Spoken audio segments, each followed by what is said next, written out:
Patrick, I'm really excited for this episode. Yeah. I'm going to let you introduce yourself, but just a kind of a quick overlook is you grew up wild, crazy, outfitting from Alaska to the eastern plains of Colorado, and unfortunately you got tied up in the January 6th insurrection. You've been on house arrest for the whole entire time, and you just got a presidential pardon. And we're going to dive into what in the hell that was like being a prisoner in your own home for several years. And so, yeah, we got a lot to talk about. I'm looking forward to this one because I have so many questions, and to talk to somebody that was there that day, boots on the ground, and you actually made it inside the Capitol. I've seen the pictures of you standing there. Yeah, there's no doubt that I was inside the Capitol building. That's pretty much undeniable. Yeah. So I guess let's just jump into it. Give you a little intro about yourself, or we're going to roll right into it, just how we normally do it here. So yeah, no, it's all good.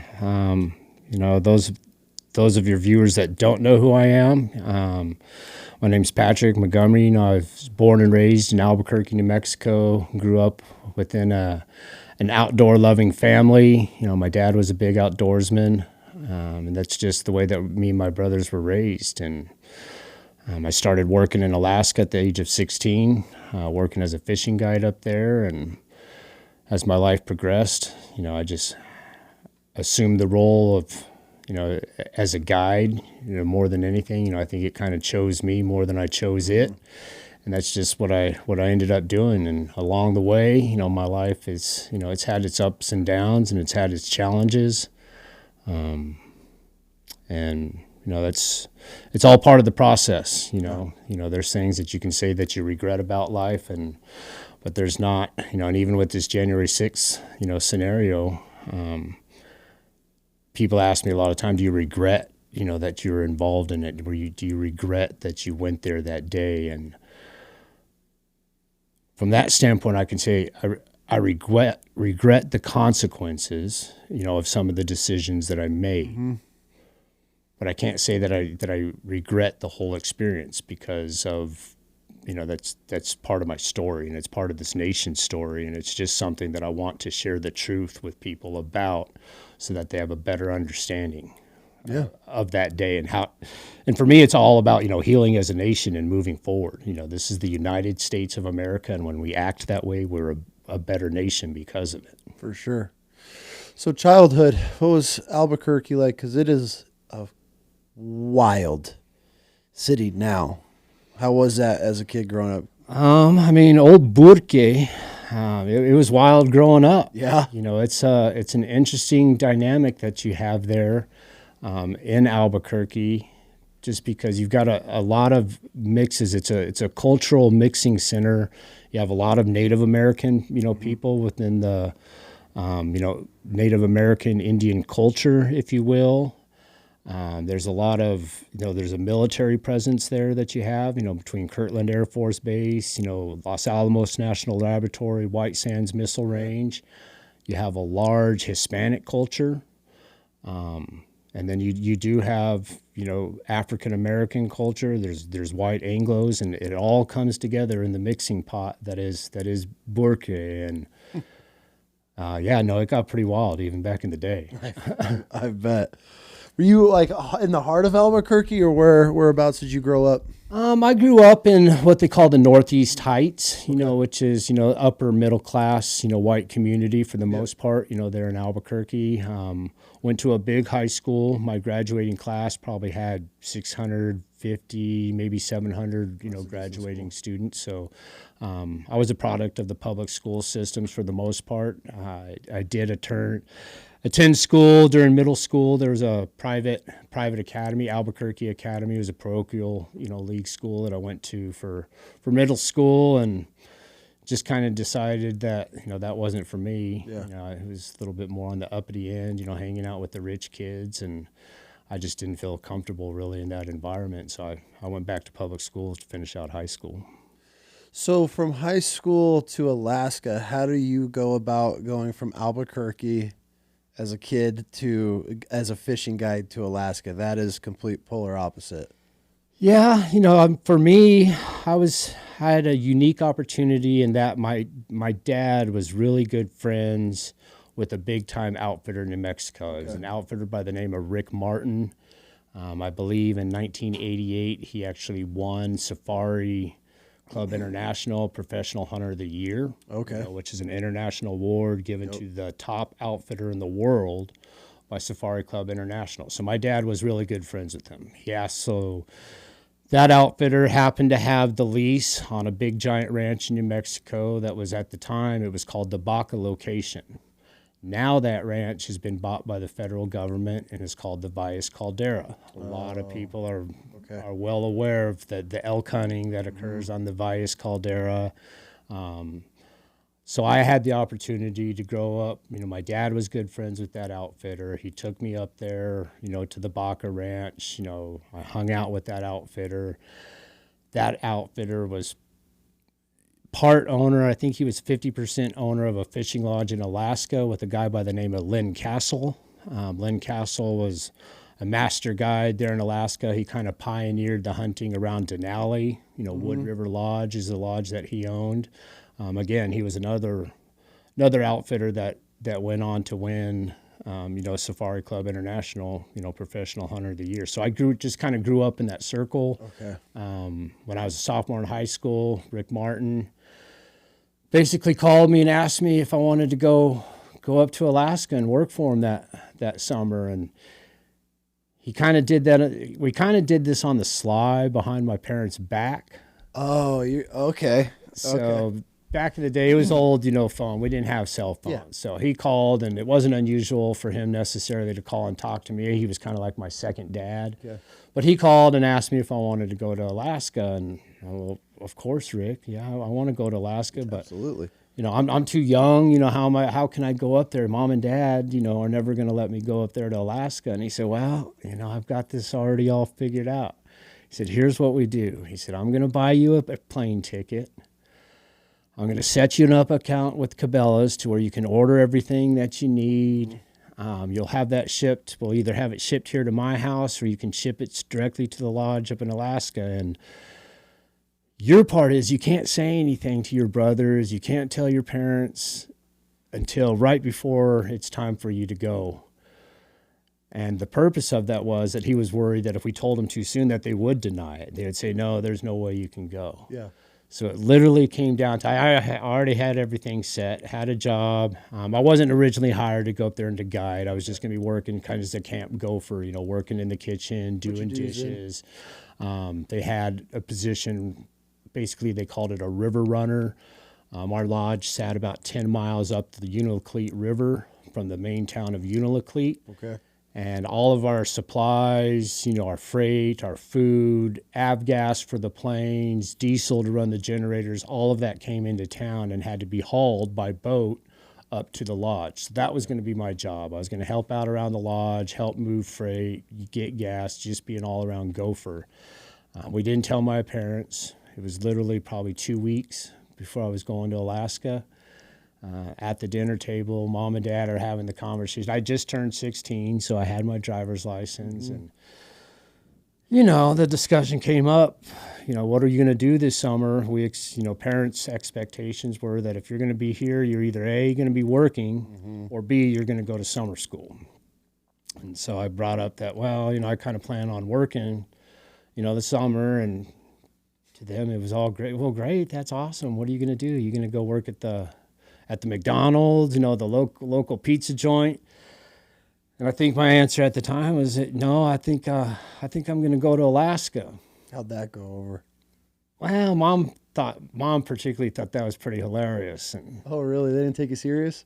no. I mean, at first her reaction was, oh, really? How are you going to get to Alaska? We're not buying you a plane ticket. Mm-hmm. Yeah, well, I already got one. Yeah, I got one, Mom. Yeah.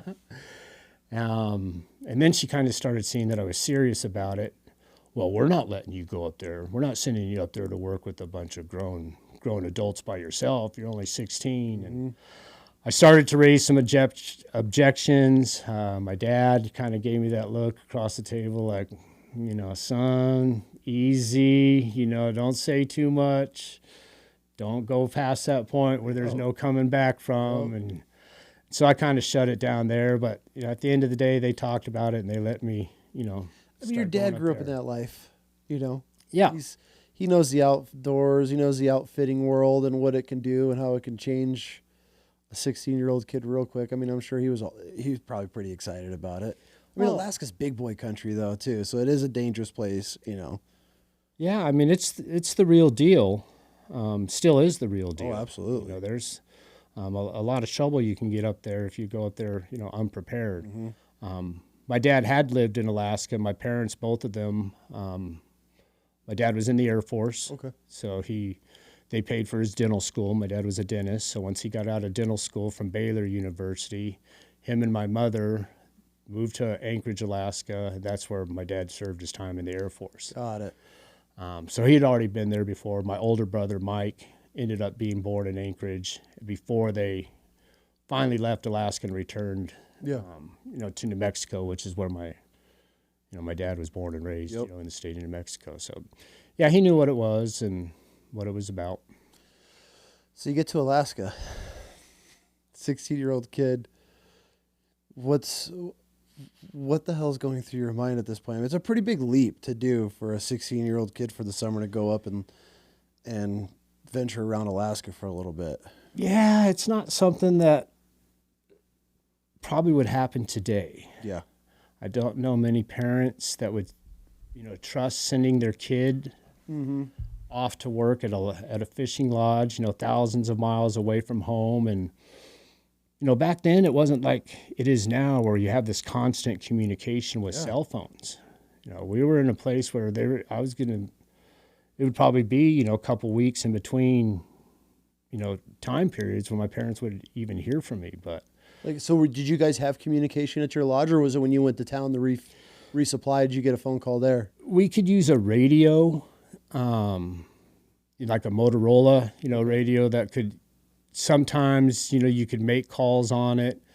But yeah, it was a delayed process. It was, like maybe once every couple of weeks you'd get a phone call out, but it was, mostly, the original way of communication, writing letters, and that's how we stayed in touch, with family and friends. But yeah, so they sent me up there. I started working, and it was just, chance of circumstances that I ended up, becoming a guide, at the age of 16. A couple of the other fishing guides that were there working, they got hurt in two separate accidents, if you will, to where they couldn't fish anymore, and the other guides that were around the lodge, kind of vouched for me and stood up for me and said, hey, let the kid, start guiding. And they did. They took a chance on me, and I started guiding at 16. That was it. It was all downhill from there, Yeah. What'd you enjoy about it? I mean, being a 16-year-old kid, what are you guys fishing for? What were you guys targeting up there? The river that we were on, it had the main species of salmon, so the first to come in would be the kings. Or the Chinooks, however you refer to them. So the kings would come in, and they would be followed, in the month of July was mostly, the pink salmon, the chum salmon or dog salmon as they call them. And then August, first part of September is mostly silvers. We did have a fly-out fishery where we would take a plane, we'd fly about 200 miles over to some tributaries that were coming off the Yukon River. Really? That held giant northern pike. Really? And that was, I love northerns. Oh, and these were big northerns. We'd catch 100 pike a day, and I'd say 20 of them would be over 40 inches. We were catching some pike up to, breaking that 50-inch mark. We were catching some 52, 53-inch, 37 to 42-pound northerns. And catching most of them on top waters, Zara spooks and big buzzbaits. And, so that was always something that we look forward to doing. I'd have been volunteering for that trip every time. Yeah, each week there was one day, that as a guide, you got to go over there with your clients. We had one guide that, he had to stay at the pike camp. We had flown a couple boats over there, 2 boats, and had basically a spike camp there, where one guide, we all rotated in. We each had a week that we had to stay out there by ourselves and guard the boats and the gas. And each day the beaver would come in, with four clients and another guide, and we'd go catch these big giant pike. But Damn. the guides got hurt. Yeah, 2 different accidents. One accident, this tight. The pike, they're real toothy. Yep. You wear a steel mesh glove a lot of time just because you're using steel leaders handling those pike. And one of the guides went to release a big giant, 40-inch fish. Well, that pike had one tooth that was hung up in a little loop of that steel mesh glove. And when he let that pike go, it started spinning. And in anyone who's fished pike before, they know how they spin, right at the boat. Well, this pike spun, and he spun the steel mesh on that finger of that guy's glove. And when it got tight enough, it just spiral fractured that guy's finger all the way up into his hand. So he was done. Literally 2 days later, another guy went to release a northern pike, and a pike's got a real bony jaw. Yep. And so when he let this pike go, the pike swung his head, and it didn't cut his hand. It didn't cut the tendons, but that pike swung his head, hit the guide's hand against the side of the boat, and just the force popped all those tendons across the guy's hand. And of course, all the muscles retracted up into the guy's hand. And so he was out. Guides took a boat, and I was in, and that was it. Yeah, that was it. I started guiding fishermen at the age of 16 in Alaska. You were just up there for the whole summer? Yeah, for the whole summer. I'd go back at the end of August, and literally the day after I got back from Alaska was back to school. You flew back from Alaska the day before school, so you waited till the last minute. Oh, yeah. How was that transition coming back? I mean, for people that don't understand Alaska, it's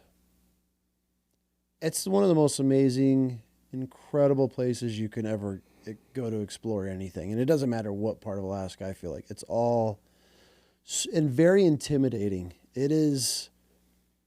You can get in trouble very quick out there, and you realize how ready you are or how ready you're not for those situations. And so but it's just so consuming, and there's just something about Alaska that just draws you back every time.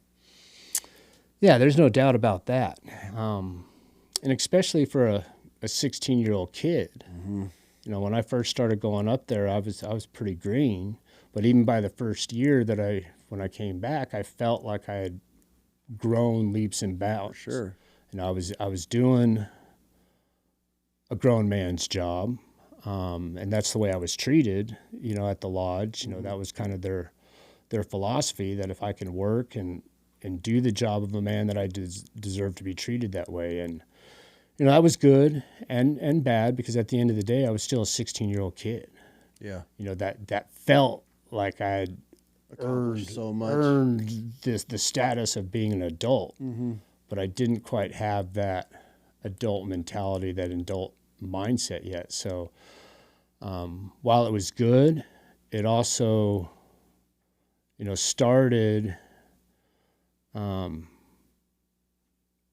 some behavioral issues that caught up with me later in life, and by those I mean addiction issues. I started drinking in Alaska when I was 16 years old. Okay. That carried on into my life, and getting back from Alaska and being back to high school now, and having $20,000 in my pocket, that I just made, it changed the dynamics of my life. It changed the family dynamics within my household. Really? Your parents noticed quite a difference, or it's probably your mom? Well, it's probably my mom and my dad, that I came back and I felt like I had the right to maybe challenge some of You're growing now. Their authority. Mm-hmm. Or that I had the right to decide for myself what maybe the rules should be. And that's just part of the growing pains of growing up. But looking back on it now, I definitely challenged the authority within my own parents' household. I bet. Well, I mean, you're free. It's you got no supervision besides obviously if you're doing your job, you're left alone. You get like you said, you're treated as a man, so you're able to drink in camp as long as you're probably not acting a fool. you're getting trusted with a lot of gear and equipment and people's lives because you're out on the water and things could turn quick out there, not to mention the wildlife that you're protecting them from as well. And then you come home and now you got your mom telling you to clean your room and do the dishes. You're probably headbutting with her really quick. Yeah, there was a lot where I just, like I said, I thought I was a lot more grown up For sure. than I was. And Yeah. I didn't have the proper level of respect that I should have had for my parents, at that time. But, Yeah. It's hindsight 2020, looking back, it's, How many years did you do that for? I did that 3 years in a row. So it was every after summer? every summer. So my sophomore, junior, and senior year. After my senior year, I graduated high school, and the plan was for me to stay on at the end of the summer and then go to work for Lynn at his hunting camp. In Alaska, to become a professional hunting guide, you have to do a 2-year apprenticeship. And so that was the plan that I was on. Now, at the end of August, Lynn, he had a little plan. I think it was maybe a 205, on floats. He had a hunting lodge over in Denali, what they call the Wood River Lodge, and he was going to fly over at the end of August. He had to pick up some stuff and supplies from the fishing lodge at Unalakleet. I was going to jump in with him, fly back to Wood River, Denali, and start apprenticing to be a hunting guide. Mm-hmm. The day he came to pick me up, we literally loaded his plane. I got in the plane with my stuff. We took off, and it's a kind of a common occurrence. If you've done much flying in Alaska, the pilots will decide, oh, man, we're too heavy. Man, we got too much gear, too much stuff, and that's the way it was for us. We were trying to get off, couldn't get the plane off the water because it was too heavy. So he made a last-second decision. He kicked me out of the plane, some of my stuff, said he'll be back in a couple days to pick me up, and he flew away. And that was the last time I saw Lynn. Really? It was literally the next day. He had another one of his guides flying with him in a little Super Cub. They were flying their hunting camps, dropping off horse feed and supplies, and got into a plane accident that day and piled his Super Cub into a bank. Ended up dying from that accident. Okay. The other guy that was with him, Lee, who was in the back of the plane, got a busted up back and a bunch of other broken bones, but he was able to survive. But No kidding.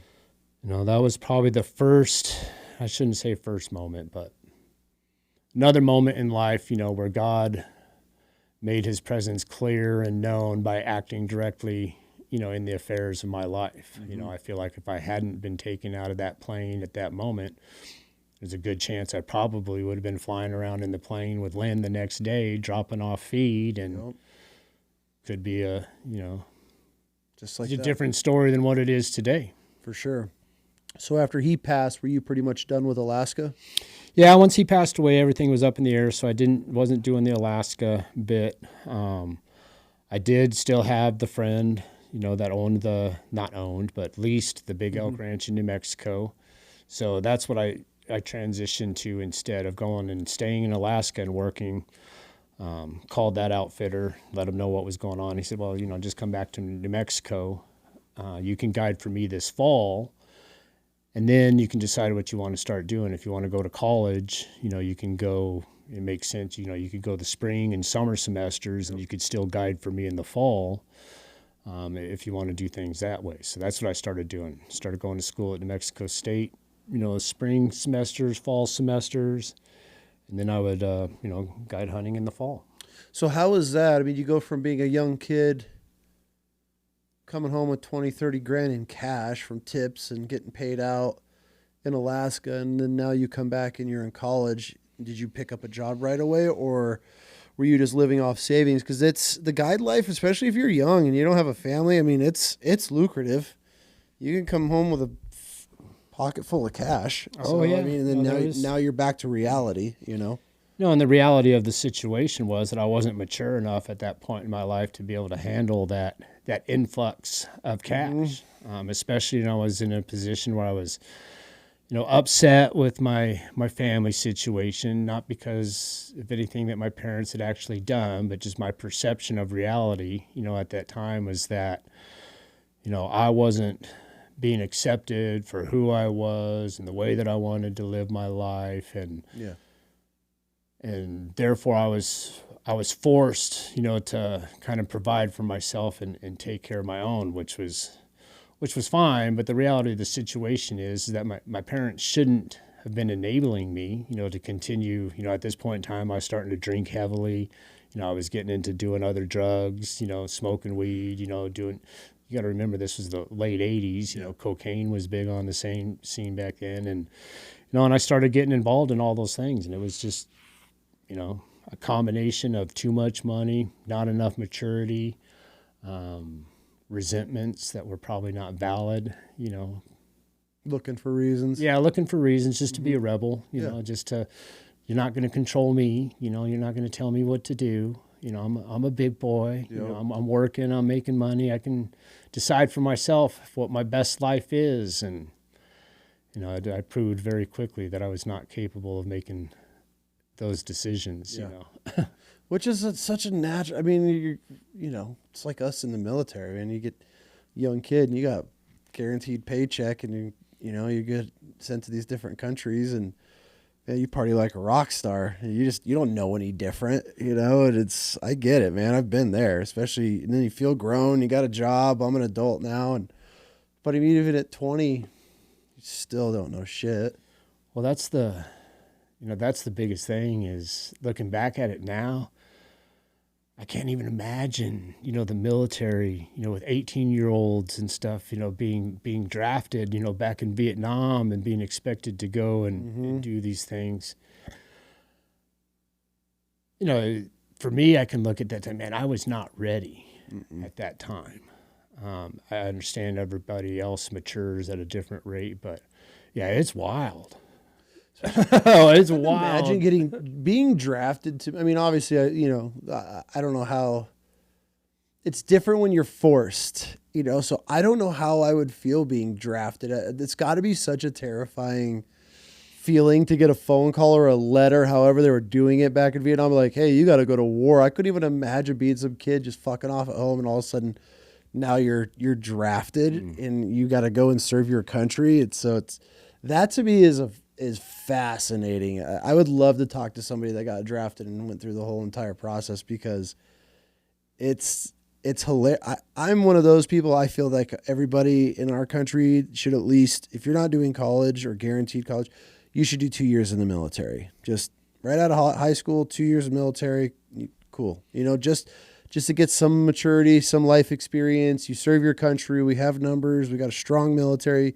And if you want to extend and you want to continue a career after that, cool. But I mean, you got all these kids sitting around home and they're not accomplishing anything. They're not providing anything to their community or, their home. And I'm one of those. I would 100% vote that everybody should do 2 years in the military, just for the experiences. If you're not guaranteed college and you're not pursuing a college career in your job field, why not? A lot of these countries do it. But yeah, being drafted though, oh man, I could imagine just sitting on your couch one day and get a call. And I would agree with that. I think that's probably a very wise, policy, that maybe we should think about moving towards. 2 years in the military, like I said, a lot of other countries do it. Yeah.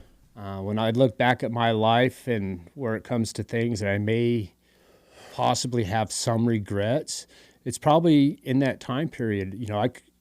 I do regret that coming out of high school, maybe I hadn't gone into the military just for that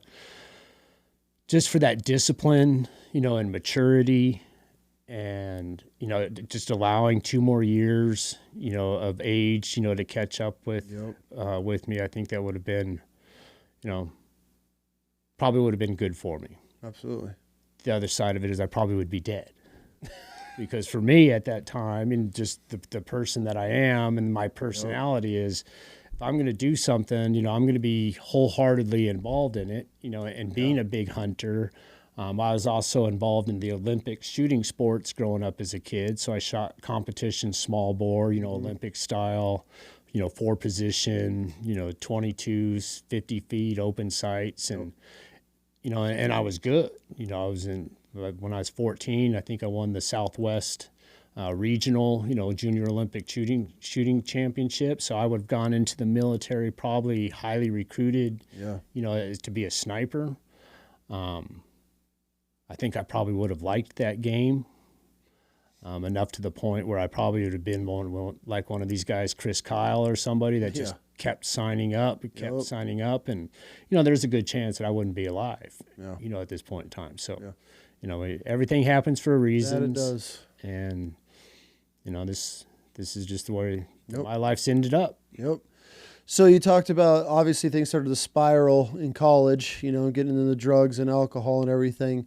How did that play out as far as, you know, over the years? How long did you stick it out in college before transitioning out?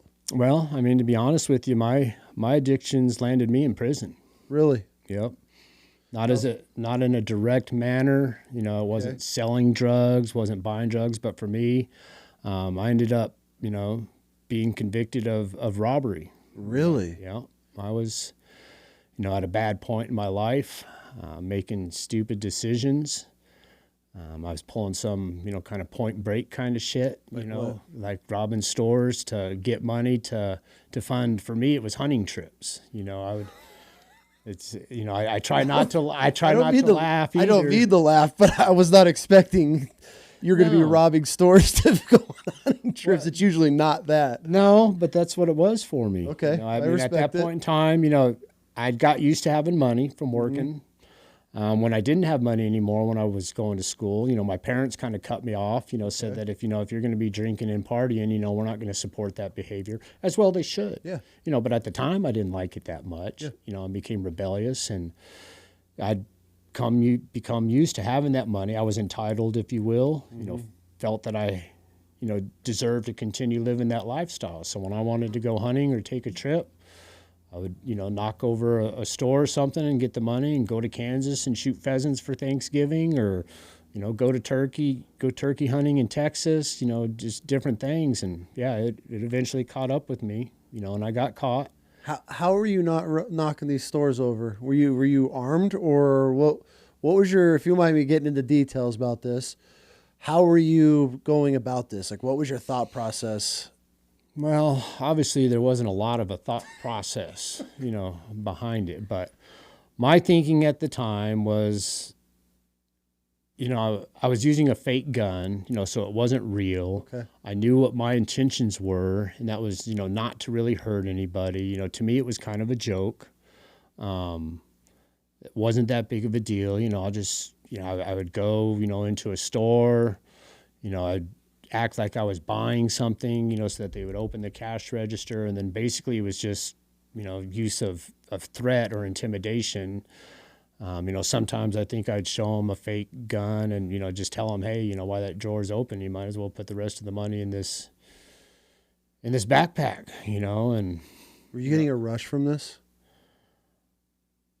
I don't think I was getting a rush from it. There wasn't anything. I knew it was wrong. Okay. You know, so that's not the way I was raised. There was nothing in this whatsoever that I felt was right about doing it. I justified it in my own mind because I wasn't going to hurt nobody. You know, it was just a joke. And if I could trick them into giving me my money or give me their money, then it wasn't that big of a deal. But you know, it was a big deal. Yeah, for sure. It was a big deal to them. Mm-hmm. They didn't know what my intentions necessarily were. Absolutely. And, you know, so I do take it very seriously. It's not something that I'm proud of. I was convicted, you know, went to court. You know, judge sent me to prison, you know, for basically I was sentenced to 6 years. You know, I got found guilty on 3 counts of robbery. He gave me 3 years on each one, ran 2 concurrent and 1 consecutive. So I had a total of 6 years to do. And, you know, and I went and I did it. You know, I went to New Mexico State Penitentiary in Santa Fe. 6 years in New Mexico? Well, it was a 6-year sentence. I did 3.5 years of it. You know, and like I said, I started off in New Mexico State Penitentiary, which is not a good place, you know, especially for a 22-year-old white kid from an upper middle class family, you know. Yeah, I was thrown right into the wolf's den, Yeah. And people that don't know much about the history of the Santa Fe riots or the state penitentiary, but there were some riots that happened, I believe it was in 1984, where the inmates took over the prison there in Santa Fe and held it, captive and hostage for like a week. And I think 37 or 40 people died, were killed. It's still to this day one of the most violent prison riots in the history of our country occurred at Santa Fe. And here you are. And that's where they sent me, How did you get caught? Just being dumb, just being arrogant and thinking that, I was above the law and that I couldn't get caught. Basically what I was doing is robbing these stores. Then using a mountain bike, I'd ride back to my dorm room at the time. I'd change my appearance. If I had a goatee, I'd shave my goatee or do something. And I just assumed that I wasn't going to get caught, had changed my appearance. And, I was walking across a parking lot, a couple hours after a robbery, and I was going to my friend's apartment building, and there was an undercover detective, that saw me walking and felt like I looked like, I fit the description of the guy that had been called in that robbed the store. And, he came and pulled up and started asking me some questions. And, at that point in time, I wasn't a very good, I guess, liar or something, because I caved pretty quick, Did you? Yeah, once I was confronted with what I had done, I knew that it was wrong, and I admitted to what I did, and and I stood up in front of a judge, and accepted responsibility for those, for those robberies, and it's just part of my life that happened, and not something that I'm proud of, but I feel like I've been redeemed from that point in life, Sure. and I've moved on, and tried to make the best of the rest of my life. Yeah. It's all part of the journey, It's what those types of things I feel is what's sculpt us into who we become as a person. Yeah, some parts of the journey are better than others. That's a fact. So you end up in prison with a 6-year sentence. You don't know what you're doing. You could just slide that forward. There you go. There you go. So you end up in prison, got a 6-year sentence at 22 years old. What's going through your head at this point, walking into this prison for the first time? Well, above and beyond everything is just survival. Okay. I could not comprehend doing, 6 years. You get out early if you get good time, but walking in, and going behind bars at Mexico State Penitentiary, I don't know how to explain it other than it's just an overwhelming sense of loss. Okay. I could not believe that I had allowed myself to do the things that I did, to justify doing the things that I had done. Shamed myself, shamed my family. And then, you wake up and you're at New Mexico State Penitentiary and you realize, man, I've got to figure out a way, to get through this and survive, in order to get out, because I'm 22 years old. Yeah, this is going to suck, but it's not the end of my life. At least I don't want it to be, so you adapt, you change, you learn, you pay attention to what's going on around you, Did you get pulled into any groups or anything, or did you kind of roll solo while you were there? I mean, how do you survive at 22 years old as a white boy in a New Mexico State prison? Yeah, for me, it was, kind of being a chameleon, learning how to adapt. That's also been one of my, strong points, in my life is that I can meet people from all walks of life and get along with them. I can identify, there's usually something with every person I meet that I can identify with, and that's where I try to, spend the most of the time, in conversation, and so I'm able to do that. I didn't really click up. I didn't belong. I didn't join the AB or the Peckerwoods. They're those prisons, New Mexico. It's all Mexican cartels, for the most part that are controlling them, Sindicato de Nuevo Mexico, the Mexican mafia, those type of people. And, for me, it was just about treating people with respect. Absolutely. Also, not letting people treat you with disrespect. There comes a point in time, I think, in every prisoner's career, where they've got to make a decision on how they're gonna do their time, and how they're gonna react. When people come to, there's gonna be people that are gonna try to bulldog you and try to, be a predator and take advantage of you. And for me, it was just about every time, that type of situation came up, man, you just gotta, whether you win or you lose, you've got to fight. Yep. You've got to make a decision that you're going to defend yourself. You're going to let other people know that you're going to defend themselves. And if they're going to mess with you, hey, there's a potential for them getting hurt. Mm-hmm. And that's just, that is the way of the world. That reverts back to the laws of nature. Yep. We're at the most primal point, our most primal instinct is our ability to defend and protect ourselves. That would be our number one inalienable right, that exists in nature, that comes from God, is we have the right to protect ourselves. For me, another big one, being within the hunting industry, and we can talk about this later or not, is I believe that my right to provide for myself through hunting or fishing is every bit as much as an inalienable right as my right to self-defense. Mm-hmm. There's some governments, state governments within the United States that will try to tell you that you don't have a right to hunt and provide for yourself. Yeah. That's some sort of privilege that the government decides that they're going to allow you to have or allow you to possess. And that's not the way that, that I see it. Yeah. I feel you. I'm with you on that one. The fact that they can control how we do it, when we do it. I've always had a problem when it comes to providing for your family.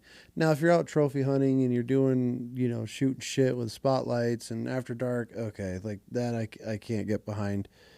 But if you're out there and you're providing for your family, we need to make adjustments for that, for people to be, because I know a couple of families and they depend heavily on the fall to be able to shoot an elk or two, cows or bulls, whatever it is, and that helps their family big time throughout the year, because it just comes down financially. And obviously hunting's not a cheap sport, but I mean, they're not out there, they're not buying the top gear. You see these guys they're in jeans and a flannel and some old whole worn out muck boots, and they're just trying to put meat on their table. Yeah, absolutely. And there's obviously got to be some laws and regulations and rules and seasons that we have to follow. But to flat out just tell somebody that they don't have a right to hunt, even if it's because, okay, so a right to possess a firearm has now been reduced down to a point, well, if you're not a felon, you can possess a firearm. Well, again, there's nothing in our U.S. Constitution that says that. Mm-hmm. The government doesn't get to decide, well, you violated the law. Okay, well, if you want to add on extra time, give me stricter penalties, for maybe violating, the use of a weapon, then that's one thing. But I don't think you ever lose the right to defend yourself or provide, for your family through hunting or fishing. There's rules we got to follow, but to just come out and flatly say you can't do it, I don't think that. I think that is beyond that goes above the scope of what the government's authority is. For sure. So after you get, caught up, and then you do your 3 out of 6 years, correct? 3. Correct. You're talking about on the state time? Mm-hmm. Yep. So I did 3 years, got out. So you come out as a felon. I did. So you can't hunt anymore. Nope. How was that? Well, in different states have different laws, but the way that it works in New Mexico is I was actually allowed to still hunt within the state of New Mexico, even because they have it in their constitution that regardless of your felon status, you don't lose your Really? right to, yeah. So it's like that in There's New not Mexico. a lot of states like that. No, not a lot of states, but they say that even as a felon, you have the right to, remain hunting. Yeah. Also, the way that the New Mexico law operates is that they say that after 10 years from the completion of your sentence, that New Mexico no longer considers you a felon. That's because your rights are fully restored. They refer to them as what they call your mains rights. Okay. Mains was a court case, but what they've established is that once you possess your right to hold office, sit on a jury, to vote, and to possess firearms, as long as you possess those 4 rights are fully functional and restored, you are restored to full citizenship. So by New Mexico law, after 10 years from the completion of my sentence, I am no longer considered a felon. Okay. Which will come into play later on. It will come into play later, yes. I'm sure you got your whole entire life pulled once everything went down. So so then what are you doing for the next 10 years? Are you just guiding, or because now obviously you don't have, you were able to still hunt, but so you were only limited to New Mexico. Yeah, so I left, I worked in New Mexico, lived in a little town called Chama, New Mexico for a bunch of years, coming out of prison. I went back to work there. I was working for a big lodge there, a place called the Lodge at Chama. Okay. Used to be Chama Land and Cattle Company. Again, I was working there basically full time as a hunting and fishing guide, guiding fly fishing all summer, elk hunts in the fall. And in New Mexico at that time, we had a super long elk season. So we could start hunting on private land September 1st, and we didn't quit hunting on private land until March 15th. Really? Yeah. How was that? Yeah, it was a lot of killing. We hunted. I guess. Yeah, so the way that it would work, as a guide, I basically worked for 3 different outfitters. So I'd work for an outfitter during the archery seasons and October seasons, and we'd start basically at the top of the mountain where all the elk were. And then later in the season, when the elk started migrating down, then the other landowners, that's when they would hold their hunts. So, go down to a couple thousand feet in elevation and guide elk hunts from December through January. Finally, they would migrate off of there, and they would end up in the flats on another set of private ranches, and those guys would be hunting them February, March. Sometimes you were shooting bulls, and you'd go to pick them up, and their horns would pop off. Really? Yeah, I was going to say, if you're killing them that late, was it just cows, or were you? Well, no, we were hunting bulls and stuff there. I think Really? in the heyday of when I was guiding, I think my record was in 1 year, I believe I killed 23 bulls. Really? Yeah, that's a lot of pounds on the ground. Yeah, a lot of guiding, a lot of hunting, a lot of experience. You learn a thing or two about hunting elk when you can hunt them from September 1st through the 15th. So. That's the best part of with guiding is if you want to learn something in a new area, go guide. Yeah. And you will learn a lifetime experiences in a season or two, and you have it mastered. Not mastered, but you've got it figured out rather than just going and spending a week of your vacation trying to learn out how to hunt this timber or how to hunt the plains. And you go out there for a full season, you get completely just engulfed in it and learn so much. Well, there's a lot to be said for like I said, for guiding and the experience that you gain.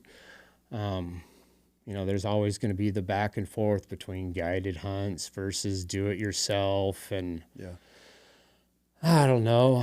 For everything has its purpose. People that are fully capable of doing their own thing and know the animals and the habits and can go to another state and have the time to be there for 2 weeks and get immersed in that, environment and do it on. Great. That's awesome. Well, not everybody has that benefit. There's people that work their whole lives, provide for their families. That's more important to them.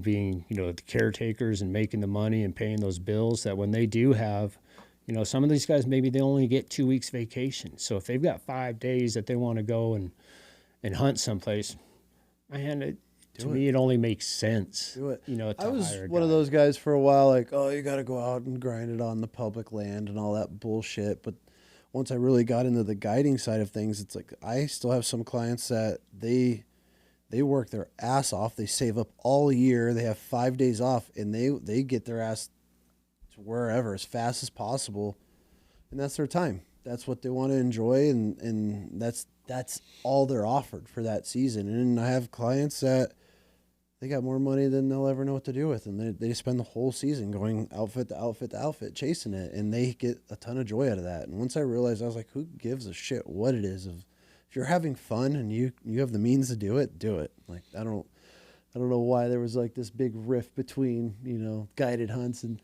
it's even the same thing with like a high fence. If you want to go shoot something behind a high fence, go fucking do it.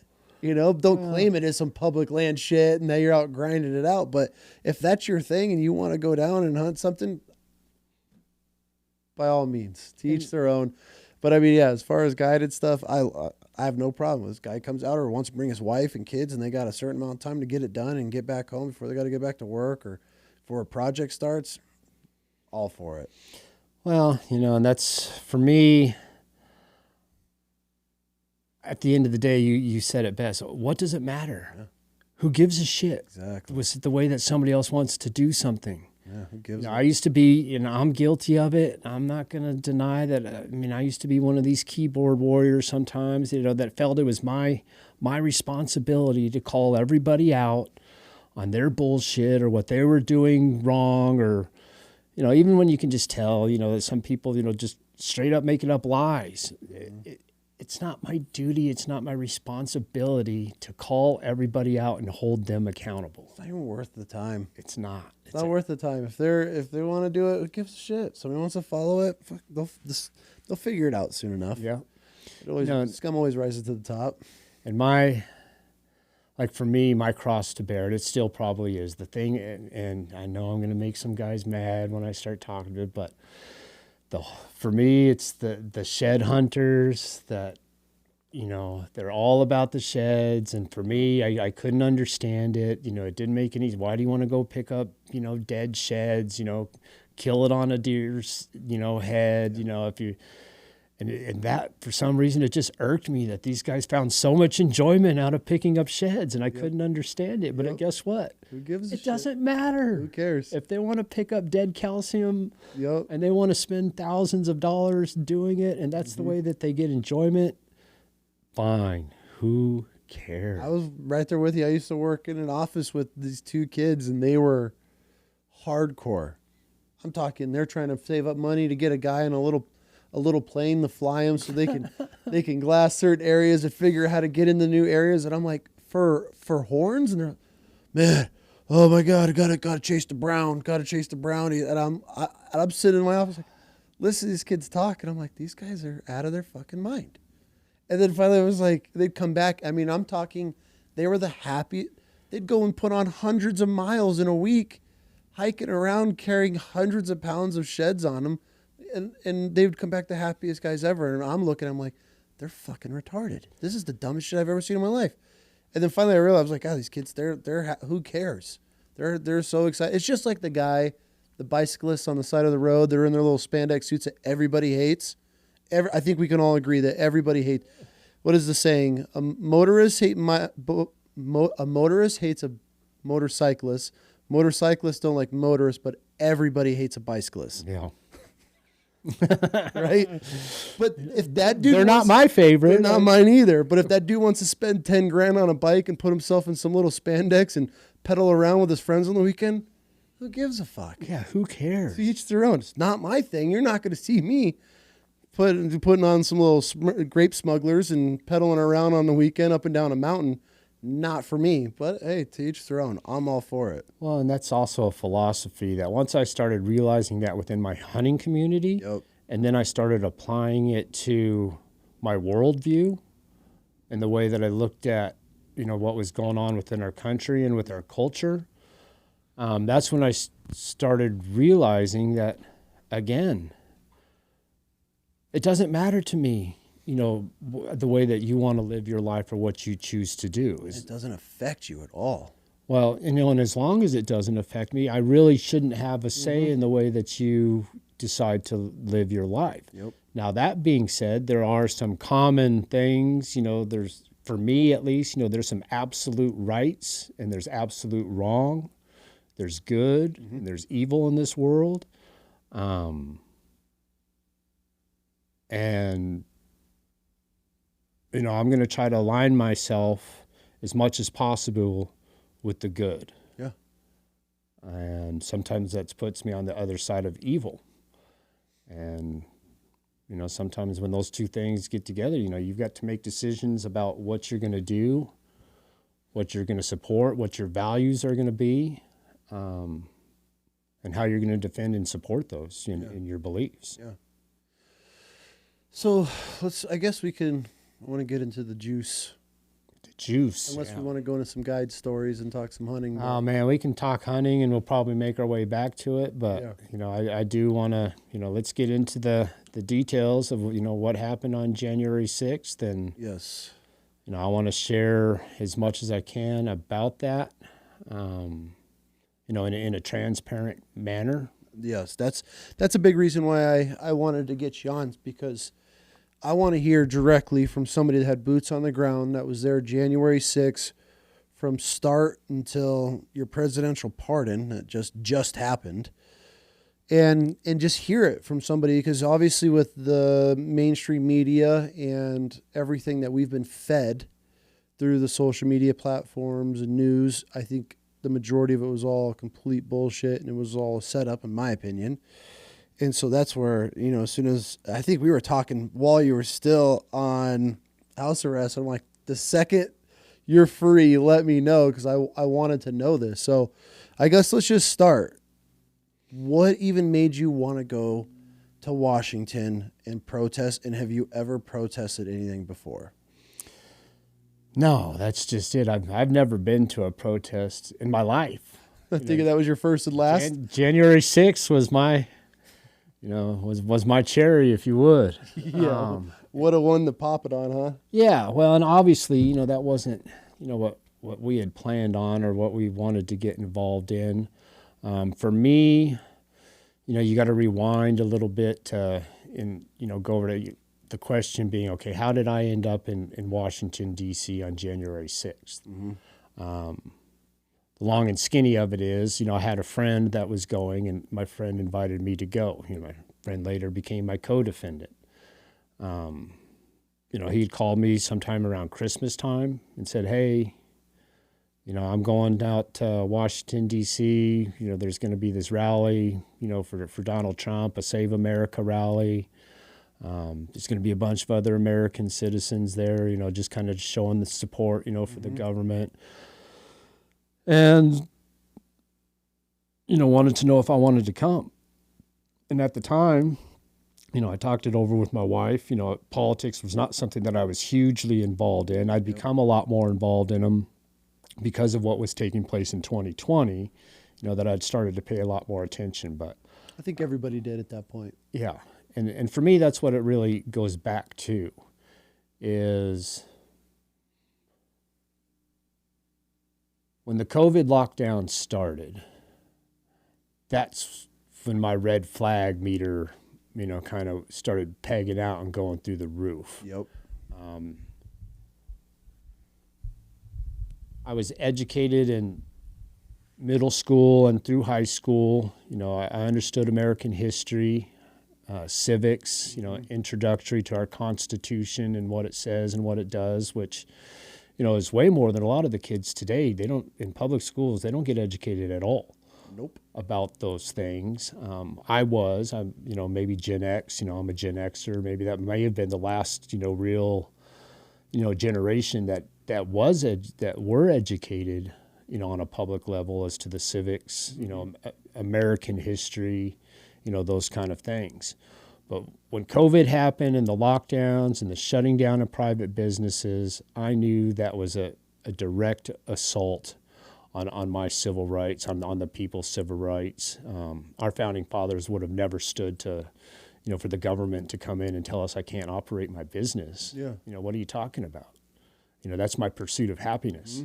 I can't, you can't tell me I can't do that. Well, but there's this COVID, there's this virus, it's super deadly. Well, was it?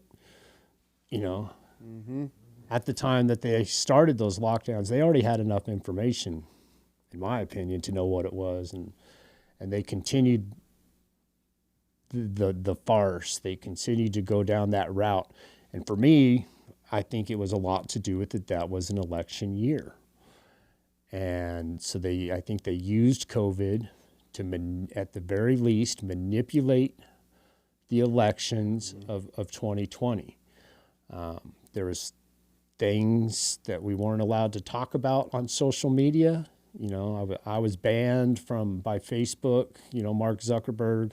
You know, I was kicked off of Facebook for, you know, just for voicing my opinion, objecting to the COVID lockdowns, objecting to, you know, the medical tyranny that came in, you know, being told what I can and can't take, you know, and put in my body to protect myself. You know, I'd been going to Africa for a bunch of years already, and man, we regularly took ivermectin and hydroxychloroquine, you know, to help protect us, you know, against different viruses and bugs over there. So when the government all of a sudden started saying that those things were unproven, you know, and trying to make it illegal for me to be able to use and to buy, that's when I knew that there was something else, you know, kind of at play, and COVID was being used in a nefarious manner, at the least, to try to alter the elections, in my opinion. For sure.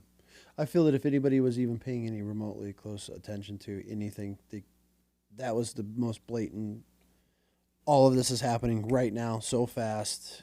Everything's locked down except for Gavin Newsom's wineries and bars, and you know that to me was where I was like, we're not playing this game. Yeah. Here as a family, I'm not playing this game. Right. Yeah, I'm with you on that one. And you know, so that led, you know, it was easy to predict what would be the results of locking down, you know, a whole society. You know, I knew the outcome that you would have. You know, I don't know the best way to. You would have populations of people. You know, for some people, the lockdowns weren't such a big deal. They have the means to provide for themselves. You know, they have a bank account, they had savings account. You know, they could survive, you know, without a steady income, you know, for a while if they needed be. But then you have these lower income populations, minority populations, that all of a sudden you tell them, you know, nobody can work, nobody can go anywhere. You know, yeah, they gave some stimulus checks but that population of the United States, you know, that part of culture, you know, they feel very threatened, I think, at that point. They start looking around and they understand that, I mean, I don't have anything. I have no way of providing for myself unless it's the government that's taking care of me. Which is scary to Yeah. think about. Yeah. And, you know, so there was, you know, problems that arose. You know, crime, you know, started going through the roof. And that put these officers, you know, our police officers, law enforcement officers, you know, in direct contact, you know, with people in a heated environment, you know, and, you know, that led to, you know, ended up leading to the riots and the protests that we saw happen, you know, all of 2020 long. You know, a part of the population, a minority population, felt like they were not as protected as another certain class of people. And they took to the streets, you know, to protest that. Yeah. And I'm all for people protesting. You know, if they have a problem with our government or the way that they're being treated, that is what our First Amendment directs us to do. You have the right to be able to protest your government. And you have the right to do that in a safe and secure manner. Now, as what happened in 2020, you know, we'll just call them the Black Lives Matter protests because that's what was, you know, the premises behind them. But those protests became very violent. And this is going to play, I think for me, it played a big impact in what happened on January 6th. Because we saw these protests grow violent. And they grew violent, not so much, in my opinion, from what the Black Lives Matter people were doing, but because these protests were hijacked by Antifa. Okay. And people in this country need to understand who Antifa is and what they're capable of. These are not just some unorganized, that people want to say, well, they're a bunch of blue hairs and green head living in their parents', basements, that are just upset, because they don't get their way. And like that might describe a few of them, but Antifa is a highly organized, organization. They'll try to say they're not an organization, that we don't have presidents, but it is an organized organization. It originates out of East Germany. Really? The Weimar Republic is originally where it started. Antifa is supposed to be for anti-fascist, but their whole goal is to just destabilize any type of democracy, political organization. Anarchy is all they want. Mm-hmm. They seized the opportunity, under these Black Lives Matter, to come in and turn these, mostly peaceful protests, well, they turn violent, when Antifa comes in. They're the ones, that's their MO. They kick in the doors, they break the windows, they throw the fire bombs, and then they step back out of the way and they say, well, go ahead, Yeah. Go in there and loot the store, and that's, who I hold responsible for the majority of the violence that happened in 2020. And then that played into January 6th. And the fact of the matter that most of the people that showed up on January 6th were not showing up there to fight the government or attack the government. They were showing up with the ability to protect themselves. Okay. They expected there to be some counter-protesters there. They expected there to be Antifa there. It was on everybody's mind that violence, loud have happened that day. There'd been past protests 2 weeks earlier. People were stabbed. Yeah. Some Proud Boy members, I think, got stabbed by Antifa people at another political demonstration there in Washington, D.C. So people showed up at Washington, D.C., excited to see other Americans who still loved and supported their country, and instead of the whole we hate our country, defund the police, the whole woke agenda that everybody would be hearing, but they also came prepared to defend themselves or protect themselves in case violence occurred. I think we all know in today's day and age it shouldn't be this way. Yep. But anytime you go into a public gathering, you are putting yourself at risk of something extremely violent happening, whether it be a bomb, a car driving through the crowd, a mass shooter sitting up on top of a building inside a hotel room.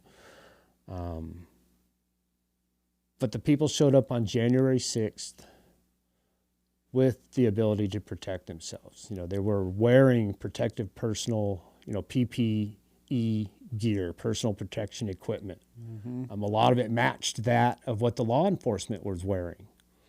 And when these J6 cases made their way into the courts, the way that the judges and the juries, basically were instructed, they basically came to the conclusion that if you were wearing any type of personal protection equipment, you are guilty of the intent to overthrow the government instead of just the intent to protect yourself. So a lot of these men and women that were there came prepared for violence because they thought Antifa was going to be a big problem, but they ended up having anything that they had on that was all used against them as they were prepared to overthrow the government. Yeah, exactly. And that's one point that I want to make clear, because that's one of the arguments that I always hear from people is, well, those guys showed up wearing bulletproof vests and helmets. They were obviously there to attack the government. You can't say that they weren't there, Patrick, to attack the government. They came. Why would you wear a bulletproof vest?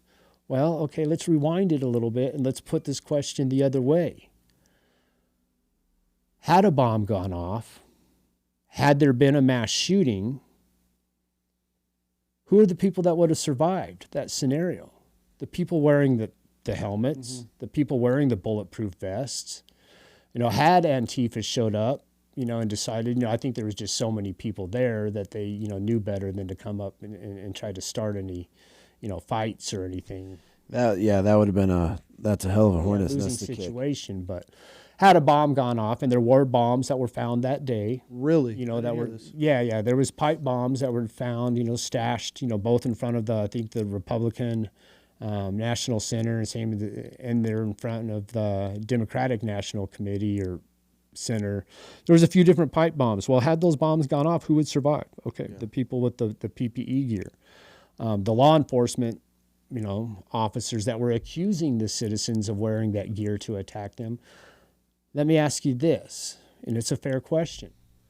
If you're a police officer, when you show up to work at an event like January 6th, what do you get to bring? And we'll use, Platoon 42, for example, which is a civil disturbance unit within the Metropolitan Police Department that I later had a confrontation with. Well, those guys get to show up they've got their hard gear on. Oh, for sure. So they've got all their elbow pads, knee pads, shoulder pads. They've got a helmet. They've got a canister, most of them a pepper spray. Mm-hmm. They've got a body camera. They've got a baton. Some of them it's just a hard baton. Other ones are retractable, extendable. But they also, have a firearm, on their hip. When they get to show up to work one of the events, they get to bring all that gear with them. If you were to ask them, hey, would you ever work an event like this without? No. Would you show up? I asked same for the military guy. Would you go into a battle? Mm-mm. Would you show up on the battlefield without your helmet or your bulletproof vest? No, absolutely not. Those police officers will tell you, no, there's no way in hell I am showing up to an event without my personal protection equipment. No. Okay, well, so why is it so unreasonable that some of the protesters, were dressed wearing the same gear?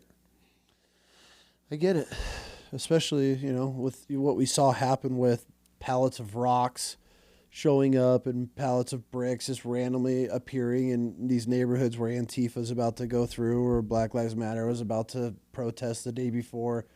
I mean, it would have been the smartest thing to do. I feel like if I was at an event like that, 100% I'm going strapped. Like, I'm not going to just walk around aimlessly, especially with tension so high. I feel like in the country at that point, we were on the verge of just overflowing into something pretty bad. So yeah, and that's what people have got to remember is you got to put everything into the context. It's been 4 years, since that day. Mm-hmm. A lot of people, I don't forget all of 2020 long, but some people have kind of gotten removed. But it was a violent summer.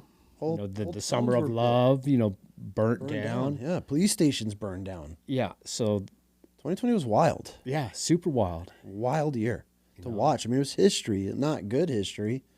But I mean, the shit that was going on. I mean, we just sat back and just like, what the fuck? I mean, you're scratching your head at everything. Yeah, for me, the best way to describe it, is I felt like I was living in an episode of The Twilight Zone, where it just didn't make sense, and you just couldn't, reason didn't get you anywhere because nothing was reasonable. No, that's a huge thing, and I've said it on this podcast probably every fucking episode. Make it make sense. Yeah, and none of it made any sense. None of it. The defunding, the riots, COVID, shutting things down, but churches were shut down, but a liquor store is allowed to stay open. You have politicians and their restaurants and stuff were open. I could walk in a restaurant and have to have a mask on, but the second I sit down, I could take it off, and now COVID mysteriously disappears. None of it. And that's why I was like, I'm not playing into this. Yeah. This is just all politically driven. This is all an agenda to divide and conquer and to just bring as much turmoil into this country as possible as fast as we can right before this election's happening and try to blame it on whoever we can. Right. That's how I looked at it. Yeah. No, I think you pretty much nailed it on the head. Yeah. For the most part. And so in making the decision to go to Washington D.C., my original decision was no, I couldn't afford to go. My buddy called me back a couple days later and said, hey, man, I really want you to come with me, see some people that still love their country. I was pretty disappointed. I was sad, at the state of our country. I was heartbroken. I love my country. I didn't understand why people didn't. I didn't understand the divide. I could see what was happening, you know, that it was government officials that were using the circumstances, you know, to divide the people. And, you know, for me, it was maddening because it, you know, the citizens and the different citizens of this country was what make it so great. And it's the strength of the diversity of these citizens that when we stand together, we can accomplish anything that we want to accomplish. And it became very apparent that they were trying to keep us divided on purpose so that we couldn't accomplish, you know, what was best for, you know, the country and for the United States. That's what makes America so incredible, is how many different beliefs and ethnicities and cultures and religions and everything that we have that makes America America. And I feel the only way that the left party is able to ever get anything is by just creating chaos. And that way it goes back to the oldest divide and conquer, race, police, military, everything's bad. And it's just, it wears on you. And to me, I'd see these people protesting, and we were never the greatest country. It's like, we might not be the greatest country. We might be. I haven't visited them all. But I'll tell you that the countries that I have been to, we are a lot fucking better off than they are. Yeah. And I have nothing to bitch about. Right. And you know the people that have something to bitch about that have never been anywhere? Those are the people that bitch. Go take your ass to downtown Kabul in Afghanistan, or go to Tijuana. It's close enough. You can just cross the border in Tijuana. Go walk around the streets for 3 days there and come back and tell me that this country is dog shit and we're horrible. Have we made mistakes in this country? Absolutely. Who hasn't? But that's the problem, is we dwell on so many things from the past and we obviously need to learn history. And that was another big thing that was the key tipping point for me, where I was ready for anything, was when we started erasing historical monuments, statues, and tearing things down because of the history of these people. That's the one thing that I was like, okay, this is where, if they want to bring some shit here, like, I'm willing to stand up for that. Because if you erase history, this is how you get in trouble. This is when you start forgetting what got us here, the path that was led before. We didn't make great decisions, but I mean, fuck, you look at slavery, man. Nobody's proud of that. But also, our country went to war. Millions of people, hundreds of thousands of people died To end it. And it's something that is like, we're so focused on it now, and it's such this driven force from the left, and everything is race. And it's like, yes, we're never going to get out of this. If we want to start pointing fingers and going down the history of race, we could break down all cultures. We could break down the Irish, for crying out loud, in this country. Look what we did to the Indian, the Native Americans in this country. Like, we are not perfect, and nobody claims to be. Am I proud of all the horrible things that have happened in the past? Fuck no. Like, nobody is. You know, no true American is. But it's history, and it happened. Cool. Let's build off of it. Let's move forward. But it's this divide. They have to constantly focus on the negative, and it's like, why aren't we focusing on the positives and these new generations and these kids that are learning things and bringing up and developing new programs and technology and science and medicine? We're so advanced over everybody, but everybody just wants to find the one negative thing and just they stick to it. And I don't know why our culture has come to that, and why we've been trained to dwell on so many things in the past. And it just blows my mind. That's every time I show the girls and people are protesting and screaming about dumb shit, I'm like, you want to know why? That's a privileged motherfucker right there. That's the most, that is a privilege. If you're crying how shitty this country is, the fact that you're standing on a platform screaming how shitty the country is shows you how great it is. Take your ass to Pakistan as a woman, or in Middle East, and go and try to protest and talk about how horrible everything is, that nobody's going to give a fuck. You'll get stoned and drugged through the streets. Yeah. And that's reality today.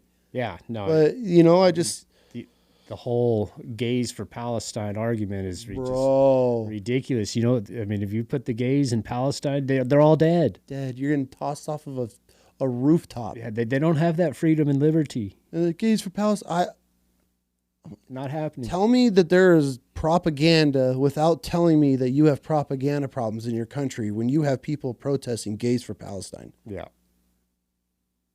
Yeah, they don't understand world history. They don't understand anything. That's what they're fed, and that's what they believe in because of these colleges and getting indoctrinated. And you have these leftist professors, and that's all they're pushing on these kids. And it's like, what? And what the fuck are you talking about? Like, if you thought any of this through, that you're protesting to support people that would slit your throat and hang you from a bridge the first second they have. But we're a horrible country. Go, please go there and do your live streaming and vlog how your trip goes to the Middle East, protesting with your gay flags, dressed up as a tranny, walking through the streets. Let me know how far you get. Well, and that's, some of that, accumulated on January 6th, some of that same mentality and those beliefs. People, they ask me, at some point in time you had to realize, that it was all a setup, why didn't you leave? Well, it's because at that point in time, we decided that this was a movement that was the American people were standing up for. Yeah. It was the first time, that the American citizens had come together to say, hey, listen, we're not doing this anymore. And that's where, the lines get, kind of confused. And when it comes to January 6th, the narrative is that the people went there to try to stop the certification of votes, to stop the transfer of power, to keep Donald Trump as president of the United States. And that's not what happened. That's not the narrative, but that's what mainstream media, the FBI, CIA, everybody jumped on that narrative and has crammed it down everybody's throats for so long now that that's what people believe. Yeah. The truth about what happened on January 6th is people went there to support their country, to cheer on Congress, hoping that they would not certify the election due to the allegations of fraud, due to allegations of unconstitutionally held elections in several states. The purpose was not to stop that certification from happening. The purpose was not to interfere in that certification process. The fact that we did interfere in that certification process, to me, is a tragedy, because what we wanted to happen was for that process to play out and to have, a Congress not certify the election based on, those allegations, of inconsistencies, within the, in different states. For me, there's several different, people talk about, the election fraud through the machines, that numbers were changed. Yep. And there's, the whole argument that, ballots were added or brought in. To me, it's this simple. I don't know, and I guess we probably never will know what the actual results were of that election because it was never studied and never broke down. Nobody ever really explained it to us. But for me, several states, because of COVID, they changed the protocols to how they hold their elections. And it was done in an unconstitutional manner. And by that, I mean they violated their own state's constitution. When you get down to the ballot boxes and the mail-in ballots, normally those have to be requested.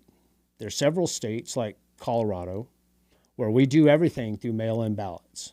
And if that's the process, and I don't necessarily agree with it, but if that's the way that state has been doing their elections, then they can continue to allow to do that. But what happened in the 2020 election is several states, all of a sudden they're doing mass mail-in ballots to everybody. Well, their legislation in their state, Pennsylvania, wasn't set up for that. Yeah. If you want a ballot, you have to request it. And you can't just decide, some secretaries of state can't go to a couple judges that they know are on their side and say, hey, you know what, we're just going to do mail-in ballots for everybody because of this COVID stuff.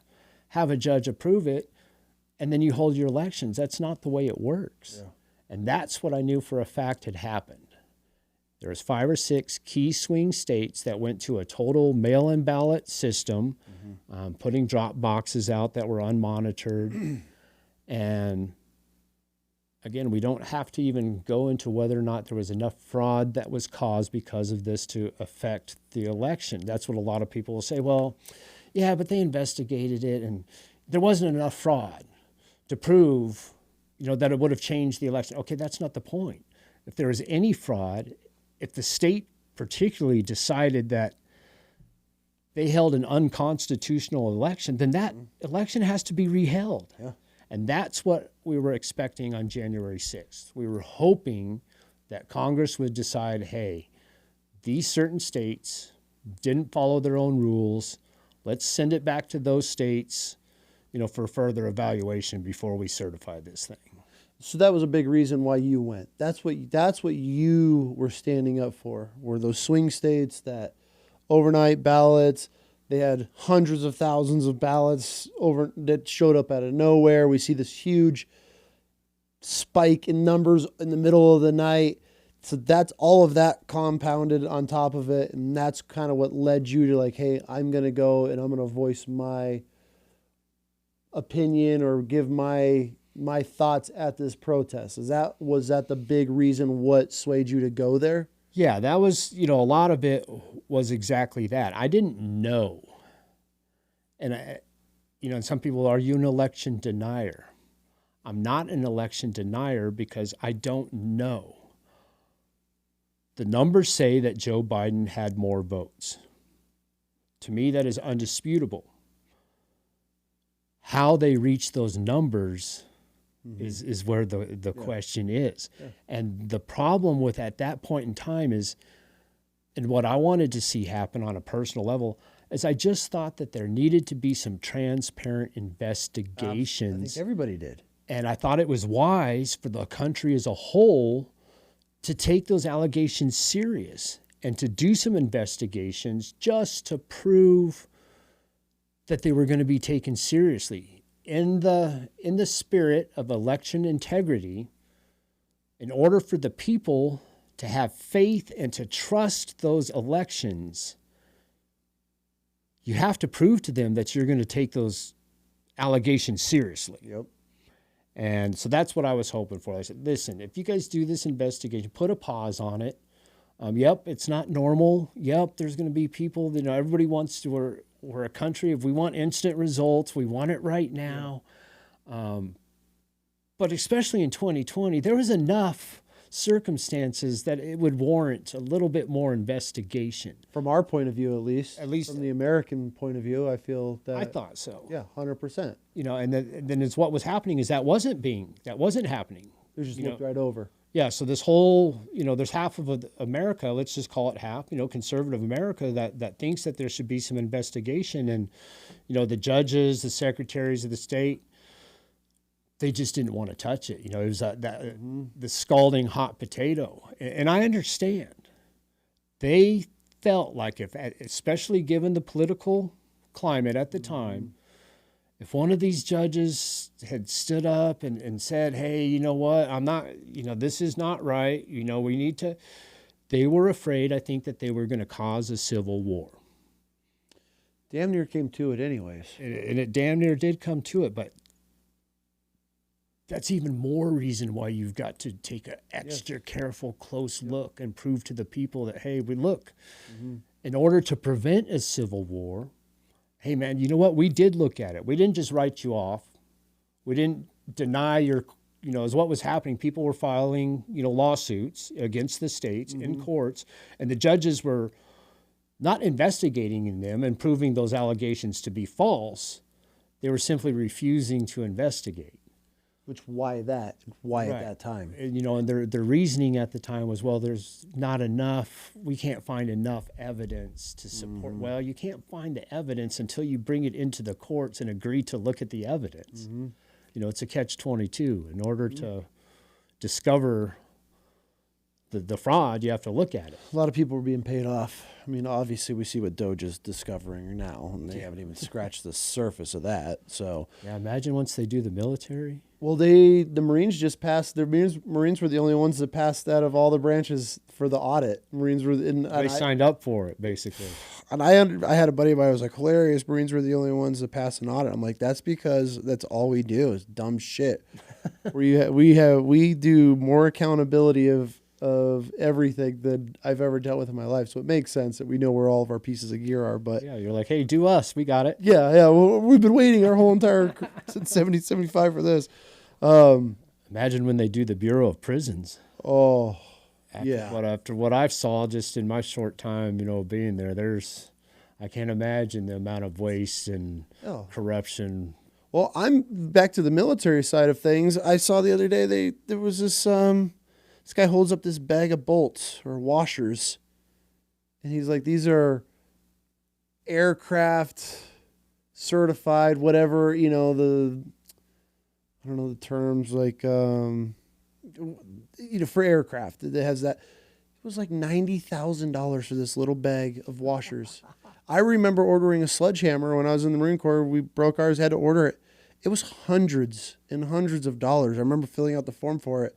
And it was just some shitty ass, not even like an oak handle, like pine handled 5-pound sledgehammer. It was $19 sledgehammer Home down Depot. at Cost us hundreds of dollars. Value or whatever. Yeah. So I'm all for it. Everything that's happening right now, and we could get onto that afterward. But yeah, I'm all. The corruption that's going on and what it's led to. I mean, it's insane what our government's doing right now, and I'm surprised January 6th was the first that it's come to, and who knows where it's going to come after what's coming out now. But I don't want to get sidetracked, so I'll get on my tangent about fucking government. But so you show up January 6th, you hear that Trump's going to be speaking, giving a little rally, whatever.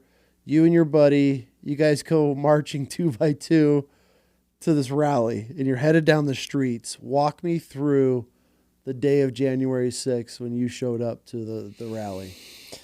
Yeah. So, I guess let's get into it. Yeah. So basically we showed up on the 5th. Okay. And I say we, my buddy Brady, he was flying from Salt Lake. So he came through Denver. I hopped on a plane with him in Denver, and then we ended up in Washington, D.C. He had a couple other buddies that he was meeting there, guys I didn't know. I didn't realize that we were meeting. I thought it was just me, me and Brady were going to be going. And then I had another friend from Salt Lake, that I had posted on Facebook, let some people know that I was going. And he had reached out to me and said that he was going to be there too, wanted to know what hotel we were staying at, yada, yada, yada. So we hooked it up. So there was 5 of us that originally got together on the morning of the 6th. We didn't have any other plans other than to go down to basically where the Washington, the National Monument is, the Ellipse, the White House, the National Mall. Close by there's the Lincoln Memorial, the reflecting pool, which was another reason why I finally decided to go. My buddy said, hey, you know what? I want you to come with me. I'll pay your way. That was kind of the deciding factor. I talked it over with my wife, and I was like, man, free trip to Washington, D.C. I'd never been there. A bunch of cool shit there that I want to see. Arlington National Cemetery being, probably the highlight for me in Washington, D.C. The monument to the Marine Corps. Yeah. The statue of the men pushing up the flag at Iwo Jima. Those two are, probably some of the highlights for me in Washington, D.C. So that's what I wanted to do. Go hang out with some other American people. It'll be fun. Love our country. Check out Washington, D.C. It's a free trip. Sounds cool. When we got there on the 5th, being at the hotel, we started hearing, some other people talking about that had been there that day and had gone to there was other activities the previous day. Some of those people, were telling us, that's when we started hearing about, well, after Trump gets done speaking, there's going to be a march. People are going to go from there down to the Capitol building and cheer on, Congress and hope that they, do the right thing is what we were wanting them to do, Yep. Which was to not certify the election. So we decided, hey, the night before we talked, man, we got nothing else going on. I wanted to see the Capitol building. That was part of the hit list of things that I wanted to see. So that's what we did. We went to the Trump rally. A lot of people were talking, and we walked around. Looked at some of the sites, and then Trump got up about, I think he started speaking, maybe around 12 o'clock. We listened to him, talk for, probably about an hour. It was kind of just, the same stuff. He went over, a lot of the accusations of fraud. We'd all heard those. It wasn't something, I didn't think anything was going to change, necessarily. But we stayed there until he was almost done speaking, and I think we probably left that area about 1 o'clock. Okay. Started walking with the crowd. It was a joyous occasion. People were, happy, in a good mood, headed towards, the Capitol building. This was going to be probably around 1:30-ish by the time we got to the Capitol building. Trump's rally, there had to be, you'll hear different numbers, but, there's no way, at least in my opinion, that there was any less than 500,000 people. Probably, in between 500,000 to maybe 1 million people, that were at Trump's rally. No kidding. Minimum 500,000. The majority, or a lot of those people, not all of them, but a lot of those people were now marching, down to the Capitol. Once we arrived on the Capitol grounds, it was, I'm going to say, somewhere between, 1:30 and 1:45. Okay. It's important to note at this point in time that we separate that there's kind of two different events that are really going on January 6th. Okay. There was the event that we were coming from with Donald Trump down at the National Mall and the Ellipse, and then there was a protest, or a set of protests that were already going on at the Capitol building, and they had been going on at the Capitol building since around 10 a.m. that morning. Okay. Now, originally, there was, I think, at least up to 4 different protests that were permitted, authorized by the Capitol, Police, Muriel Bowser, protest permits for, different things, but all of them having to do with kind of the election, that were to be held on Capitol grounds. Traditionally speaking, historically speaking, there's been unlimited amounts of protests that have occurred on the Capitol grounds. So, people that showed up for those protests particularly, a lot of them didn't even go to the Trump rally. They held permits that they believed allowed them to have protests on the Capitol grounds that morning. When they had showed up at, say 10 a.m. To begin these protests, apparently the Capitol Police, Muriel Bowser, whoever the powers may be, Yolanda Pittman, they had decided to revoke those permits, those protest permits. Morning of? Maybe like 36 hours before. So the day before. So the majority of people have no idea these permits have been pulled. Right. So all the permit holders, the protesters, they showed up on January 6th expecting to have access to the Capitol grounds to have their protest. Now, when they showed up, there had been, these barriers that had been erected around the Capitol grounds, basically lining the whole perimeter of the Capitol grounds. And we're talking barriers, 3-foot-high bicycle rack things that they had put up, and there had been some signage that had been put up telling people that it was a prohibited area, that they weren't supposed to come on there. So when those protesters showed up and faced these conditions, they were upset. They was concerned. They felt like they held permits in their hands that said that they could be there, and now they were being denied their right to protest. They were being denied, access, which they felt like by the federal government to those Capitol grounds. Rightfully so. Apparently at around 12 p.m., some of those barriers came down. There's videos that circulate around the police, removing some of those barriers and allowing people to pass onto Capitol grounds. Some of them were most definitely pushed over. You can see footage of Ray Epps and some of the other protesters where they physically forced themselves, past those barriers and onto, Capitol grounds. That happened at around 12 p.m. So when we arrived at around 1:45, 1:30, whatever it was, none of those barriers were really in place. There were still signs, all over Washington, D.C., but you couldn't determine that we were not supposed to be on Capitol grounds at that point in time. Yeah. There's signs that say, stay off the grass, no, you can't, no accessing behind, behind this fence, it's private property, that kind of stuff you can see all over Washington, D.C.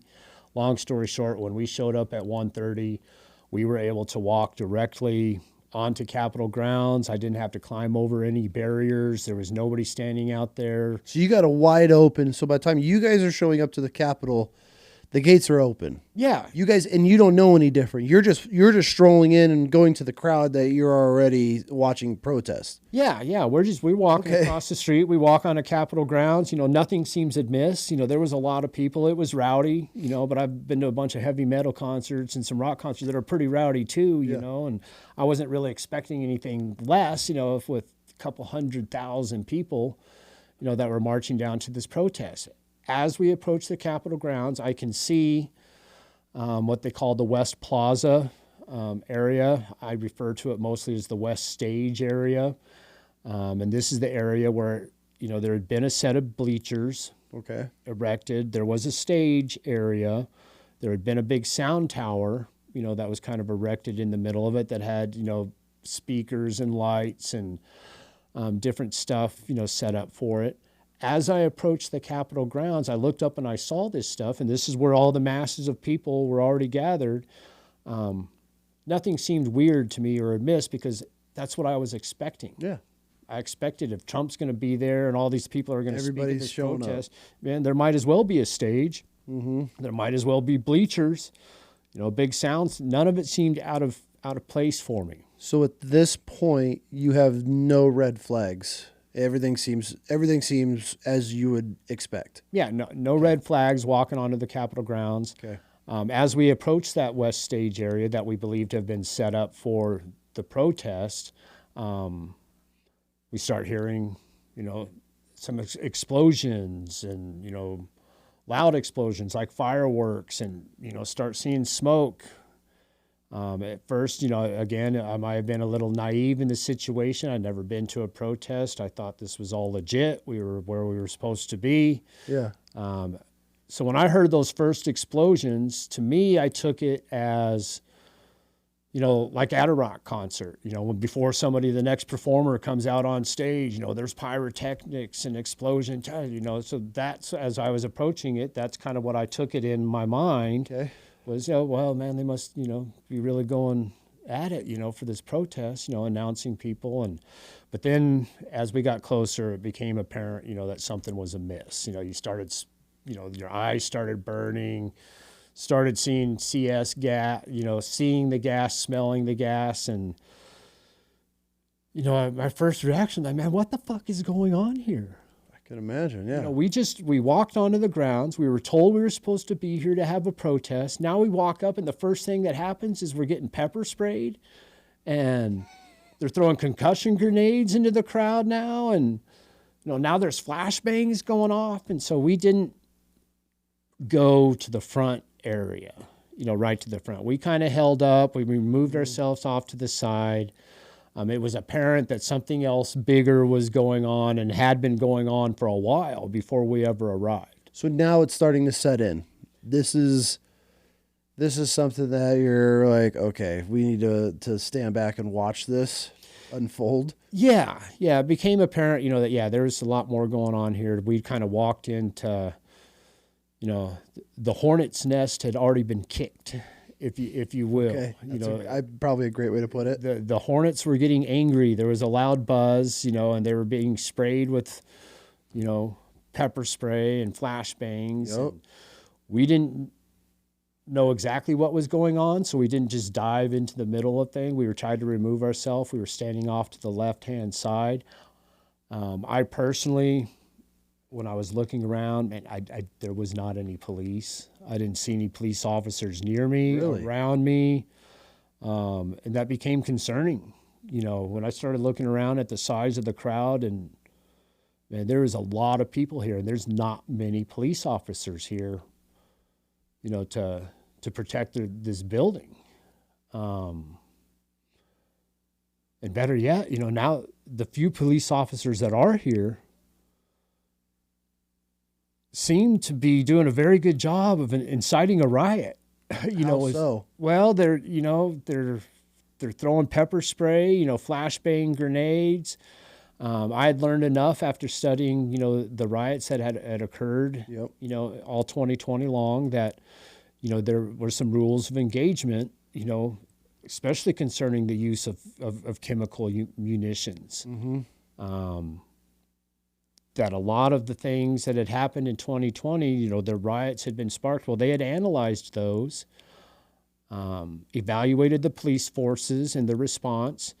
And in many of these cities across the country, my hometown, Denver, is where I was living, it had been decided that, and there was a riot that occurred in Denver. This was at the end of May, first part of June, during the George Floyd, protest and stuff that led to riots. Well, there was riots that occurred. Protesters got into it with police officers. Most of these cities, New York, Denver, have looked at those, and they decided that the police officers had violated the rights of the protesters to hold a First Amendment protected, free speech event, where they can hold a protest. They have the right to do that. They have the right to be able to do that without being, attacked by law enforcement. And many cities had decided that their police forces had violated the protesters' rights. And they had awarded those protesters millions of dollars. I think in Denver, they gave $18 million to Black Lives Matter protesters, whose claim was that they had been attacked by the police officers, unjustly so, and had been hurt or damaged because of that. So because of that, it had been determined, and this happened in Washington, D.C., in June. Muriel Bowser, Metropolitan Police, they had decided that they are no longer going to use chemical munitions, at any type of First Amendment protected event. They're not going to use tear gas and pepper balls. They're not going to use, non-lethal rounds because it could instigate the crowd. But here you are, found yourself right in the middle of it. Here we walk up, and that's all that's going on. Okay. So another part of the rules of engagement, for those type of riots or protests, if you will, is they've got to make an announcement, a dispersal announcement they've got to make it loud enough that it is heard by everybody, that this is no longer a protected protest. It has gone beyond that. And a dispersal announcement has to come and be made to tell the people that, listen, you are not involved in illegal activity any longer. You need to leave. And then they have to be given the amount of time to respond to that order. Are you hearing any of this? No, none of this is happening. There was no dispersal announcement being made, but there's already being, chemical munitions, flashbang grenades, tear gas, that kind of stuff is being used. Initially, as we were there trying to figure out what was going on, I could look up onto what was the scaffolding. You can hear him talk about the scaffolding, the whole stage area, which, just for reference, that whole stage, the sound tower, the bleachers, it hadn't been set up for the protest. That had been set up for the inauguration. Got it. Which wasn't still for another 2 weeks. This is what comes into question where people start asking me, well, didn't you realize at some point in time, that it was all a setup? And it was a little bit later, that you started realizing that, okay, if they knew that this big giant protest was coming, they had to have known. Why would they have this whole setup? Once we got to the bleachers, there was equipment everywhere. There was pipes laying around, again, the whole pallets of bricks, that showed up at BLM protests. Here you showed up and you start looking around, and there's pipes, and there's 2x4s, and there's ropes, and there's all this equipment that's just left around in the open for anybody to grab and to use. So I mean, you're protesting in a construction zone. Yeah. With scaffolding, which people are obviously going to climb and use all this stuff. Yeah. So what are you guys doing at this point? Now that the pepper spray's going off, they're tear gassing, flash banging people. Where are you guys in this scenario, or the situation, I should say? Like what's going on? Again, we're still trying to figure out what's going on. So we've removed ourselves from the situation a little bit. We're standing on to the northwest side, of that West Plaza stage area. Personally, man, I'm hoping some police is going to show up, to be honest with you. Things are getting rowdy, starting to dissolve a little bit. I'm hoping that, some police officers are going to be here to kind of keep things calmed down. Soon I could see up on the scaffolding, the scaffolding was kind of see-through a little bit, but it was white. But I could see police officers climbing the stairs, and they're all carrying guns, looking like, AR-15 type stuff. Turned out later, find out that those were pepper ball guns, but I couldn't tell that. Yeah. People were starting to climb up on some of the walls, and climb up on the scaffolding. Things were starting to get a little, wild. But I could look up and I could see all these officers, coming with these guns. People were climbing on the walls. My buddy that was standing next to me, I said, man, what are these people doing? These people are idiots. He said, well, what do you mean? I said, well, what are they trying to do? And he said, well, I think they're trying to get into the Capitol. And I said, well, why? I hadn't made the connection that there was any reason to go into the Capitol. That was not something that, well, I think that, to protest, the election results, and man, they're a bunch of idiots. They're about to get shot. I saw police officers. I assume they were carrying guns. And this is probably not going to be a super popular opinion, but from me, with some other J6ers and stuff like that. But when it comes to the defense of the Capitol building, I expected the men and women that were put in charge of protecting that, that if it came down to it, would use lethal force. I expected that would be something that they would do. Okay. If the building was being attacked, if it was literally trying to be broken into, I believed it was within their realm to use lethal force to protect that building. So at this point, you're watching them climb things now. They're working their way up. The crowd's pushing toward the doors or up the stairs. And the whole entire time you're thinking like shit's about to go down. So now it's starting to get serious for you. Yeah. Now it's definitely gotten serious, and to where I'm on the verge of it's getting close to where things could get lethal. Yeah. And that's something that I didn't want anything to do with. And that's the argument that I was making to the people that were there in front of me that were trying to climb up on the scaffolding. Man, what are you guys doing? You guys are about to get shot. So you're right in the crowd.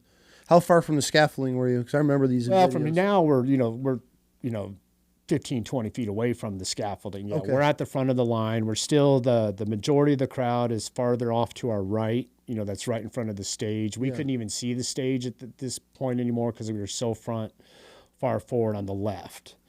On the north side of the stage, we couldn't actually see what was going on down that line because the scaffolding was now blocking us. But so things are starting to dissolve. I'm having an argument. Other people are yelling at the people. It's a back and forth. Hey man, what are you guys doing? You're about to get shot. No. Some people felt like that it was necessary to go into the Capitol. Again, who those people were, I don't know. Yeah. Antifa, people say, well, Antifa wasn't there. Well, if you're looking for Antifa to be showing up in an all black block uniform, that's not the way that they're going to roll into this scenario. They know if they show up in black block that they're going to just be annihilated right away. So what do? They dress up, like the people that they're around. So, Yep, people were saying at this point in time, you need to go into the Capitol. There was people on megaphones, again, who they were working for, whether those were some of the FBI informants. You don't really know. So you got people on megaphones at this point screaming, "We got to get into the Capitol." Yeah, people, hey, listen, let's go to the Capitol. Other people are arguing, citizens are arguing, no, that's not the way, that's not what we're about, that's not what we're here to do. I'm secretly hoping that there are going to be some police officers that are going to help, trying to keep this thing under control. But it was, out of control. It was becoming out of control. And it was at that point in time, when supporting units were being called, Okay. riot squads were being called. They were calling for other police officers to show up at the Capitol building, that their assistance were needed. And that's when Platoon 42, is a civil disturbance unit, CDU, within the Metropolitan Police Departments.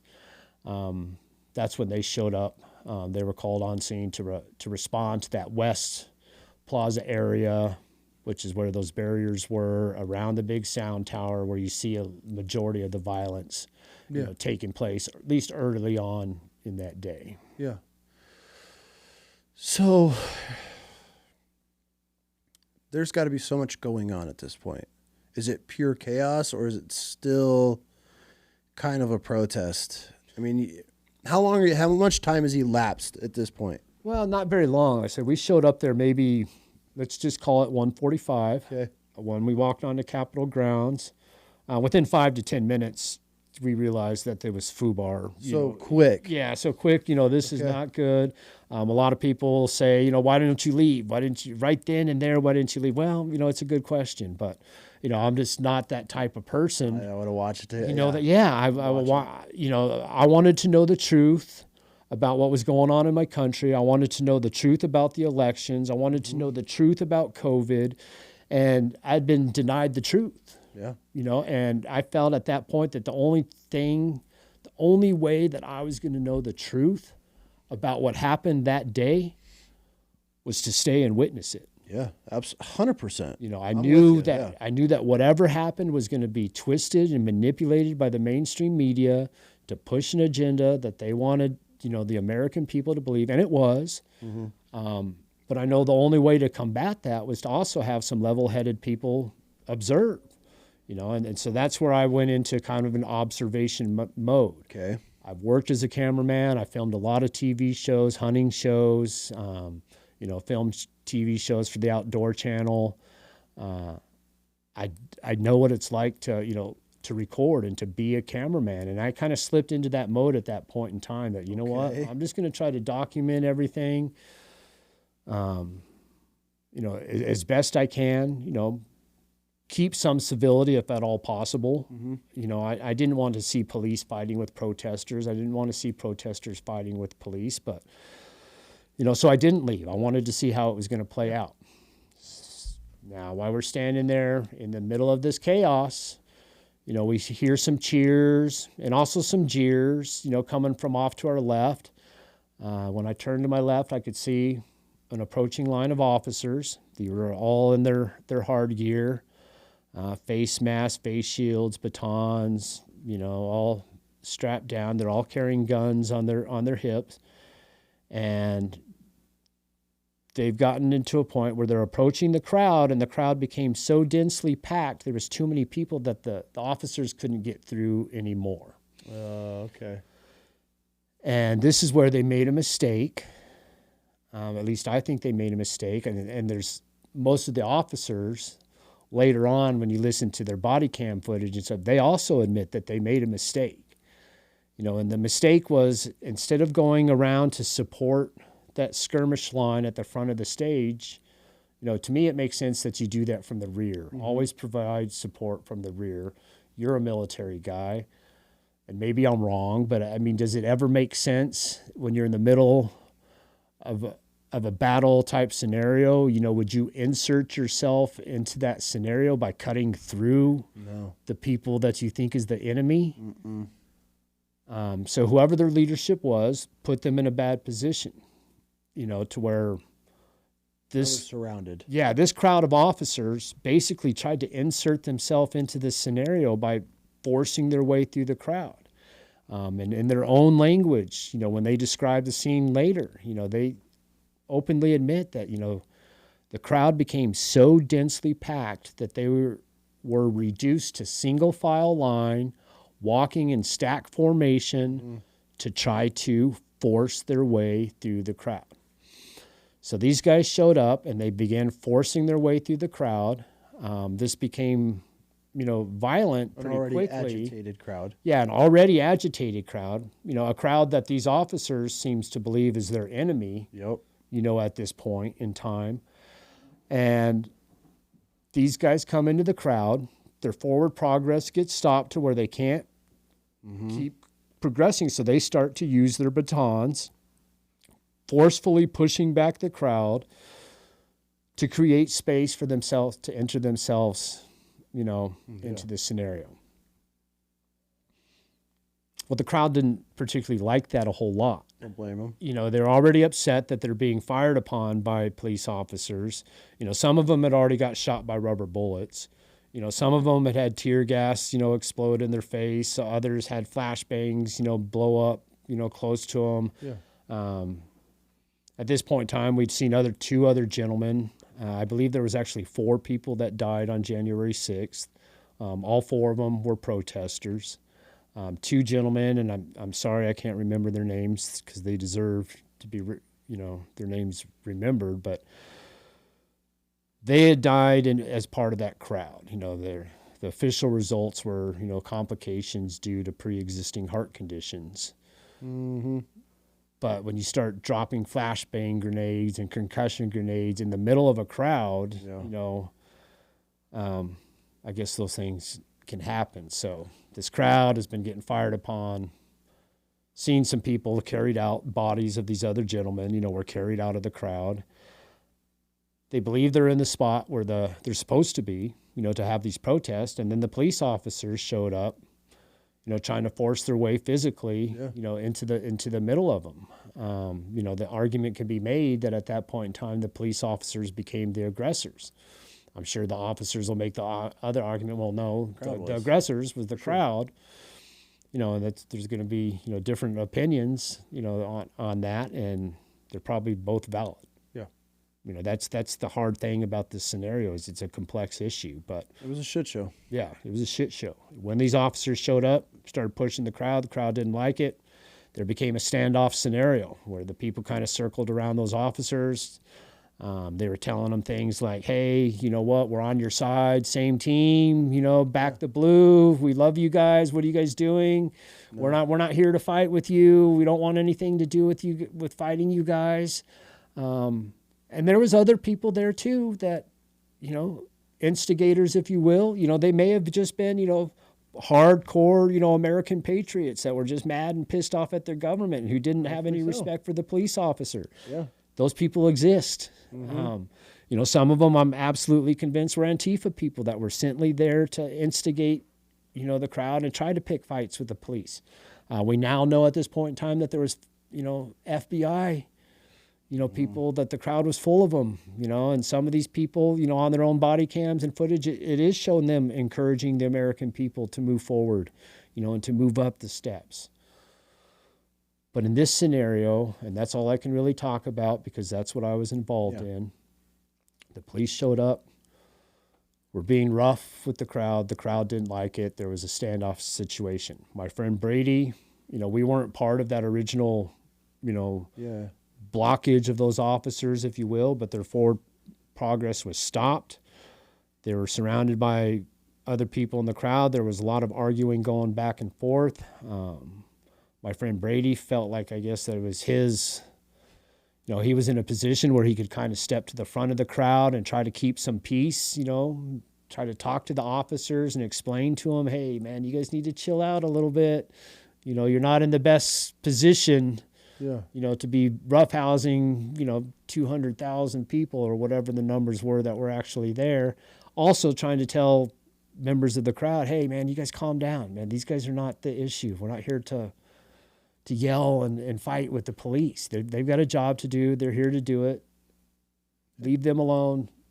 Guys, we don't need to be assaulting. And that's where we were at, you know. Now, Officer Hodges, which is one of the officers that was there that day, he was at the front of that group. If you'd recognize the name Officer Hodges, Daniel Hodges is his full name, is because he was also one of the 4 officers that later ended up testifying to the House Select Committee.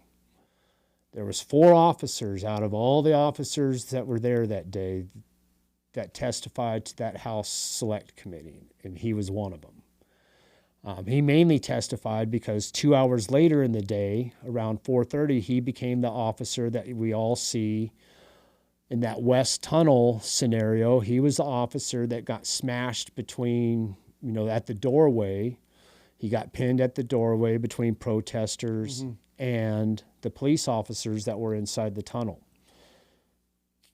That was a separate situation 2 hours after, you know, I encountered him. Yeah.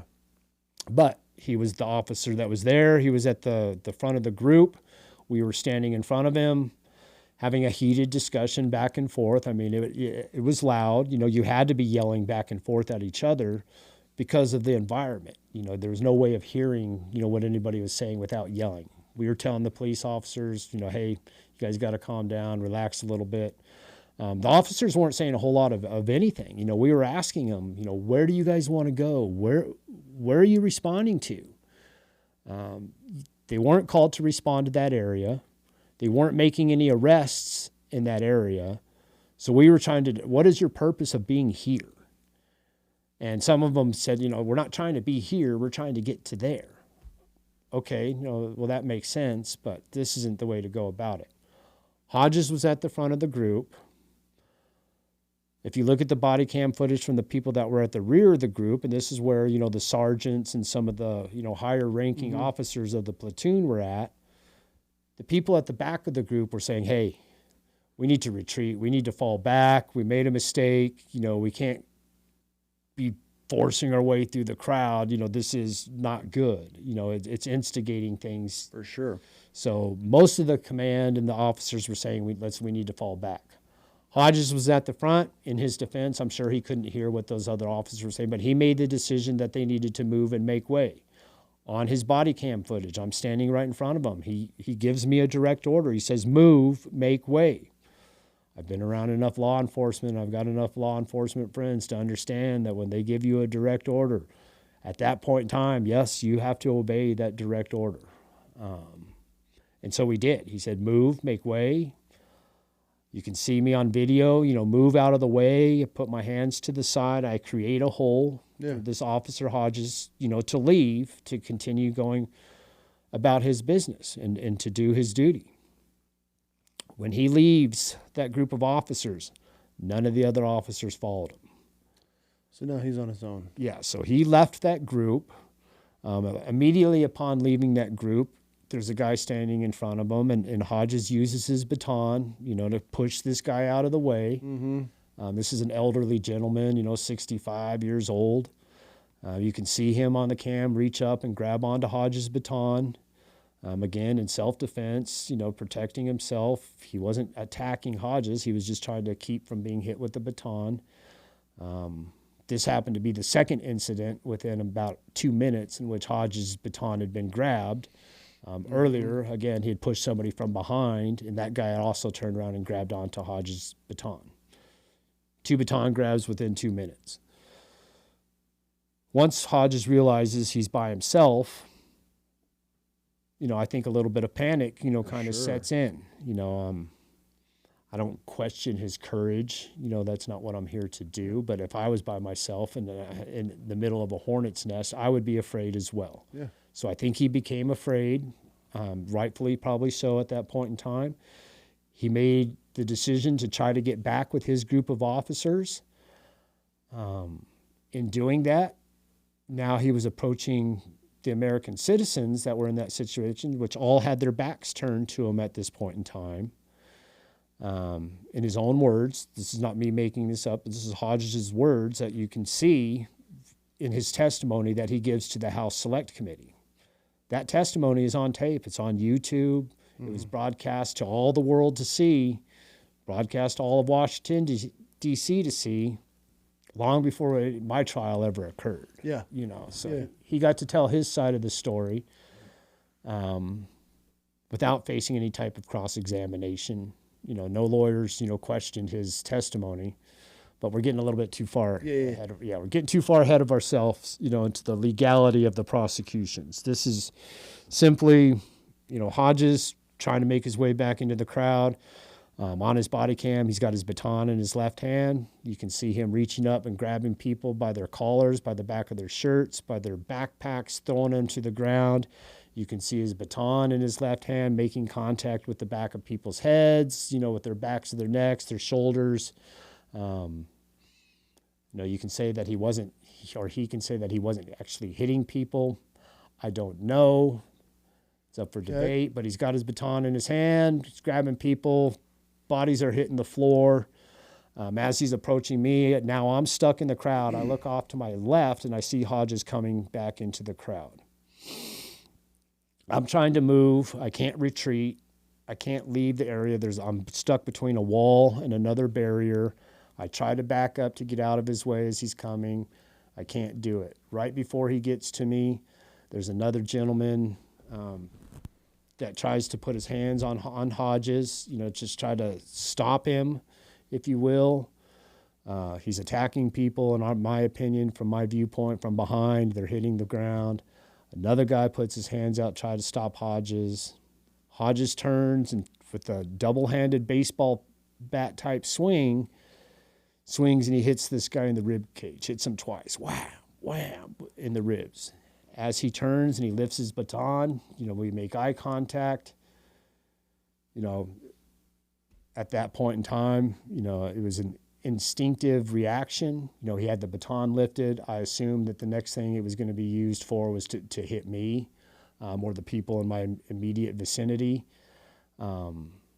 Without thinking about it, I didn't make a conscious decision. I wasn't mad at Officer Hodges. Had no ill feelings towards him. But without thinking, instinctually, I reached out and I grabbed onto his baton. How'd that go over for you? It didn't end very well. It didn't end well at all. Immediately when I realized, like I said, it was an instinctual reaction. I didn't want the baton. I wasn't trying to grab the baton. I wasn't trying to rip it away from him. I was just simply trying to stop what was happening from happening. I didn't think that it was going to be of anyone's benefit, if people continued to get hurt, in this situation. I just reacted. I grabbed onto the baton. Immediately, I regretted it. What did he do? Well, as soon as I grabbed onto it, I didn't have a plan of what to do next. It was literally a case of grabbing the tiger by the tail. Mm-hmm. So as soon as I grabbed onto the baton, the kind of crowd kind of surged in my direction. We both ended up kind of getting pushed to the floor. Mm-hmm. It was kind of like a big mosh pit at that point in time. If you ever, it was just body surfing, body moving. We got pushed to the floor. I fell down on my belly. I had one hand on the baton. Officer Hodges was on top of me, trying to grab the baton out of my hand. At this point in time, I started getting hit with other batons, other officers that were there. Oh, really? Yeah, they started doing the whole pummel me with batons routine. And I was face down on the floor at this point in time. Mm-hmm. I've trained a little bit, done some Krav Maga, study and training. I know how to defend myself somewhat. I realized that if I let go of that baton while I was face down on the floor with the officer sitting on top of my back, there's a good chance that I would have taken a severe beating. Yeah. I made the decision at that point in time not to let go of the baton until I rolled over on my back where I could get my feet up into a defensive position, where I could use my feet, just like you would in a MMA match, to keep people away from you. Once I got in a defensive position where I felt like I could better defend myself, I let go of that baton. I did use my foot, to push Officer Hodges. They say that I kicked him in the chest. If you read any of their terminology and in their indictment is, that I kicked Officer Hodges in the chest. And that was me assaulting the police officer. Okay. And that's not what happened, at least in my opinion. Yeah. I let go of the baton. I used my foot to push off the shoulder, create some space. Got whacked with a few batons. My buddy Brady, grabbed me, pulled me up, pulled me out of the situation. And, that was it. I think I stood up. I gave the officers the double finger, salute. At that point in time, I wasn't real happy with them. I felt like we had jumped in, to try to help them not escalate the situation. We were trying to keep violence from occurring, and Wasn't happening. it wasn't happening,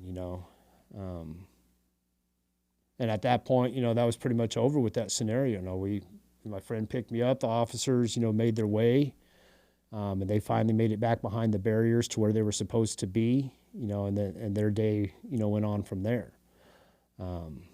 My day, to be honest with you, right there, I was ready to be done. Oh, I bet. I was in some pretty immense pain. They know where to hit with those batons, to cause pain. Where'd you get hit? They hit me right on the inside of the knee, on the ankle bone, on my forearm, on my elbow. I thought my arm was broken. I thought my knee, and I mean, it hurt. It was that type of pain, like when you're Deep pain. like when you want to throw up, like you're about to hurl. Pain, yeah. Yeah, and that's where I was at, after that situation. God bless. I stood up, and there was still chaos going on around me, but man, no, I was sick. I wanted to throw up. I didn't understand what had just happened. I didn't. How in the world had we gotten to this point? Where I was grabbing onto a baton in the middle of, can only be described as a riot. At this point in time, and I was done. I wanted nothing else to do with it. Unfortunately, that was about the time, when these guys get on the microphones, get on the megaphones, and they start making announcements that Mike Pence had certified the election. And this was a big turning point. This is what people need to understand about that day. People didn't go into the building trying to interfere the certification. Okay. At this point in time, it was being announced that certification was over. That Mike Pence had certified the election, that all hope was lost, that it was done, and the process was over. Go home at this. Yeah. There's no more chance. You guys that are hoping that the certification, won't be certified. Your hopes are done. It's over. Now, I'm going to say that this was a lie. That certification process was not done at that point in time. It was still ongoing. I was naive at this point. I didn't know how long that process took. The crowd, I think, was probably just as naive as I was. And when these announcements started coming down the pipeline that Mike Pence had certified the election, people became, angry. Do you think that was a strategic play by the FBI that was in the crowd, or was that just ignorance? I think it was a strategic play by somebody. Okay. I don't have enough information to say that it was the FBI that, that planned this insurrection. I'm not going to be the guy that says that, but I think it was allowed to happen. Okay. It could have been prevented. At this point in time, I don't know, and I still don't know who those people were, but it changed the crowd's mentality. So you see a shift in the rioters now. Now it's a riot. You got cops that are full hand to hand in a crowd. You just got your ass whooped by You got your. And some people will say rightfully so. Yeah, I mean, I felt like I was doing what I needed to protect myself. I mean, I'd say rightfully so. If I grabbed a cop's baton and he beat the fuck out of me, I'm like deserved. Yeah. I mean, and that's where I was at that standpoint. Yeah. I was like, hey, you know what? You get close to cops with batons, you might get hit by one. Yeah. Shocker, right? But at the same time, too, they didn't try to arrest me. They didn't put me in place cuffs. So you think you're good at this point? If they felt like I had assaulted a police officer, they should have absolutely thrown me in handcuffs at that point in time. For sure. And they didn't. So now all this goes down. Got beat up by cops. They're on the megaphone saying that Pence signed off on it. So now the whole energy of the crowd, is it turning more aggressive at this point? Or is it, hey, let's go inside? Or is that all hand in hand? No, I mean, I think there was, again, different people had different agendas. Mm-hmm. You can't paint all the events with a broad paintbrush that covers everybody. Yeah, There were some people there that, no doubt about it, from the very beginning, their intent was to get into the building. Okay. Very small percentage of people. Mm-hmm. The majority of the crowd, now they believed that Congress had not upheld the Constitution in the fact that they had certified the election without investigating, at least investigating those claims of fraud. So it's a huge slap in the face. Huge slap. Everybody that's, I mean, to America in general, but to everybody that's there, you all are like, what the fuck? Yeah. Okay. And again, to prove my point even further, that we didn't show up with that mentality of interfering with the certification process, is because, people were hoping that Mike Pence was going to be their savior. Mm-hmm. So people didn't show up that day. At least the majority of people didn't show up that day screaming and yelling, There was still hope. Yeah, fuck Mike Pence, hang Mike Pence. That wasn't the rhetoric that people showed up with. Everybody was happy. They were hoping that this was going to happen.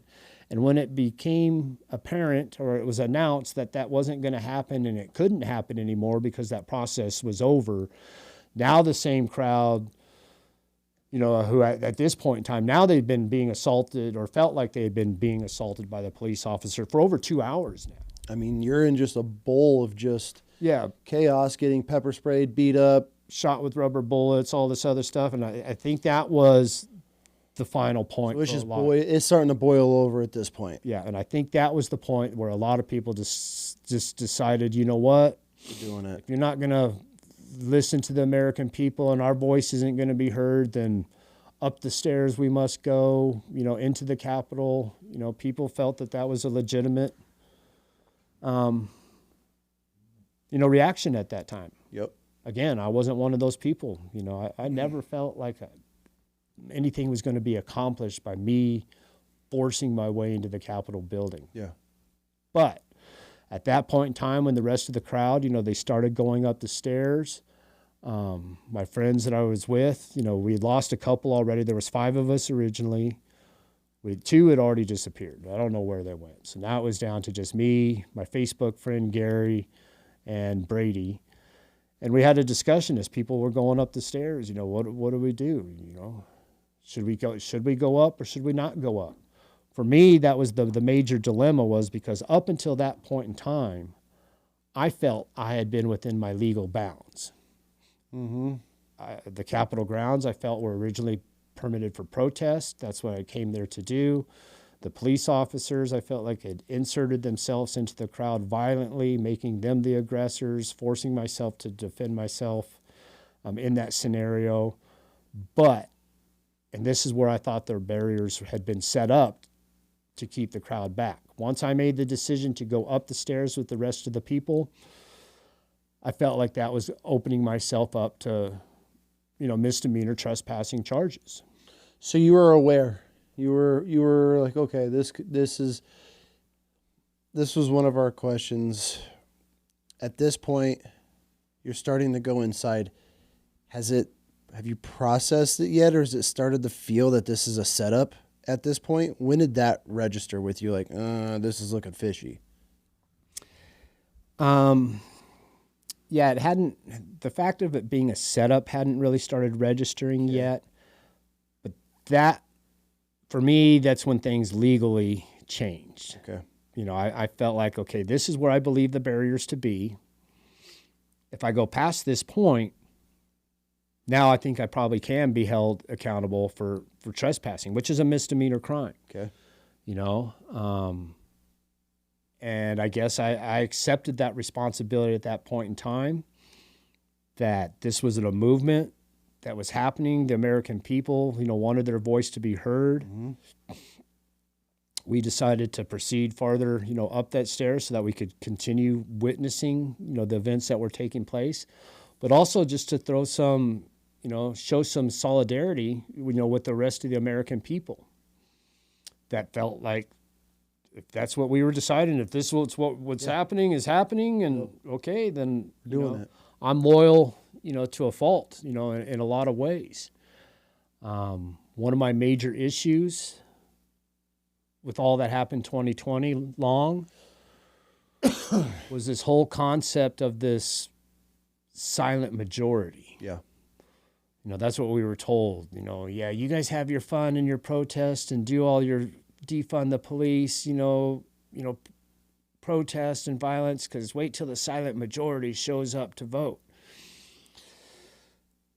Well, whatever happened, the silent majority never really seemed to have showed up. The silent majority stays silent, and that's the way that you lose elections. So at that point in time, for me to witness American citizens that were willing to do something, you're all in. Whether it was right or wrong, and people can still argue that, at that moment in time, I made the decision that I was going to support other American citizens. Okay, so you made the decision to go in the Capitol. Hadn't made the decision to go into the Capitol yet. Okay. I'm going to go a little bit further. Yeah, I'm going to go a little bit further and keep, seeing this out. But I knew and I even told the guys, that I was with, man, I don't want to go. I just got my ass kicked. I'm done. No, we got to go. We got to be, part of this movement. This is history. We got to be there. Someone's got to be able to tell the truth. We got to go. Yeah, all right, whatever. If that's what you guys decide, I ride with the brand. Mm-hmm. That's what we're doing. I'll support you in that. So we went up the stairs. As we were going up the stairs, there was a little tunnel that kind of went out into some scaffolding there, the bleachers. Later, like I said, all that bleacher, that whole setup was for the inauguration. Yep. At that time, I still believed it was for the protest. Yep.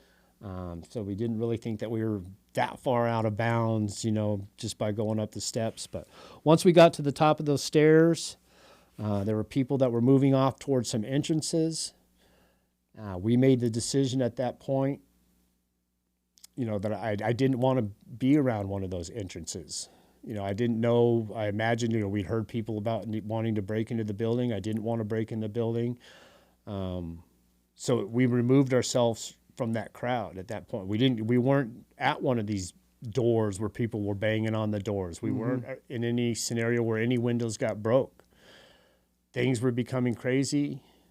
We basically called a timeout for ourselves, removed ourselves from the situation, and we went up some short little stairs. And again, now we made our way up into the top part of the bleachers, and we literally just sat down. And from this point, we were looking over that whole West Plaza area, all the way down Pennsylvania Avenue to the, National Monument.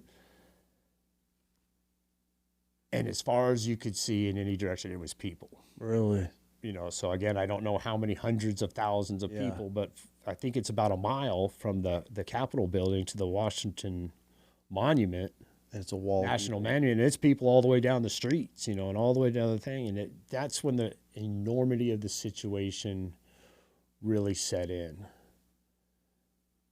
And it was shocking. It was awe-inspiring to see that many people that standing up for their rights, their country, freedom, and their rights and their freedom. It was saddening. There was a part of me that, was very heartbroken that we'd come to a point in this country where this is necessary, or we even think this is remotely necessary. That our politics, that our government, federal government, has gotten so out of control that we literally, all it was is just the American people had lost their trust in their government at that point in time. All Americans, they didn't trust both sides, and that's where we had come to, is a point where we didn't trust our government, that the people thought it was necessary to make their voices heard in such a dramatic fashion. So we were literally just sitting there hanging out, chilling out, trying to avoid the chaos, and it didn't work. No. It got worse. How did it get worse? Well, in that moment, we were sitting in the bleachers having our little breather behind us. We were on what they call the Upper West Terrace. As we looked out behind us, we could see a row of police officers, a force of police officers, maybe 50 to 100 strong, lined up, and they were advancing, on the crowd of protesters that had also made it up there. There had been some protesters, again, I believe these people to be Antifa, that had kind of made their way to the front of the that crowd, and it was, again, a standoff between protesters and police. You had some instigators out there that were taunting the police, trying to get them to engage. And again, we looked down at this situation and just made the decision that, hey, we needed to get down there, try to get between those police and the protesters and keep them separated. We didn't want any more violence to occur. So that's what we did. We got up, we left the bleachers. As we came back down onto the West Terrace, some other protesters had gotten involved, had already talked to the police, had talked to, the other protesters, and said, listen, this is not what we want. The police basically agreed that they're going to move back a little bit as long as the protesters don't advance towards them, or threaten them, cause anything. It was a standoff. So that situation was negotiated, and it's weird, crazy. People say, how did you end up in all these places that day? Very key points. And again, I have to revert to that, nothing, I don't believe in coincidences. Everything happens for a reason. Okay. I feel like God specifically placed me in certain positions, key positions, so that I could see and witness those for myself. Because what happened next, again, is, to me, it's only by the providence of God. We're standing there, nowhere near an entrance. This little side door pops open from the Capitol building. Single door, there's a side entrance, it opens from inside. A protester walks out, asks the people standing there, hey, you guys want to come in? You guys want to come into the building? No, man, I don't. I'm good, and that's what most of us said that was right there. No, we don't want to go in the building. What are you guys doing in the building? No, I don't want to go in the building. So you're just standing there, and the side door just pops open with a protester. What did the cops do? Anything? No, the cops are right there. They're standing 20 feet away. They didn't do anything, but they had moved back, and that was their point. So they didn't do anything. Protester asked if we want to come in. We're like, no, man, I don't want to go in there. That's not a good idea at all. And they're like, no, but the cops are right here. They said we can come in. Hold up a minute. What do you mean the cops say we can come in? No, they're going to allow us to come in and have a protest. As long as we remain peaceful, we agree not to break anything, they're going to allow us to come in and peacefully protest. Man, I don't know about that. Me and my buddies, we're skeptical, but at the same time too, man, and if they're letting people in the building, if that's really the case, why would we not go in the building? I've never been in the Capitol building, so there's a little bit of curiosity to it.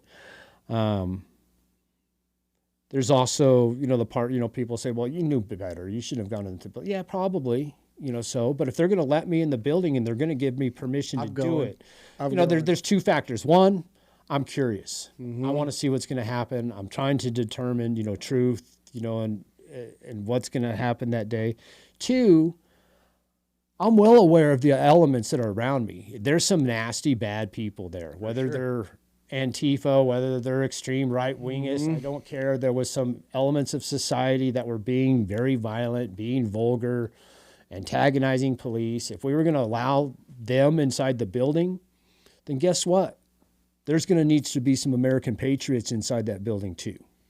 So how long did it take for you to make the decision once the protester opened the side door to the Capitol and said, hey, come on in, cops say we're cool? How long was your thought process before you were like, all right, let's go? Man, it was probably 30 seconds. We didn't have a whole lot of time. The door was open. And here's why I say that. I didn't give it a whole lot of thought. I wouldn't have either. I'm with you on this. Well, yeah, when they opened the door, he's telling us we can come in. We're saying, no, we don't think so. Then we look inside, and there's 10, 15 police officers standing inside the door, just like he says. Now granted, they weren't all the way right. They weren't 2 feet in front of the door. They were about 20 feet inside the door. There was another set of interior doors, double opening doors there. And we could look inside the building. There was 2 officers standing inside the building, holding those doors open. There was protesters walking by, officers holding the door, opening them, asking them if they're carrying any weapons, asking them, if they've got any, weapons, stun guns, those kind of things on him. And no weapons. Okay. So we're watching all this. And we make the decision, well, man, I guess they are letting people in the building. They're holding the doors open. There's 10 police officers there. There's nobody stopping anybody from going in the building. So we went in the building. And that's the way it was. We walked up as the two double doors that were inside. There was a gap in between the protesters that were coming. So those actually swung closed. And then as we approached the door, the officers inside, again, they reached up and they pushed the doors open for them and held them open as we walked in, past those officers. It just doesn't seem shady at this point. Well, I mean, I'm a little bit hesitant. Okay. Going into the Capitol building, I'm pretty sure that, that they didn't want us here originally, but there's nobody stopping us. Yeah. And in my defense, and the other protesters, had any of those officers at that point in time, if any one of them had said, hey, what are you guys doing? You guys can't be coming in here. This is illegal. It's trespassing. You can't come in here. I would have turned around. Well, okay, man, I thought we could, But they didn't make those type of statements. Instead, they held the doors. You guys walk right in. And we walked right in. Super inviting. They're not yelling at you to get out. Yelling at us, they're not being, people that are afraid for their lives. And that's what, when my trial came and we showed this footage, to the judge, his explanation was, it's only logical, and you guys should have known this, and it's only logical to assume that those police officers allowed you in the building because they were under duress. They were scared. They were doing it. They made a decision that they thought, would help preserve, their lives more and from being harmed, which is, it's a fair enough argument. Okay. I would agree that, maybe those officers did make that decision because they were scared. Okay. Now we get into my personal responsibility. I can only make the decisions based on what my state of mind is and my state of mind frame. So I believe if an officer is allowing me permission to do something that I would normally know is probably illegal, well, if the officer is standing there allowing me to do it, then I have to assume that he is given that permission. Yeah. Perfect scenario would be is if you came up on an intersection, all the lights are flashing red. The power went out. There's a policeman that's standing in the middle of the intersection. It's a red light.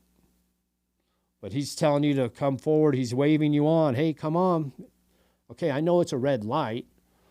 I'm not supposed to go through a red light, but there's a police officer that's given me permission to do it. So I have to assume that now it is a legal move for me to follow that police officer's direction. Same thing here. And this will go back to, what some people, my belief was that these Capitol Police were hired and trained to defend the Capitol of the United States and the politicians inside it against anything, any threat of violence. Yeah, absolutely. And I felt like they would use lethal force in order to do that. The fact that they weren't doing so and that we're standing by and they were holding doors open, just further my belief that they were indeed allowing it to do it. They weren't doing their job that they were trained to do. Mm-hmm. The judge's excuse was, well, it's because they were afraid. So they allowed you guys to do that, and you guys should have known that. And my question to the judge is, hold on, wait a minute, just a second. So they were afraid, so they were able to not do their job. So is that the precedent we're going to set for, police officers and especially military in the future? Because I can probably imagine a lot of military people in the middle of a battle or when they're told to defend this outpost or whatever, that become afraid. Mm-hmm. And you're telling me that if they become afraid, now they can not do their duty? That's a slippery slope. And that was my mindset. If these officers are here to, the fact that they're allowing people in the building and not doing anything about it, that gives credibility to the fact that they were allowing people into the building, So now you're in, and you're getting the green light that you think from the officers. They're all holding doors open for you guys. Just went for a stroll in the Capitol? Well, I mean, from that entrance, yeah, pretty much. I mean, we went through a hallway and up a set of stairs, and it wasn't. I mean, I've never looked at a blueprint of the Capitol building. I had no idea where we were at, where we were going. I was along for the ride, following the other people in front of me. Again, it was an organized fashion. I remember we walked down a hall, and then we walked through another big room, and there was little ropes set up, on the side. Everybody stayed in the lines, and did what they were supposed to do. So nobody's doing anything stupid in there? And No, nobody's doing anything stupid. Nothing. Is it nice inside of there? Yeah, I mean, it's. Were you like, holy shit, we're in the Capitol? No, absolutely. And then that's where the first thing we ended up in was inside the rotunda. And you walk into the rotunda and you look at all that artwork and the historical paintings and drawings. I was in awe. I was flabbergasted. I was speechless. Be standing inside the U.S. Capitol building, the rotunda. And there wasn't a bunch of crazy nonsense going on. At least not at first. I was probably one of the first, people, a couple hundred people anyway, to enter the building, I would imagine. And also you got to remember that we entered through that door, an uncontested doorway. We didn't break in. We didn't see anything break in. At that point in time, we still didn't know that the building had been broken into. We thought that the police officers had decided that, this many people were going to allow them in. Inside the rotunda, everybody was behaving civilly. People were walking around. There was a lot of excitement. Everybody, was in awe that they were in there. There was police officers that were walking around in there. They didn't seem very afraid. Nothing said. Yeah, they were talking to people. Everybody was talking, and I heard officers talking to other people. And again, the whole question was, man, are you guys really allowing us in here? And the exact quote that I can remember the best, it was a big black officer, and he said, okay, listen up. To be fair, we didn't allow people to enter the building. But what we've decided at this point is that because there are so many people here, that we are going to allow you guys to remain inside the building as long as you remain peaceful. If you guys want to have your protests, we'll let you have your protests. But at the moment where it becomes too unruly, if you guys quit listening, if there's any type of vandalism, if we make an announcement or you hear us saying that you guys got to go, you got to go. And to me, that was fair enough. Fair enough. So we're in the rotunda, checking things out, taking pictures of each other, While I'm there, I hear somebody come walking in. And he's making announcements, burn it to the ground, burn the place, light it up, burn it to the ground. So I immediately turn and I recognize who it is at first. It's a guy by the name of John Sullivan. He's does a lot of reporting, Antifa. I call him an Antifa sympathizer. Oh, okay. Some people say he is Antifa. Either way, he's there. Anyway, he's there, and he's making recommendations that people set it on fire and burn it to the ground. I turned and I said, no, that's not what we're going to do. And I made a loud announcement inside the rotunda. Hey, listen, if you guys are American patriots here, you treat this place with respect, the same type of respect you would show your mom's house. And that led to chants. People started a chant of, whose house, our house, whose house, our house. But again, it was American people there, excited, supporting their country, not there trying to kidnap senators or take anybody hostage or, any of the nonsense that they've kind of led you to believe. How much time did you spend inside the Capitol? From the time we entered, they say that we came, on video, we entered at 3:36, which for timeline reference, the certification proceedings were stopped at 2:18.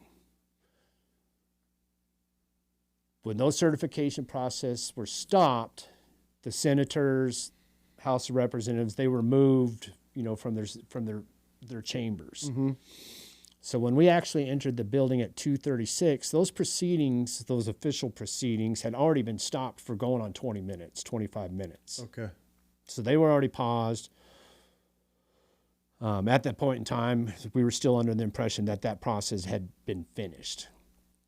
So we were in the rotunda, and we'd been there maybe 5 minutes, and a group of people were now starting to wander up the stairs.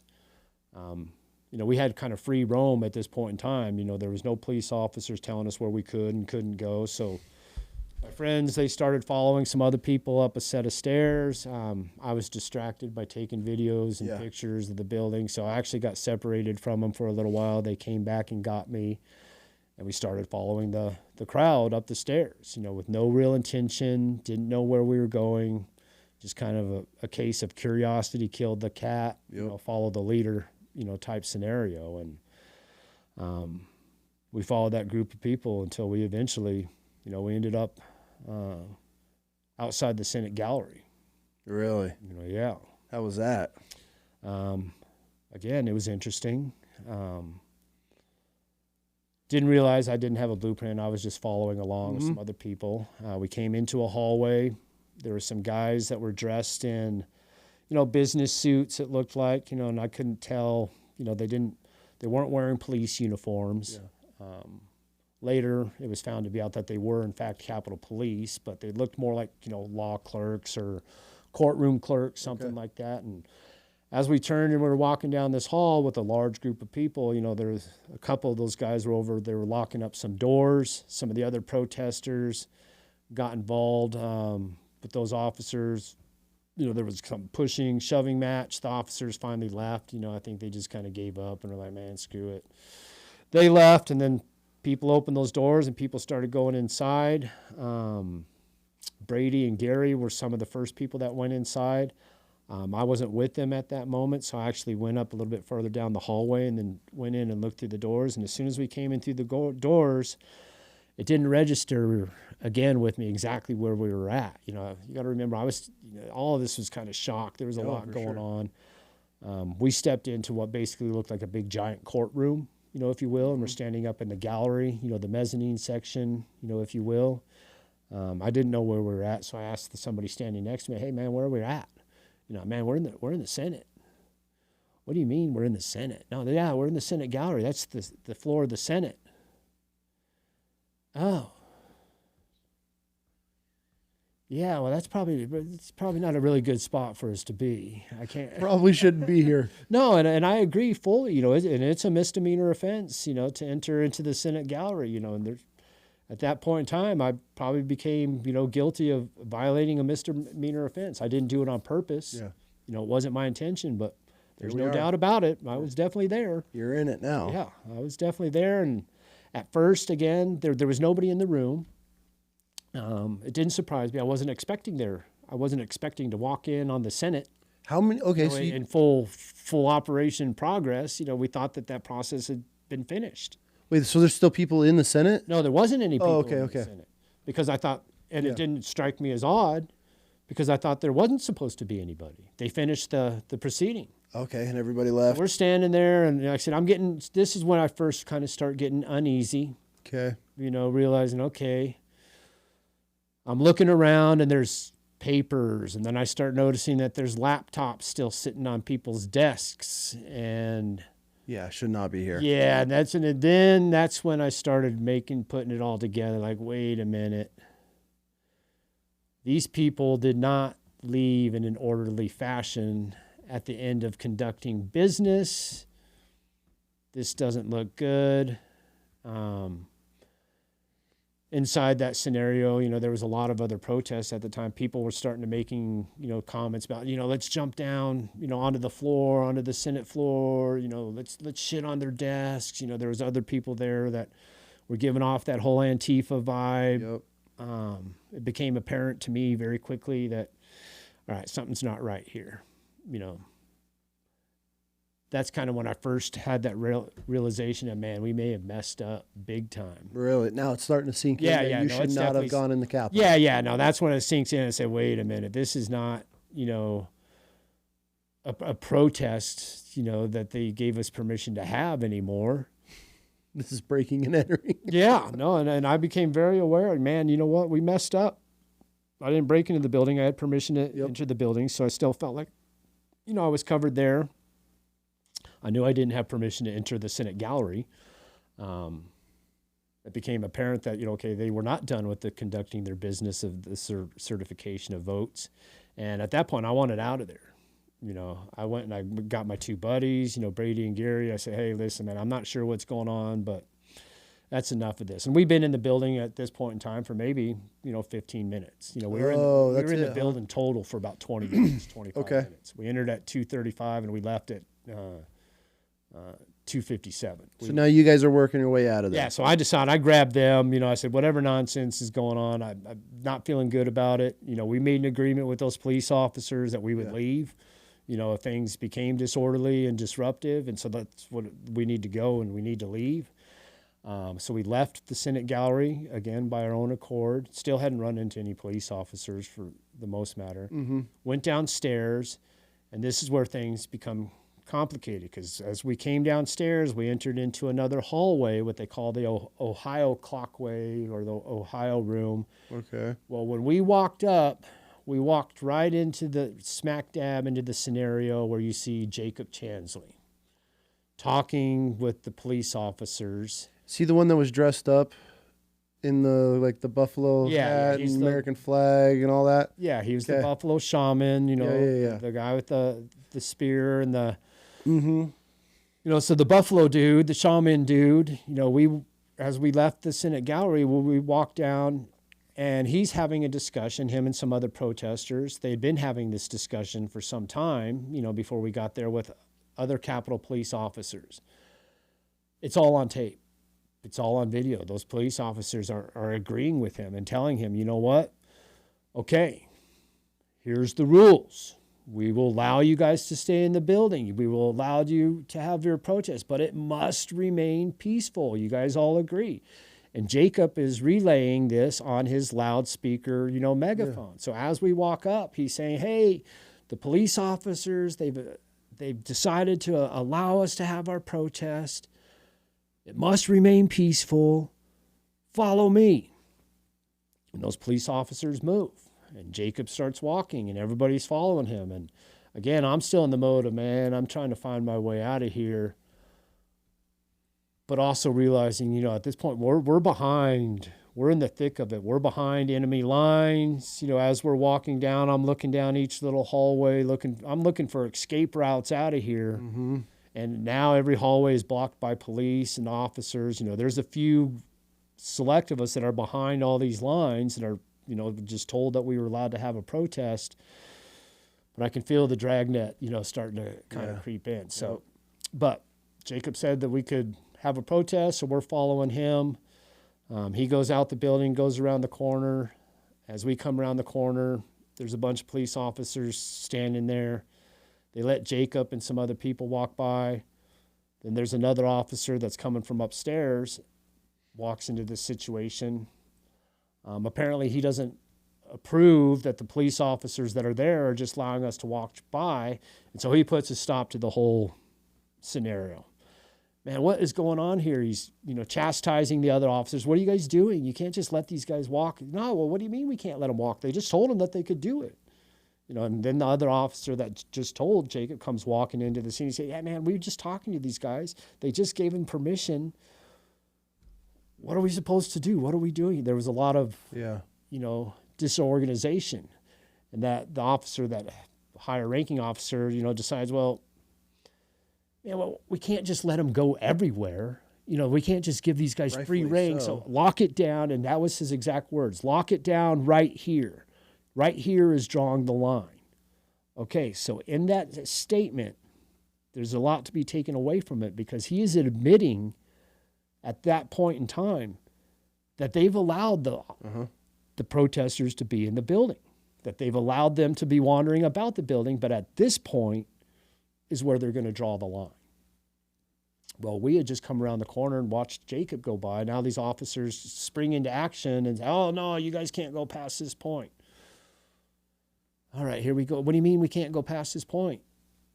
Those guys just gave us permission to have a protest. They told us to follow him. You just let him go up the stair. How come we're not allowed to go past the point? Well, because we've decided that this is where we're drawing the line. Okay, well, yeah, but all these other officers are telling us that we can have a protest. Now, you're not going to let us have a protest. So there's this huge miscommunication with the cops and now with the protesters. So everything's just an absolute shit show. Of course, and nobody really knows what's going on. We can only go by off of what we're saying.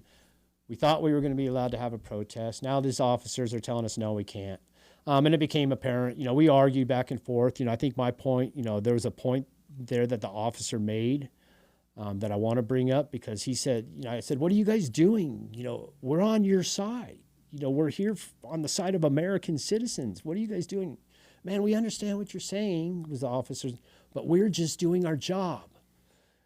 And for me, that struck a point. We're just doing our job. Okay, well, your job is to uphold and protect the United States Constitution above and beyond everything first. You don't take an oath to protect the federal government. You don't take an oath to protect the politicians. You take an oath to protect the United States Constitution. And your excuse, well, I'm just doing my job. Okay, well, you're going to have to make a choice as a law enforcement, and that choice is, and a lot of people made that day, what side are you going to be on? If you have to choose between defending your government and its politicians over the Constitution and the citizens, what side are you going to be on? And it's not quite the same thing, but, there was lots of Jews that were exterminated and killed by Nazis. And when those Nazi soldiers were asked what they were doing, how come they didn't stop in and why didn't they do anything? They were just doing their jobs, Same thing when you hear, accusations, and I don't necessarily agree with it, but you got to remember one of the big flashpoints of that summer was the whole George Floyd incident. And, people were accusing those officers of not protecting George Floyd. One officer, there was particularly charged with, us assaulting and causing his death. The other officers were charged and found guilty because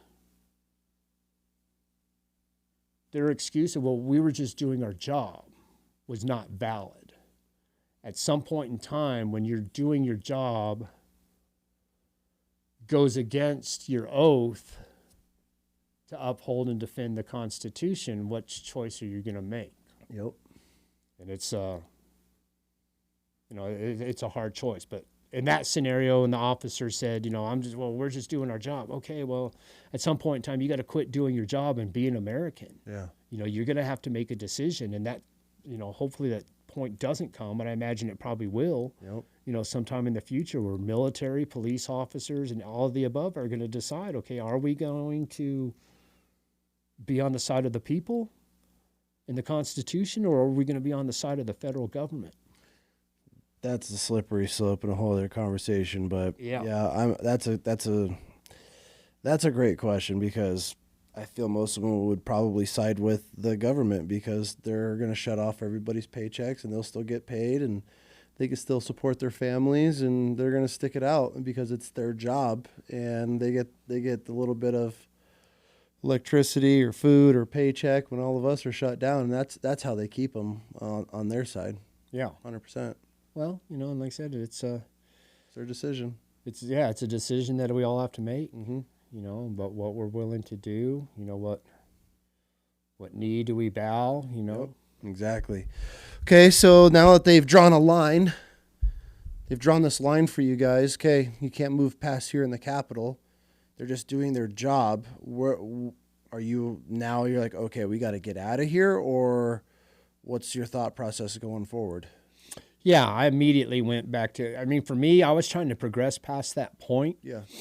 Be honest with you, I didn't really care a whole lot about going to a protest anymore at this point. But if there was a legit protest happening somewhere and we had permission to go to it and to participate in it, then I wanted to be part of that legally, happening protest. I wanted to get to that point to where I could say, hey, you know what, they gave us permission to be here. When in Rome, right?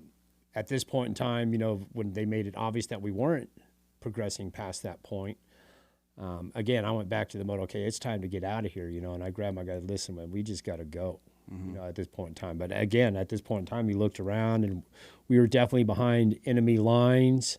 I could look down one hallway and I could see protesters lying on the floor with, camo fatigue. It had to be National Guard, guys or whatever at that point coming in and holding people at gunpoint on the floor. Okay. I could tell that like I said, the opportunity to leave was Shrinking. We were behind, there was no way out. And that was the dilemma that we were in now. Now we were trying to find our way out, but we couldn't go anywhere because every hallway was now blocked by police and protesters.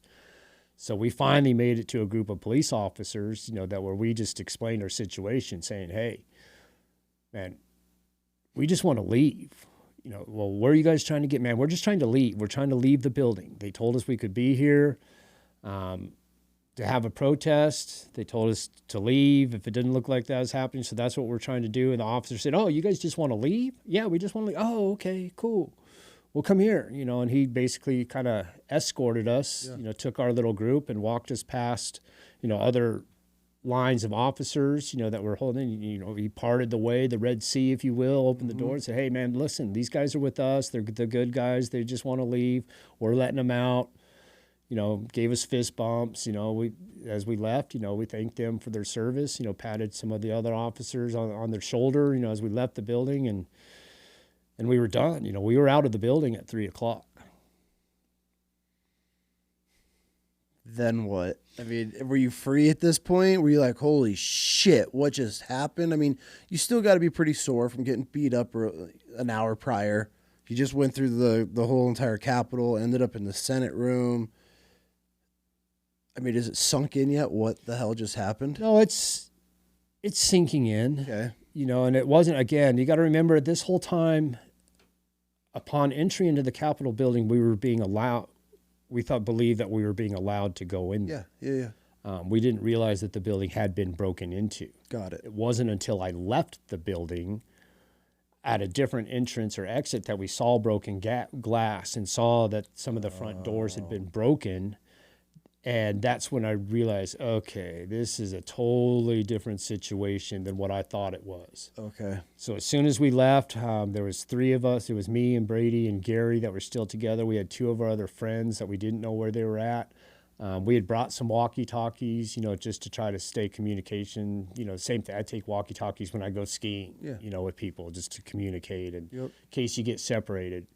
There were so many people that day that obviously the airwaves and we're all garbled and you couldn't really communicate with a walkie-talkie, but we were able to get out enough and we could hear our friends responding that we just told them, meet us on the northwest side of the building. When they showed up, again, like I said, this was around maybe 3:15. It was apparent that we'd got ourselves into a situation where it wasn't what we had seen. And we just wanted to be done with it. Yeah. We got together and said, hey, what do you guys want to do?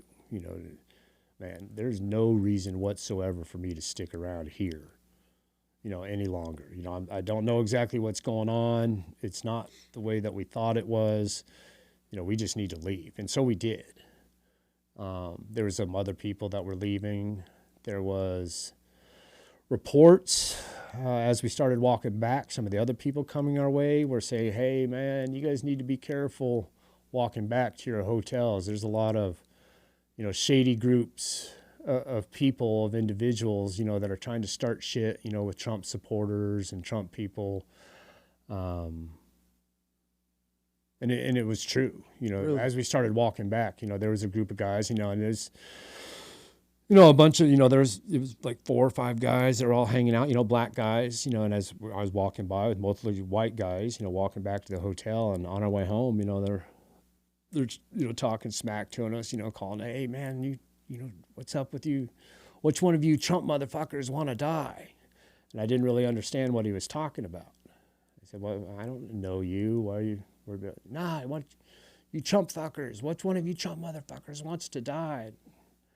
And I looked, and then I saw him, lifting up. He pulled up his waistband and showed me a pistol, tucked into his pants there. And, I didn't have any pistol on me, and that was probably one of the worst feelings I ever had, is being threatened.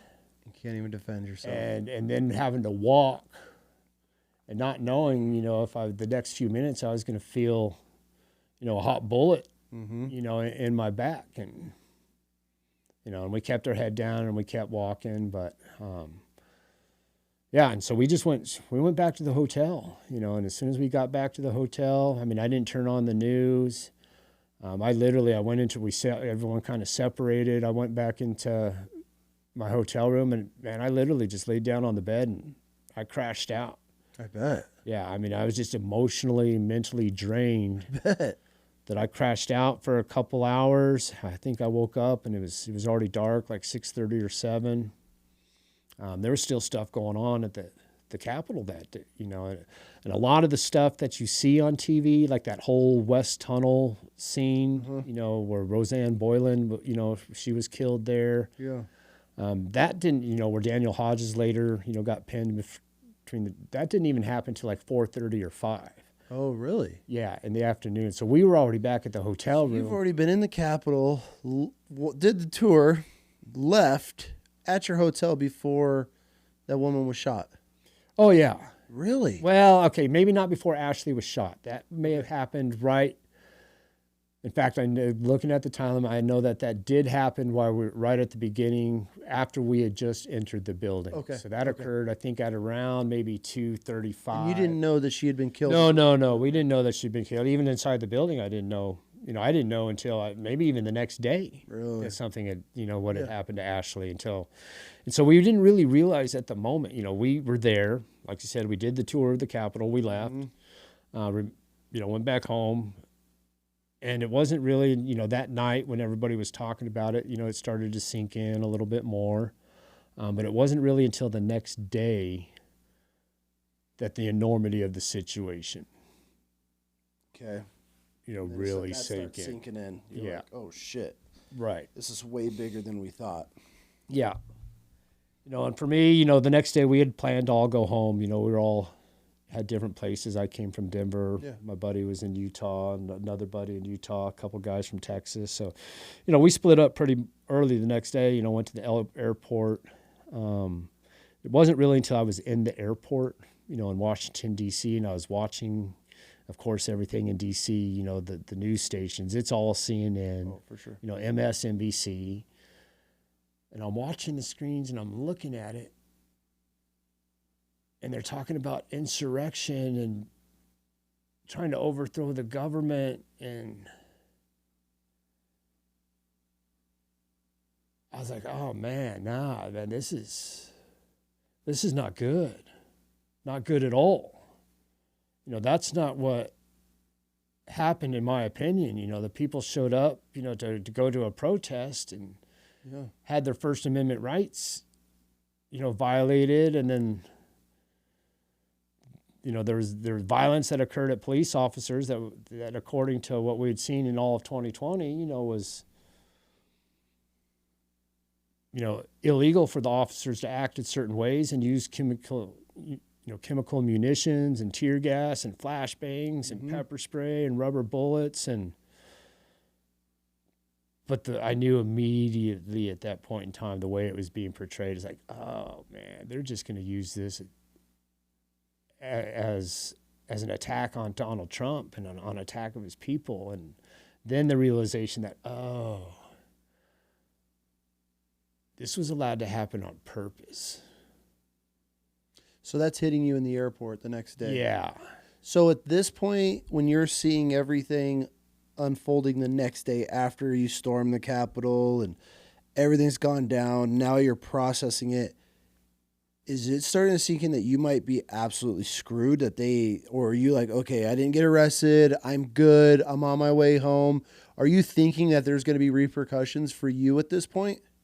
Or do you think you're just cool? You're just, hey, I was in, got out, no harm. No, I don't think I'm cool at all. So you think you know you're in trouble? Oh yeah. When I'm watching this sitting and watching it, I know I'm in trouble.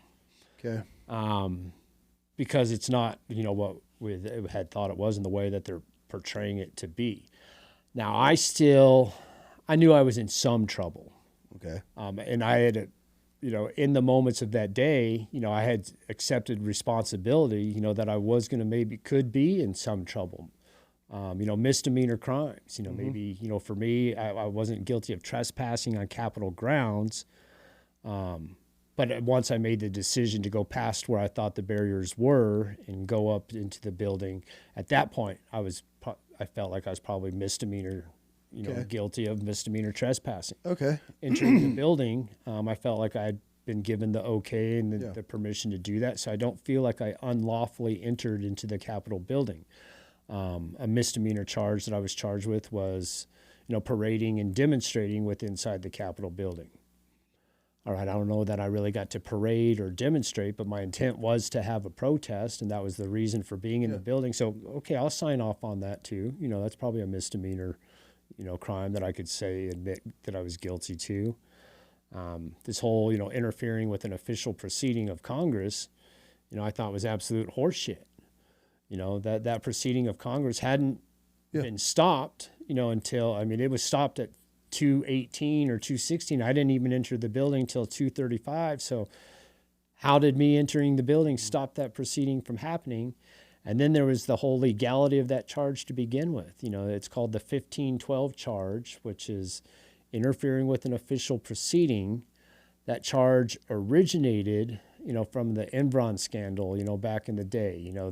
Congress came up with this law to prohibit, people that were involved in an investigation or were going to trial from destroying evidence, Okay. From shredding documents, from destroying physical evidence, or intimidating or tampering with witnesses, judges, juries. That's what the law originated from. They decided that they were going to try to use it because it carries a potential of 20 years. No kidding. Yeah, so interfering with an official proceeding is punishable by 20 years in prison. So, how long were you home before you got contacted about January 6th and everything that went down? Yeah, so that was we all split ways. We were on our way home. It became obvious that we were probably in trouble. Okay. I knew for a fact that, my cell phone had been inside the building. I understand geofences and perimeters, and very simply, they could round up anybody's cell phone that had been with inside a certain perimeter once they established that. I hadn't been trying to hide anything. I'd been very vocal on Facebook, on my way out there. Even during the day, while I was there, I was posting live, stuff from Facebook. I wasn't trying to hide it. I thought we had been given permission to be inside the building. So once it became apparent that they were going to try to spin this into being some sort of insurrection to try to overthrow the government, that debate came up between me and my co-defendants. We weren't co-defendants at the time, but, I figured, man, you know what? We've got to make a decision here. I don't think we're getting away with anything, not trying to get away with anything. I think we should make the decision that we need to go and, contact a lawyer.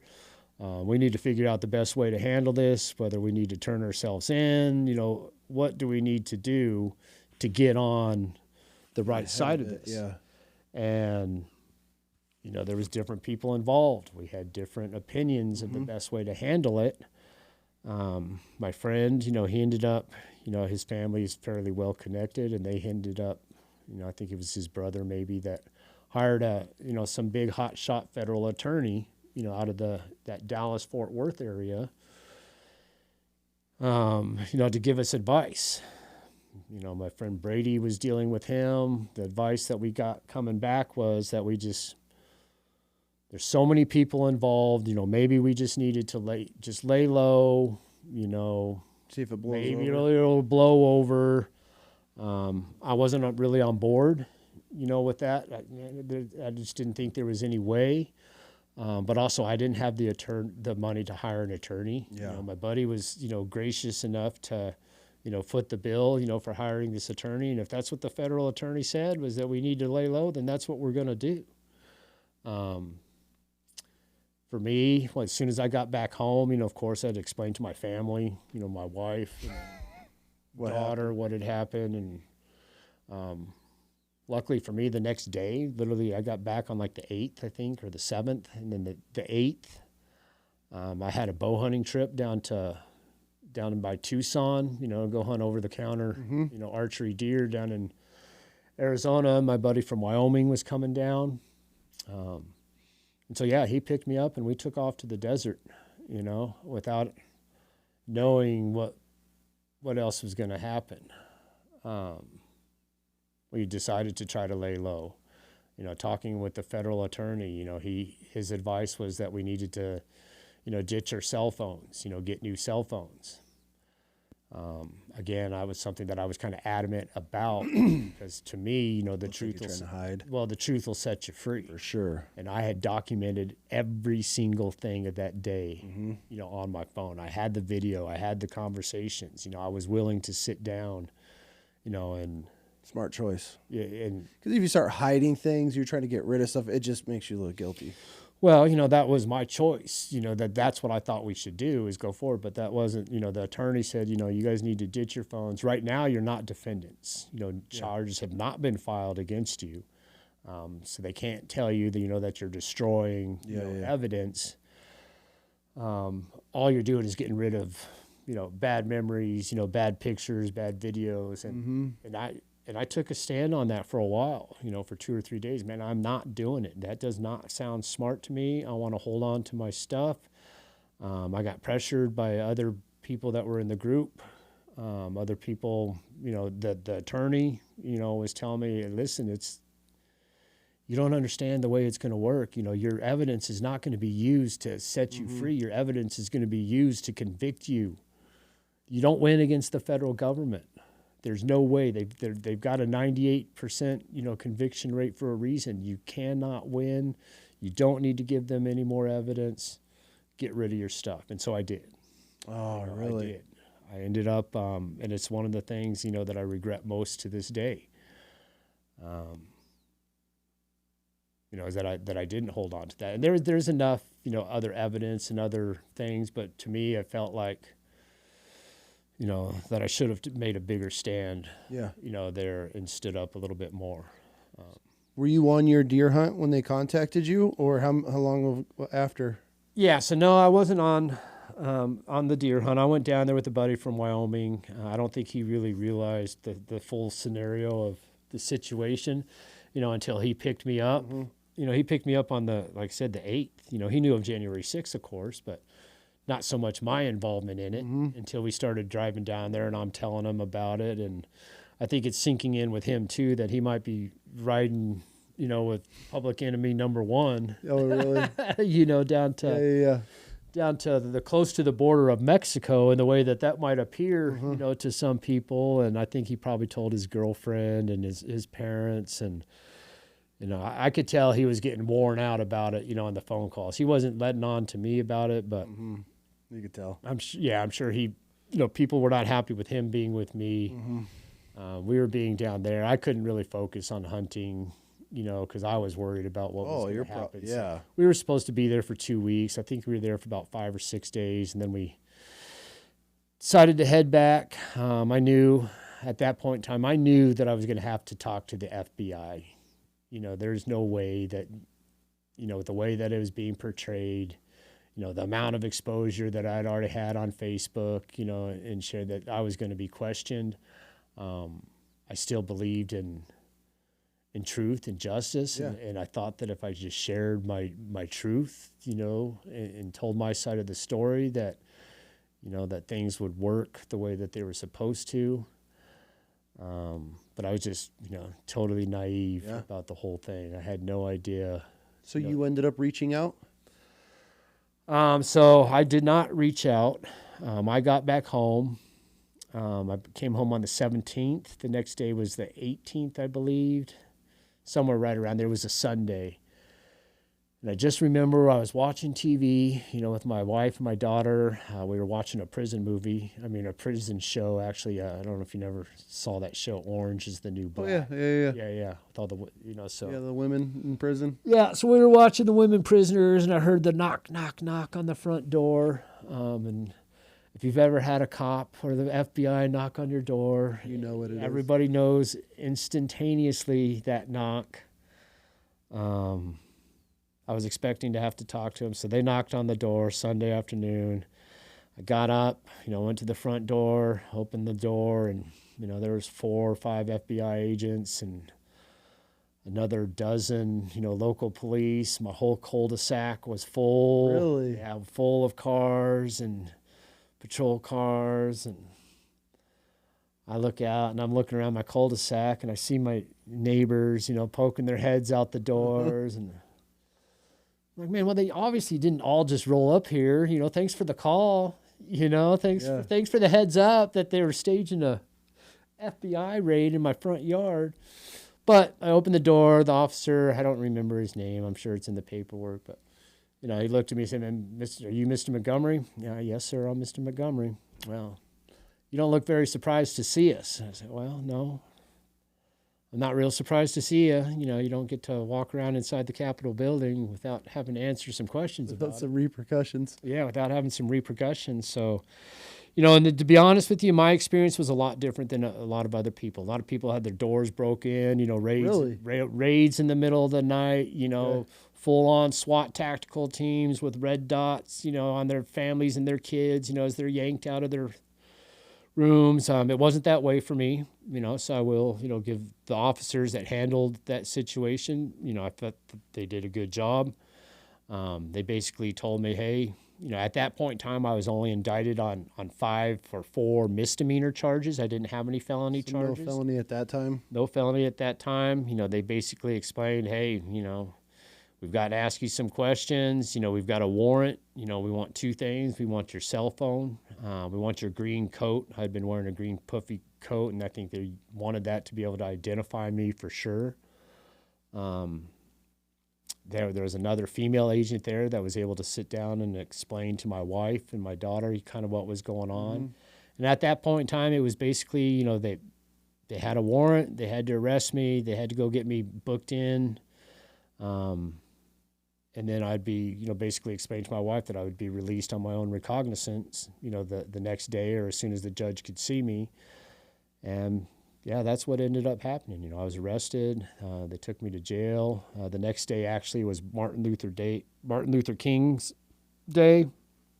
So there was no court hearing. So I spent one night, in jail. Yeah.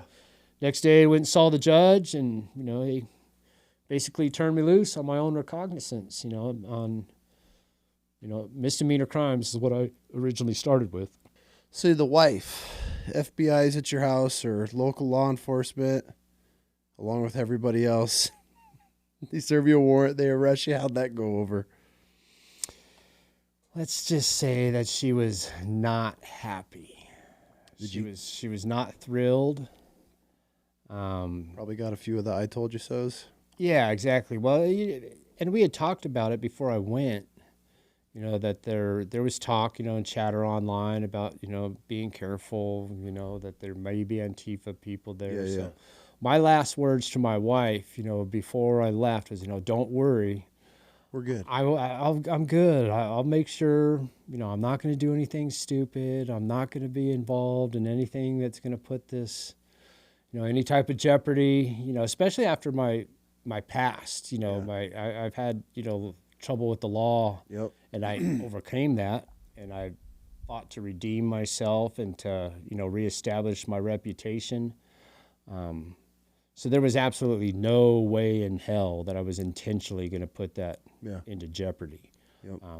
But I did. And my wife was like, man, I thought we talked about this before you went, don't do anything stupid. And here you are. And now I've got the FBI in my living room, and my daughter is here, witnessing this, thanks, bud, thanks for bringing this upon our family. That sucks. Are you just like, damn it, at this point? Well, again, I'm still probably naively unaware of how much trouble I'm in. Okay. I was, charged with some misdemeanors. I felt, there's a couple of those I don't agree that I did them intentionally, but intentionally is not always a requirement of the law. For sure. You can still break the law unintentionally and be held accountable for it. Mm-hmm. I felt like the misdemeanor charges, there was a couple of them there that I probably, given the opportunity, I would probably plead guilty to them. Yeah. I'd say, hey, you know what, these things I agree, probably things I did, but I wasn't, at that time I wasn't accused of any felonies. Yeah. So I thought I was good. out on bond. The judge originally, you know, when he set my bond, you know, wasn't supposed to, you know, participate in any, you know, protests, wasn't supposed to go near any buildings, you know, not do drugs, not drink. Yeah. But on my paperwork, it didn't say anything about not being in possession of a firearms. You know, that box was not checked. Yep. At the moment.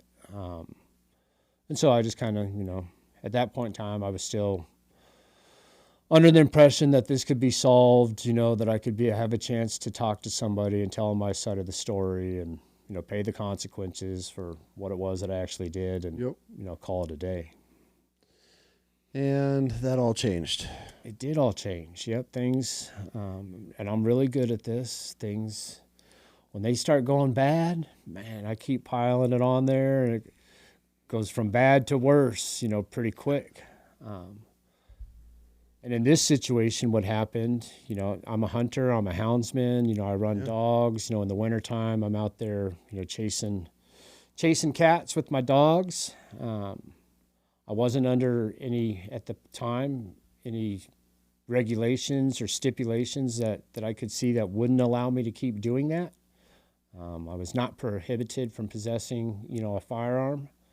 And so I kept doing my thing, going about my business. And it was at the end of March, I ended up, you know, shooting a mountain lion, you know, that I caught with my dogs. It's the only mountain lion that I've ever shot, but I did. I ended up killing that mountain lion, you know, shot him with a pistol, reported that to the, you know, Colorado Parks and Wildlife like you have to do. And, you know, that created a whole new set of problems for me, no doubt. Oh, so you kicked another hornet's nest with that. Yeah. Well, basically is what happened is, you know, Colorado Parks and Wildlife, they, under the direction of the FBI, you know, you got to remember, I was operating in Colorado for 20 years as a professional hunting guide. Yep.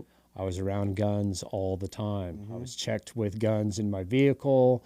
I believe I was even checked with guns with hunting. I shot a couple of bobcats with firearms that I self-reported to Colorado Parks and Wildlife. Yeah. It had never been an issue. Nothing new. Nothing new. But after January 6th, that all changed. And there's only one explanation, and it's the FBI. Just on your ass. Yeah, they went directly to the Colorado Parks and Wildlife after finding out that I was a hunter and a hunting guide, and begin to question them, you know, and tell them, hey, you know, Mr. Montgomery, you know, he's been convicted of a felony, you know, before in the state of New Mexico. Why are you guys allowing him to operate and use firearms? Well, you know, at that point in time, under New Mexico law, you got to remember I was also not considered a felon anymore. You know, in 2011, by the operation of New Mexico law, my rights were fully restored.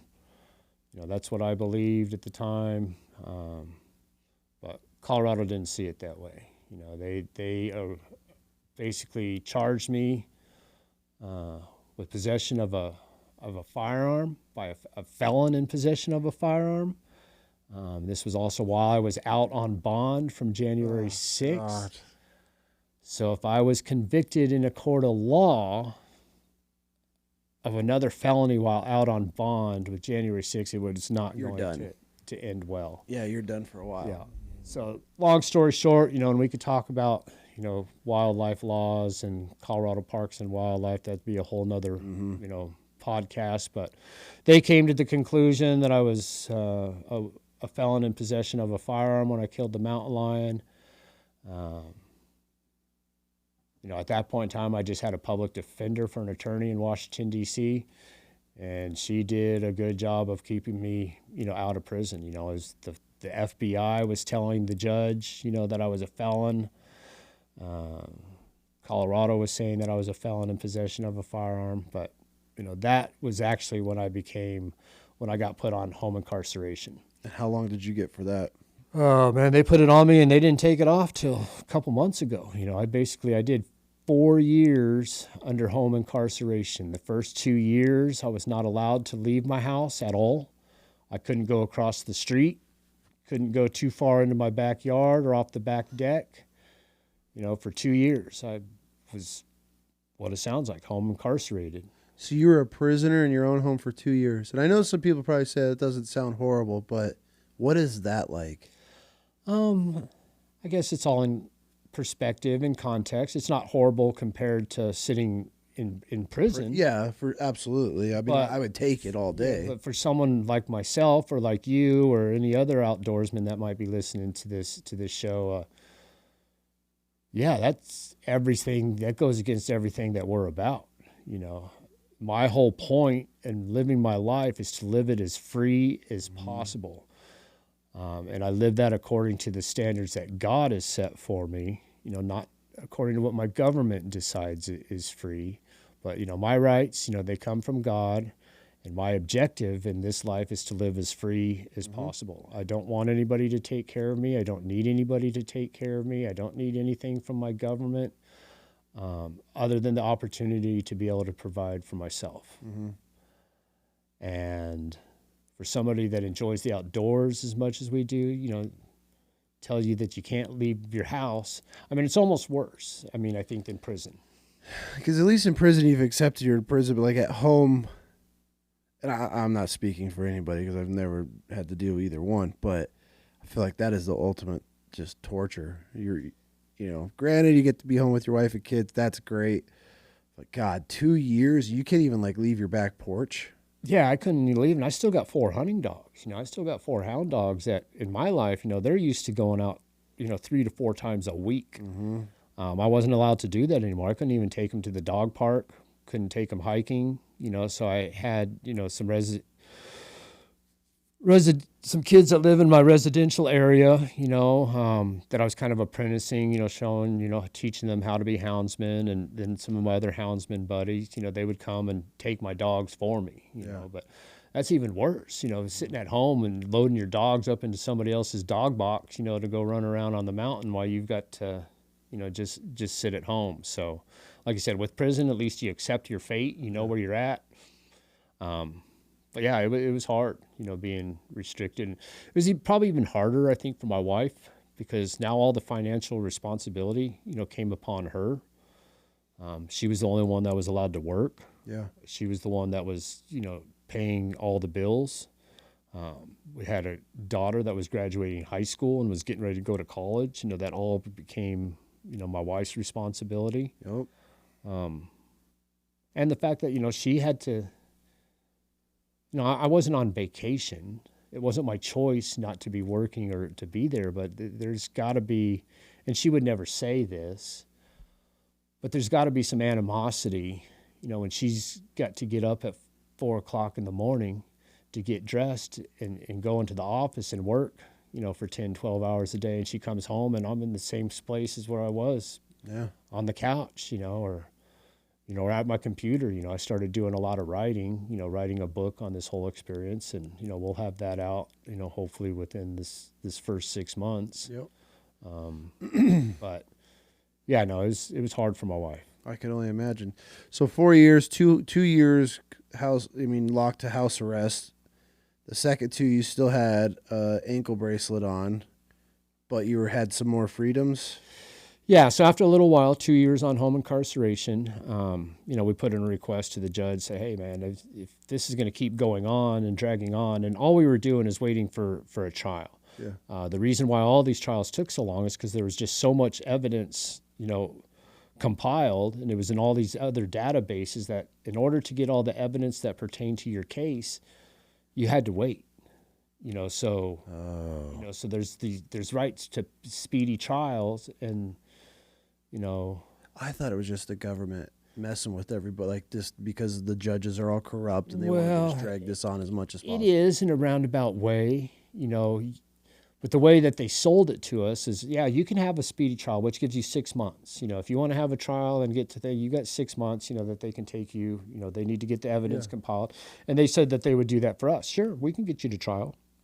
If you want to enact your right to speedy trial, we'll do it, but you guys aren't going to have any evidence. You know, so you could waive your right to speedy trial, and if you waive that, then we'll have enough time for your defense lawyers to get all their... Well, who knows how long that's going to take. Well, it ended up being, you know, almost 4 years. 4 years. You know, 3.5, 4 years. And so a lot of these guys, you know, that sat in prison and in county jails have been sitting there, haven't gone to trial. They've been waiting, and people say, well, what about their right to speedy trial? Well, they had to waive their right to speedy trial if they wanted to have the evidence to defend themselves. So that's been the whole catch-22 between all these people. They're like, yeah, you can invoke your right to speedy trial anytime you want, but you're not going to have you're screwed. You're not going to have all the evidence you need to defend yourself. So once you went to court and started dealing with this stuff, obviously they pulled camera footage, body cam footage, and everything. Is it almost scary to see how much information and everything that they gathered that day and what they actually put on you once everything was formed? Did you like take a step back and just think like, holy shit, they have everything, and now you deleted all of your video, so you have no proof to show your side of things? Yeah, no, and that was the scary part of it. I went into this whole experience still believing and trusting in our judicial system, and that the citizens have rights, and that the judicial system is going to follow them and uphold them and protect them. Yeah.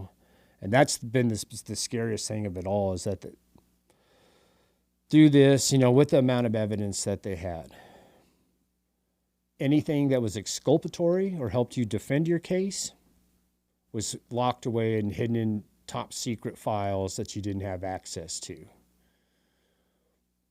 Anything that maybe made your case look a little bit better. Like for me, the scenario where I grabbed onto the officer's baton, there's a bunch of other officers there that had body cam footage. We finally got all that footage after like 3 years, to where I was able to sit down and start reviewing it. And, it's all pretty hectic, happened very fast, but there's three police officers. All the officers there, their body cam footage was about 2.5 hours long, and before their time card, just ran out. The event was longer, but that's what they could record for about 2.5 hours. So that's how long their video was. When going through these officers' body cam footage, looking for better views that would show the incident that I was involved in, I came across 3 different officers. Everyone else, there's 20 officers, let's say. All of them, their videos are 2 hours to 2.5 hours long. I found 3 videos that are 8 minutes, 7 to 8 minutes long. And you start looking at the footage, and those videos, they all end at the exact same moment that you would be getting a good view of the incident that appeared with Daniel Hodges, where he's coming back into the crowd, attacking people with his baton, throwing them on the ground. It's going to show. Okay. From the only thing that was allowed in evidence in my trial was his body cam footage. Ended up being the only thing that you got to see. Which you're not seeing him swinging. You can't see all that, in a wide angle lens. It's really in that chaotic situation that it's hard to see. So the 3 officers that would have captured on their body cam the perfect footage of that incident, to where we could all take a look at it and see exactly what happened, their videos were only 7 minutes long. Mysteriously 8 minutes long. Disappeared. Yeah, why is that? Interesting. Why is it these other ones are all, you're telling me, and the prosecution, when they're questioning about it, well, their body cam footage got ripped off, or it got turned off. All at the same time. That's what they said. Yeah, so all right at the exact moments when you'd be able to see this event. And then here's the further I started investigating, the officers that they told me that their body cam footage had been ripped off their chest. Well, they had videos entered for them in the databases from later in the day. So clearly that. So you can't. You're telling me that this video, this officer, only has 8 minutes of footage because his body cam got ripped off. Well, then what is this other footage? Where does it come from? And when you question about it, the judges just, no, you can't. What? Are you accusing the federal government of falsified documents? And even the attorneys, you would ask, man, well, I don't know if we can get up there and say, we can't really accuse. What do you mean you can't? That's obviously what's happening here. Damn, so they had you guys. Well, and they had us, and they manipulated footage, and they held footage back. And that's, what eventually led to these pardons. is let me find the best way to explain this. At least for me, and I can't speak for everyone, I accept responsibility for my actions that day. Mm-hmm. I agree that there's some of that stuff that I could have been held legally accountable for, some misdemeanor crimes. But what they ended up doing is they overcharged. I started off with 5 misdemeanor crimes. Well, once they found out, that I was involved with Brady and Gary, they come back with more, and they added 3 felonies on top of that, one of them being this, 15-12 charge, which carries a potential 20 years. Jesus. So now I've got 11-12 charges stacked against you. And you got attorneys, that are telling you that you can't win, a trial because, and here's the most basic element for these pardons and reasons why I agree with them. Mm-hmm. I may be jumping ahead a little bit, but yeah, we were, nobody that was there on January 6th was given their right to have a free and fair trial by a jury of their peers in an unbiased courtroom with an unbiased judge and an unbiased jurors. Mm-hmm. At the most basic level, to me, that is validation for why these presidential pardons, are legit and acceptable. I'm not sitting here, some people say, well, they deserve to be punished. Those people that broke the law deserve, okay, well, punish us for what it was that we actually did. Yeah. And for me, I believe that was misdemeanor crimes. And then people say, well, those people shouldn't get pardons that, were involved in violent crimes. Well, but did they have the right to a fair trial and where they were able to defend themselves? I wasn't. On the most basic level for me, we put in, what they call, I don't know how familiar you are with change of venue motions. So basically what the courts have decided that in an environment, where it's impossible, something has happened within a community or there's an event that's so big within a community that it's going to be impossible for those jurors or that judge to remain unbiased. Yeah. That you can put in for a change of venue where they move it from that court system to a district, to a neighboring state, Okay. a neighboring court to where it's not quite as charged an environment, Yeah. and let those trials occur there. Washington, D.C. is a perfect example of where none of these trials should be held in Washington, D.C. One, it's impossible for the jurors to be unbiased. These are the residents, the citizens of Washington, D.C., where this event took place. Immediately, the local news and the mainstream media took control of the situation, burned it into everyone's heads that this was an insurrection. People were there trying to overthrow the federal government. For sure. So in Washington, D.C., the jury pool is so biased Absolutely. that is impossible to get a fair trial there. Mm-hmm. Now you add in the fact that also, the January 6 defendants that are found guilty, they pay into a reimbursement fund, for the damages that they caused, to the citizens of Washington, D.C. So now the jurors, the citizens of Washington, D.C., if they find you guilty, well, now they get a financial payout out of it. They get a reimbursement if they find you guilty. Interesting. And this is looking at some of the finer print of things, but also now you've got these federal judges that are also citizens of Washington, D.C., who stand to gain, from finding guilt, if they find the J6ers guilty, those that go to bench trials. But also, the federal judges just have so much power of what they allow to occur within their courtrooms, which evidence is going to be allowed to be presented, Yeah. which kind of experts, you're going to allow to have testify. Yep. And it was all rigged, against, the January 6th, defendants. They didn't have that opportunity. I didn't have that opportunity. I put in for a change of venue motion. Nothing. It was all denied. Damn, that's rough. Well, put it this way, here's just a good example for the people that might not understand that. Timothy McVeigh, the Oklahoma bomber, blew up Oklahoma City, a bomb, at their federal courtroom.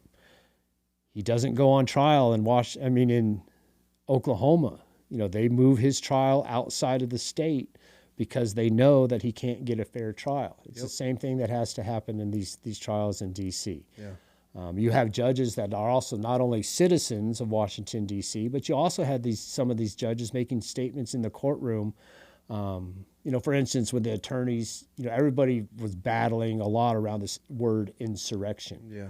Nobody was charged with insurrection. Not a single J6er was charged with it. So when the judges and the prosecutors would use the term insurrection in the courtroom in front of a jury, you would have defense attorneys that would object and say, hey, listen, object. My client's not charged with insurrection. You can't keep using that term to label him that in front of the jurors. You are leading the jurors to believe that this was an insurrection. And the judge's response would be, listen, my office building sits at such and such street, and I could look outside my building. I watched the events unfold that day from my window of my office. I saw for myself. You can't tell me that wasn't an insurrection. Okay, well, now you're being a witness. Mm-hmm. So you can't have a judge that is both a witness and a judge. There's just too much conflict of interest going on. Just shows you how corrupt it is. Well, yeah, and that was up to these judges, and they had that opportunity to recuse themselves from those cases. Yeah. Those judges also had the decision. It was all brought up that this 1512 charge was unjust. It was not to be used in this manner. They could not, technically charge the J6ers with this crime because in order for there to be an official proceeding, there's got to be a finding of guilt. There has to be a judge present. And the certification, was not those things.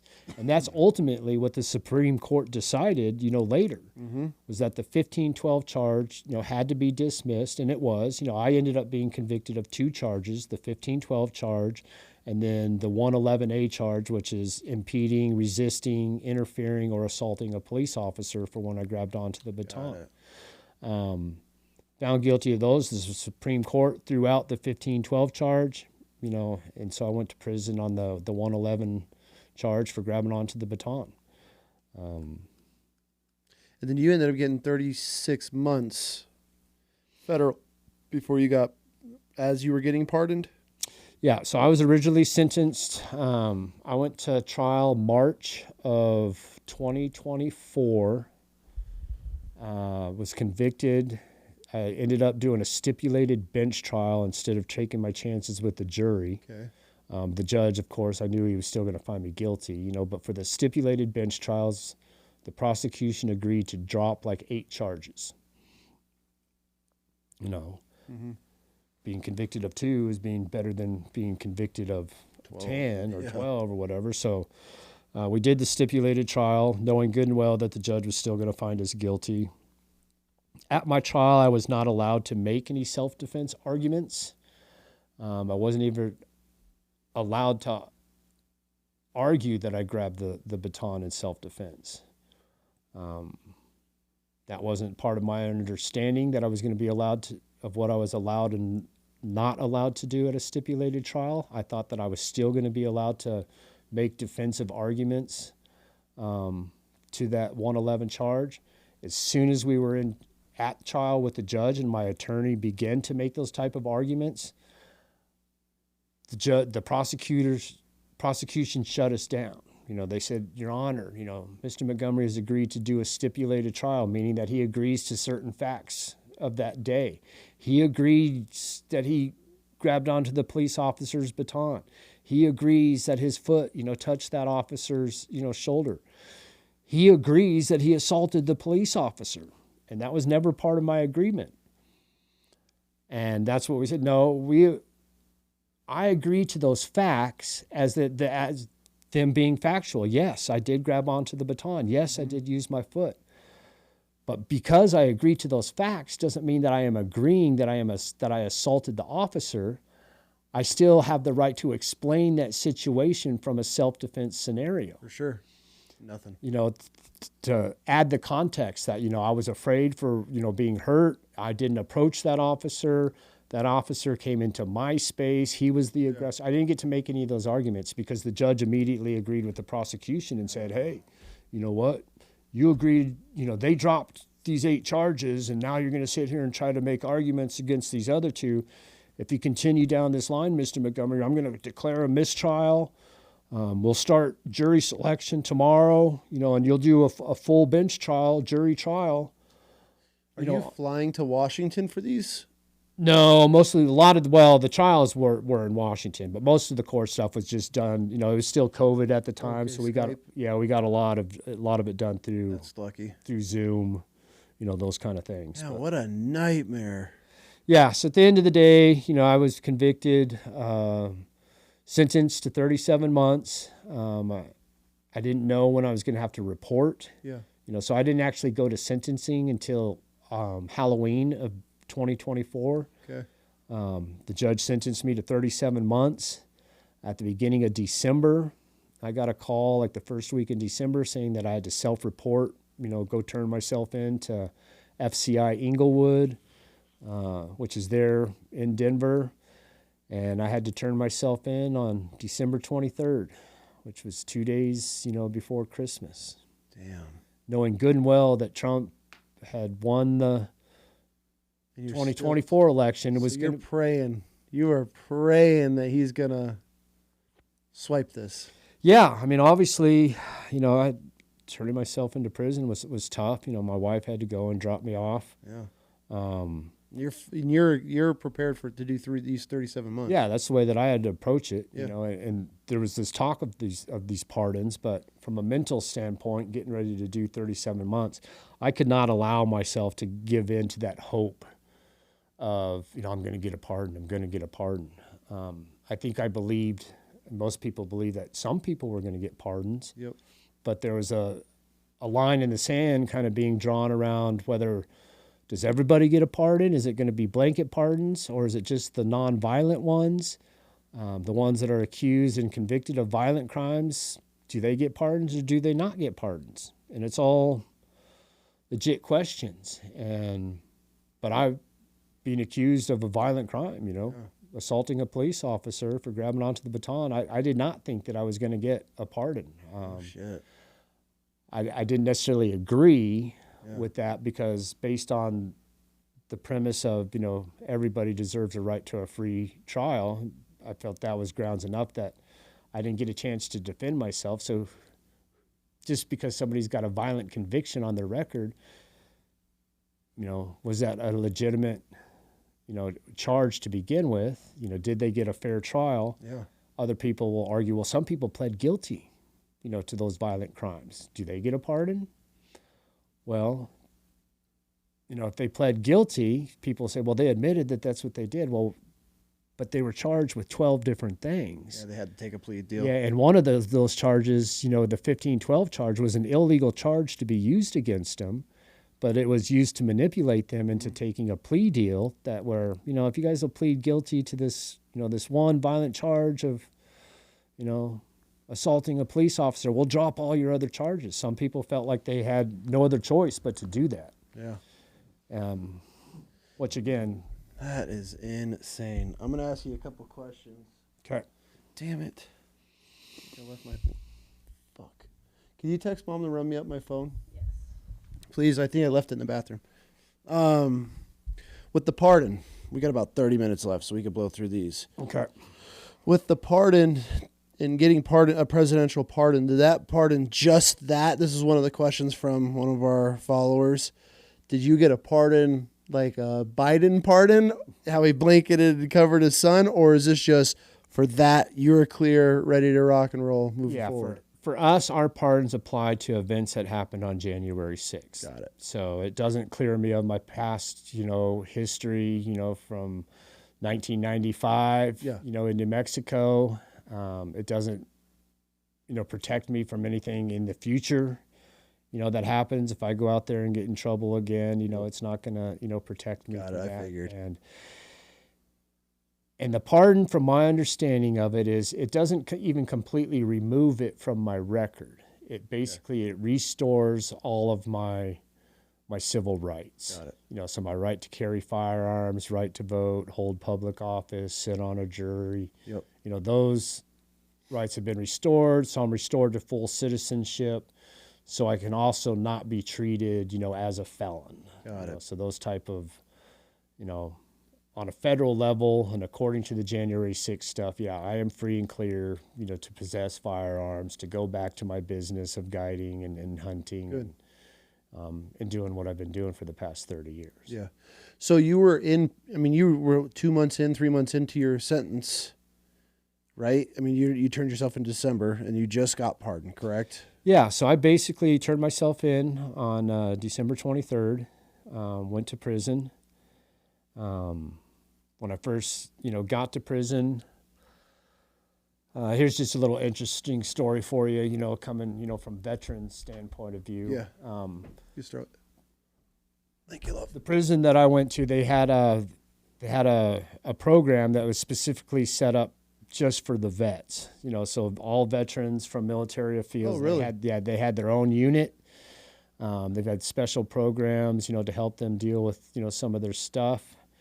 And as soon as I got there, they put me in an area in a pod with a bunch of, druggies. We call them deuce heads. These guys are smoking this K2, this spice stuff now, and it turns them into complete idiots, complete zombies. But that was the original cell that I was put into, as a 4-man cell. As soon as I rolled up, I took one look around. I could tell that, man, this is not what I want, where I want to be. These guys could hardly speak. It was like being on fentanyl or something. It kind of looks like. Really? These guys are being zombies, and I don't have any experience with K2 or spice. Yeah, that's a whole different. These guys were out of it. I was literally there still unpacking my stuff when somebody from the veterans unit side of things came down, grabbed me, told me to grab my shit, that I was to follow them and that I was going to go live with them. And from day one, I basically became adopted by the veterans that were living in this program. Normally, people don't live in their units if they're not a veteran. I'm not a veteran, but they moved me down there and kind of adopted me and took care of me. Kind of. He's a patriot. He stormed the Capitol. That earns a slot with us. Yeah. It earned a good standing within those guys, and so they took me in, took care of me well. I was also fortunate enough to get involved in. They've got what they call a FIDOS program. Okay. Which is basically they bring in shelter dogs, from kill shelters. They bring them into the prisons, and they got a program where they pair those up with, cool. with some of the inmates. And so I got accepted into that FIDOS program and became a dog handler where, I actually ended up having a dog with me while I was in prison in my cell. Really? Yeah, so that was part of the program. That's badass. Okay. Yeah. All right. Dogs change everything. Well, it does, absolutely. And it's a great program, Yeah. Because not only for the handlers that are handling them, and taking care of them, but just it rubs off on everybody else in the prison. I don't care how mean and grumpy you are, some little puppy comes walking by you on the cell block or cuddles up to you while you're in the TV room, it's going to bring a bit of joy, to your life. So. Oh, absolutely. I mean, just the camaraderie and the friendship of a dog, the companionship is huge, so. And to have that within a prison environment, that was a big deal, for me, and glad I got to participate in that. Yeah. That's good, man. I'm glad it all worked out, because what an absolute shit show. So one of the questions that we got asked was, how much faith do you still have in our judicial system? Right now, not a whole lot.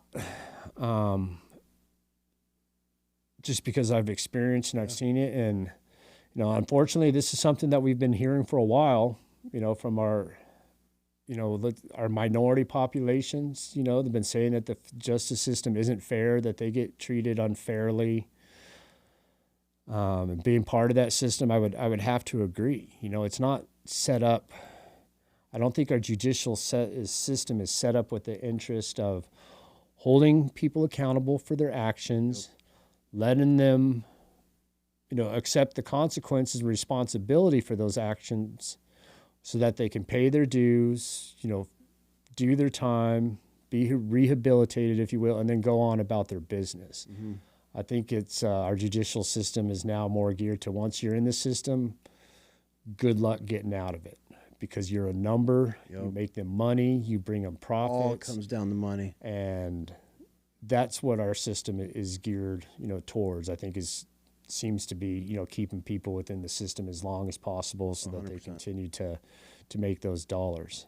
So you get quotas, I mean, you get or not quotas, but budgets. Yeah.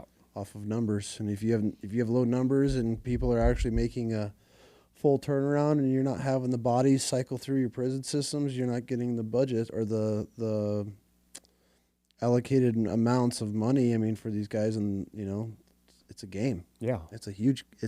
It's sad. Oh yeah. There's people that are rotting away in these places that shouldn't even be there. Yeah, it's a multi-million. Now, if you're in for some multi-billion-dollar industries or correctional, but I feel if it doesn't have to do with kids, women, super violent, if you get in a fucking fist fight in the streets, whatever, but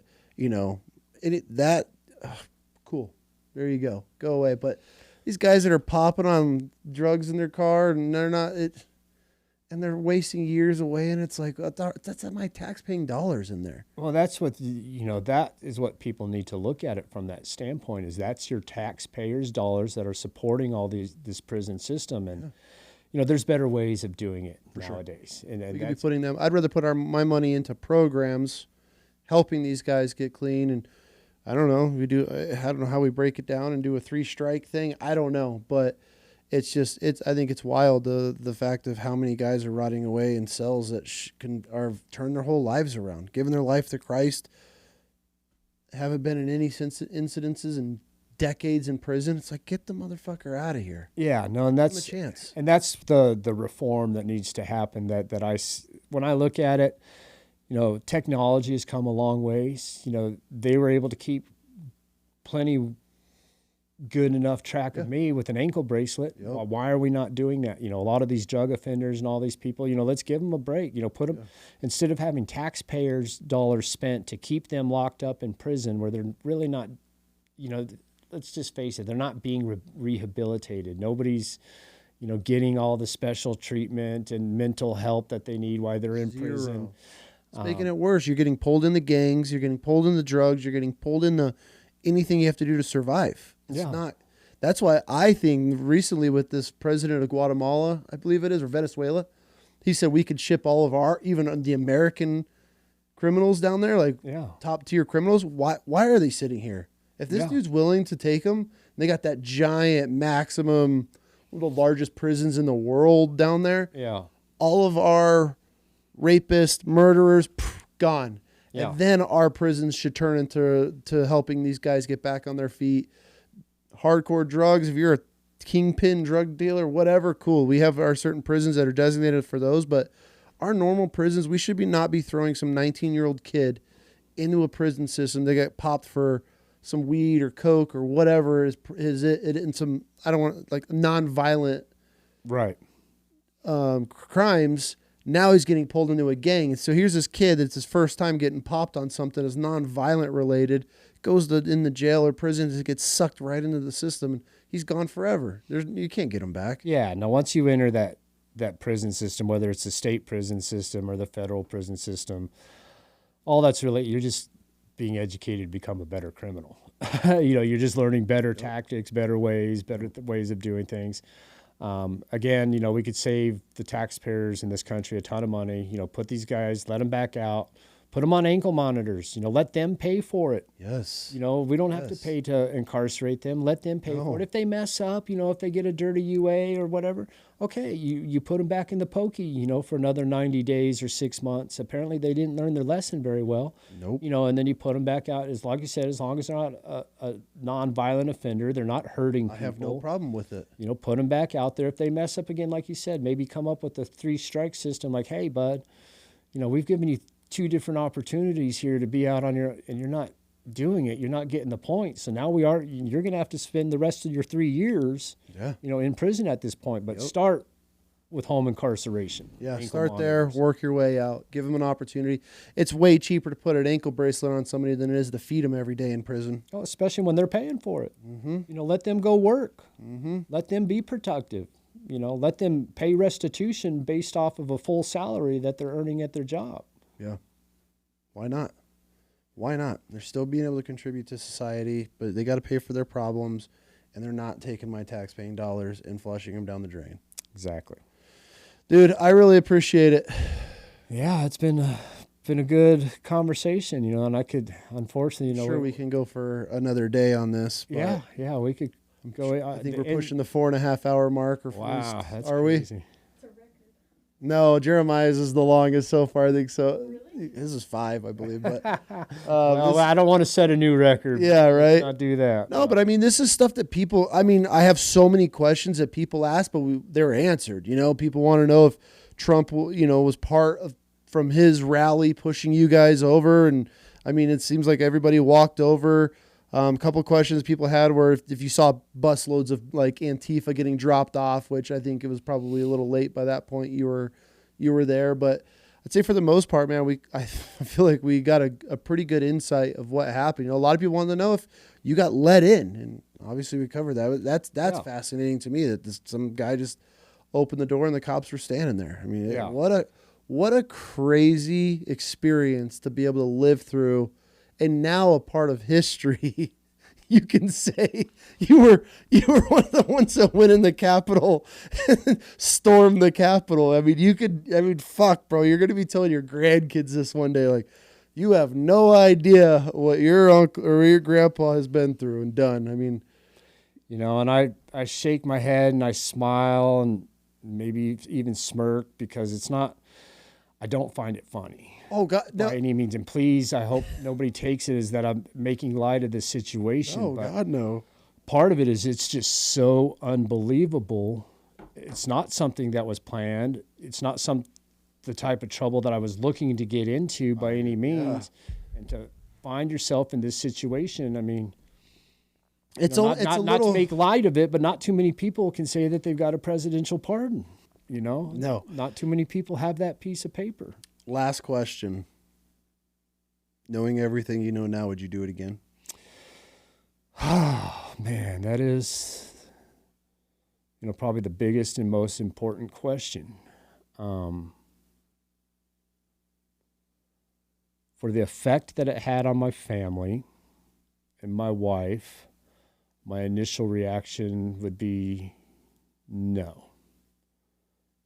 That my family didn't sign up for that, didn't sign up for me losing my job. I didn't take enough of that into account maybe when I made the decision to go Washington, D.C. But from that standpoint, no, I wouldn't have done it again. I regret, obviously, the amount of trouble that it's got me in. And, you know, I haven't been able to work the past 4 years. So the consequences of it were very grave.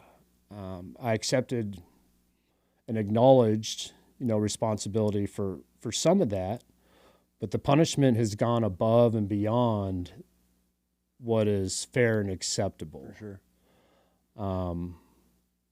Would I do it again?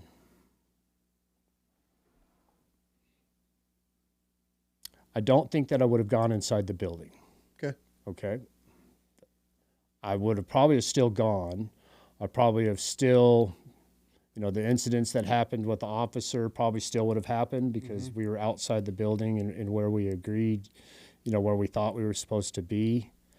I wouldn't have gone into the building just because nothing good, you know, happened there. Yeah. You know, I was under a different understanding when I made that decision, so I can't take it back. I trusted God in making that decision.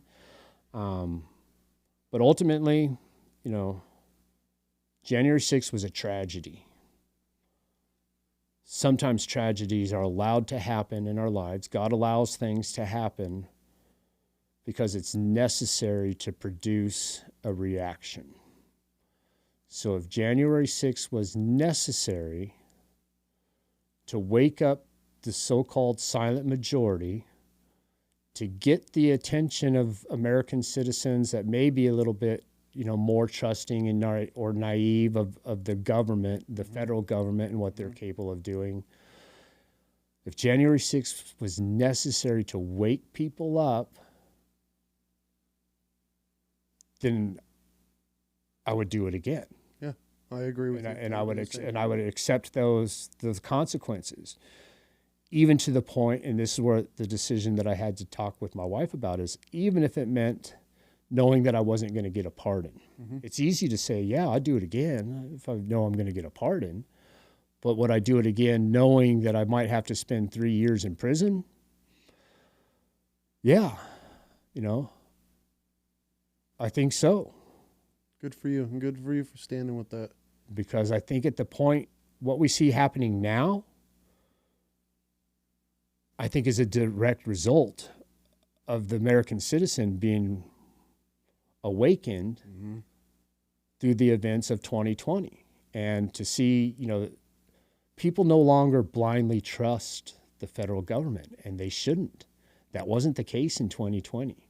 Way too many people. So if the events of that day showed people that they can't just blindly trust everything the government and social media is teaching them, then it was worth it. Good. Yeah.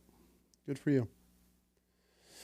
Any saved rounds? Anything you want to? Oh man, without opening a whole nother can of worms, I think we pretty much covered it. My key points being, that we didn't go there with the intent to try to stop the certification process from happening. We wanted that to play out. We didn't show up armed to the teeth to fight with the federal government. Some people showed up wearing personal protection equipment to protect themselves, and they have the right to do that. For sure. That doesn't, because you're wearing a bulletproof vest, does not mean that you are intent on storming the Capitol. The people that showed up at the Capitol that day believed that they were going to a legitimate permitted protest on Capitol grounds. There was an okie dokie that happened and then switched there.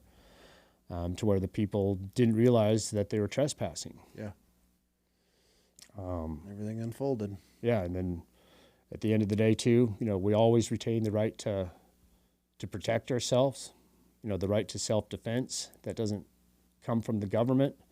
I don't need the government to define that for me. That is my right as a free individual.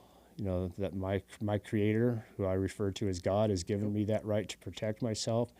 And people will say, well, you can't protect yourself from law enforcement officers. You have to obey them when they tell you what. No, well, to a certain extent. To a certain degree, I can protect myself, and it may mean that I get in trouble for it. But I do have the right to preserve my life. Yep. Especially if I think an officer is acting outside of the legal performance of his duties, which I thought those officers were in that scenario.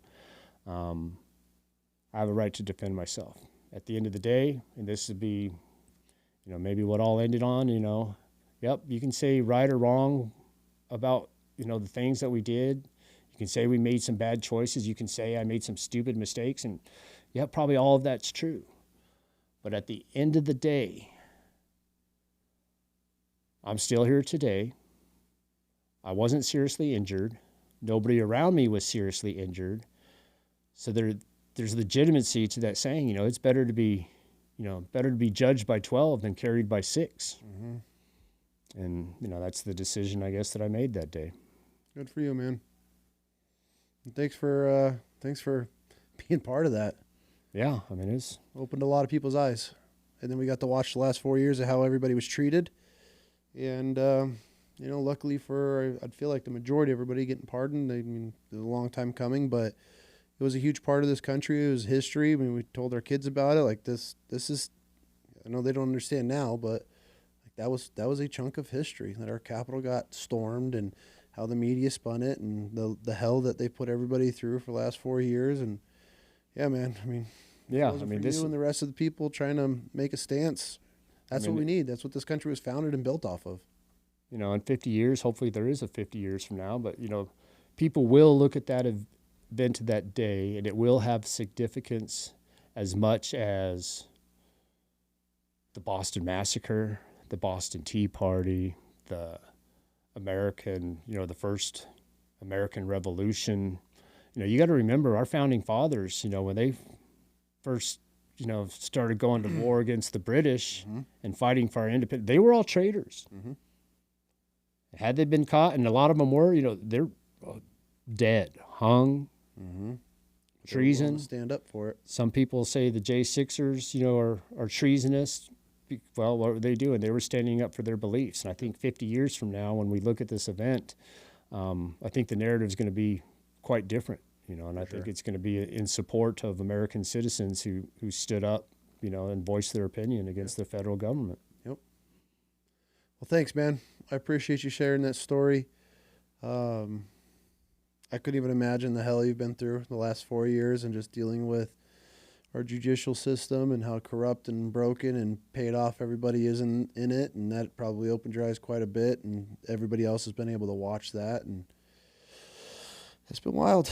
It's been absolutely wild. I'd say your life is definitely been wild chaos for the last 4 years. Yeah. And, but thank you. Thanks for giving me the opportunity to sit down and tell your story. And we've had we answered pretty much everything through the episode, but yeah, a lot of people were curious about what the hell actually just went on that day.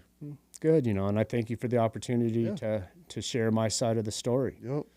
That's one thing that I haven't really been able to do this whole time for 4 years is, give my side of things. Well, we got it. It's Yeah. on live. So hopefully we do it right and people get to hear it and gets to open some eyes up about it. So Yeah, absolutely. again, thank you, dude. Yeah, Appreciate I it. appreciate it too. Appreciate your time, man. That was awesome. That's a wrap. Oh, man.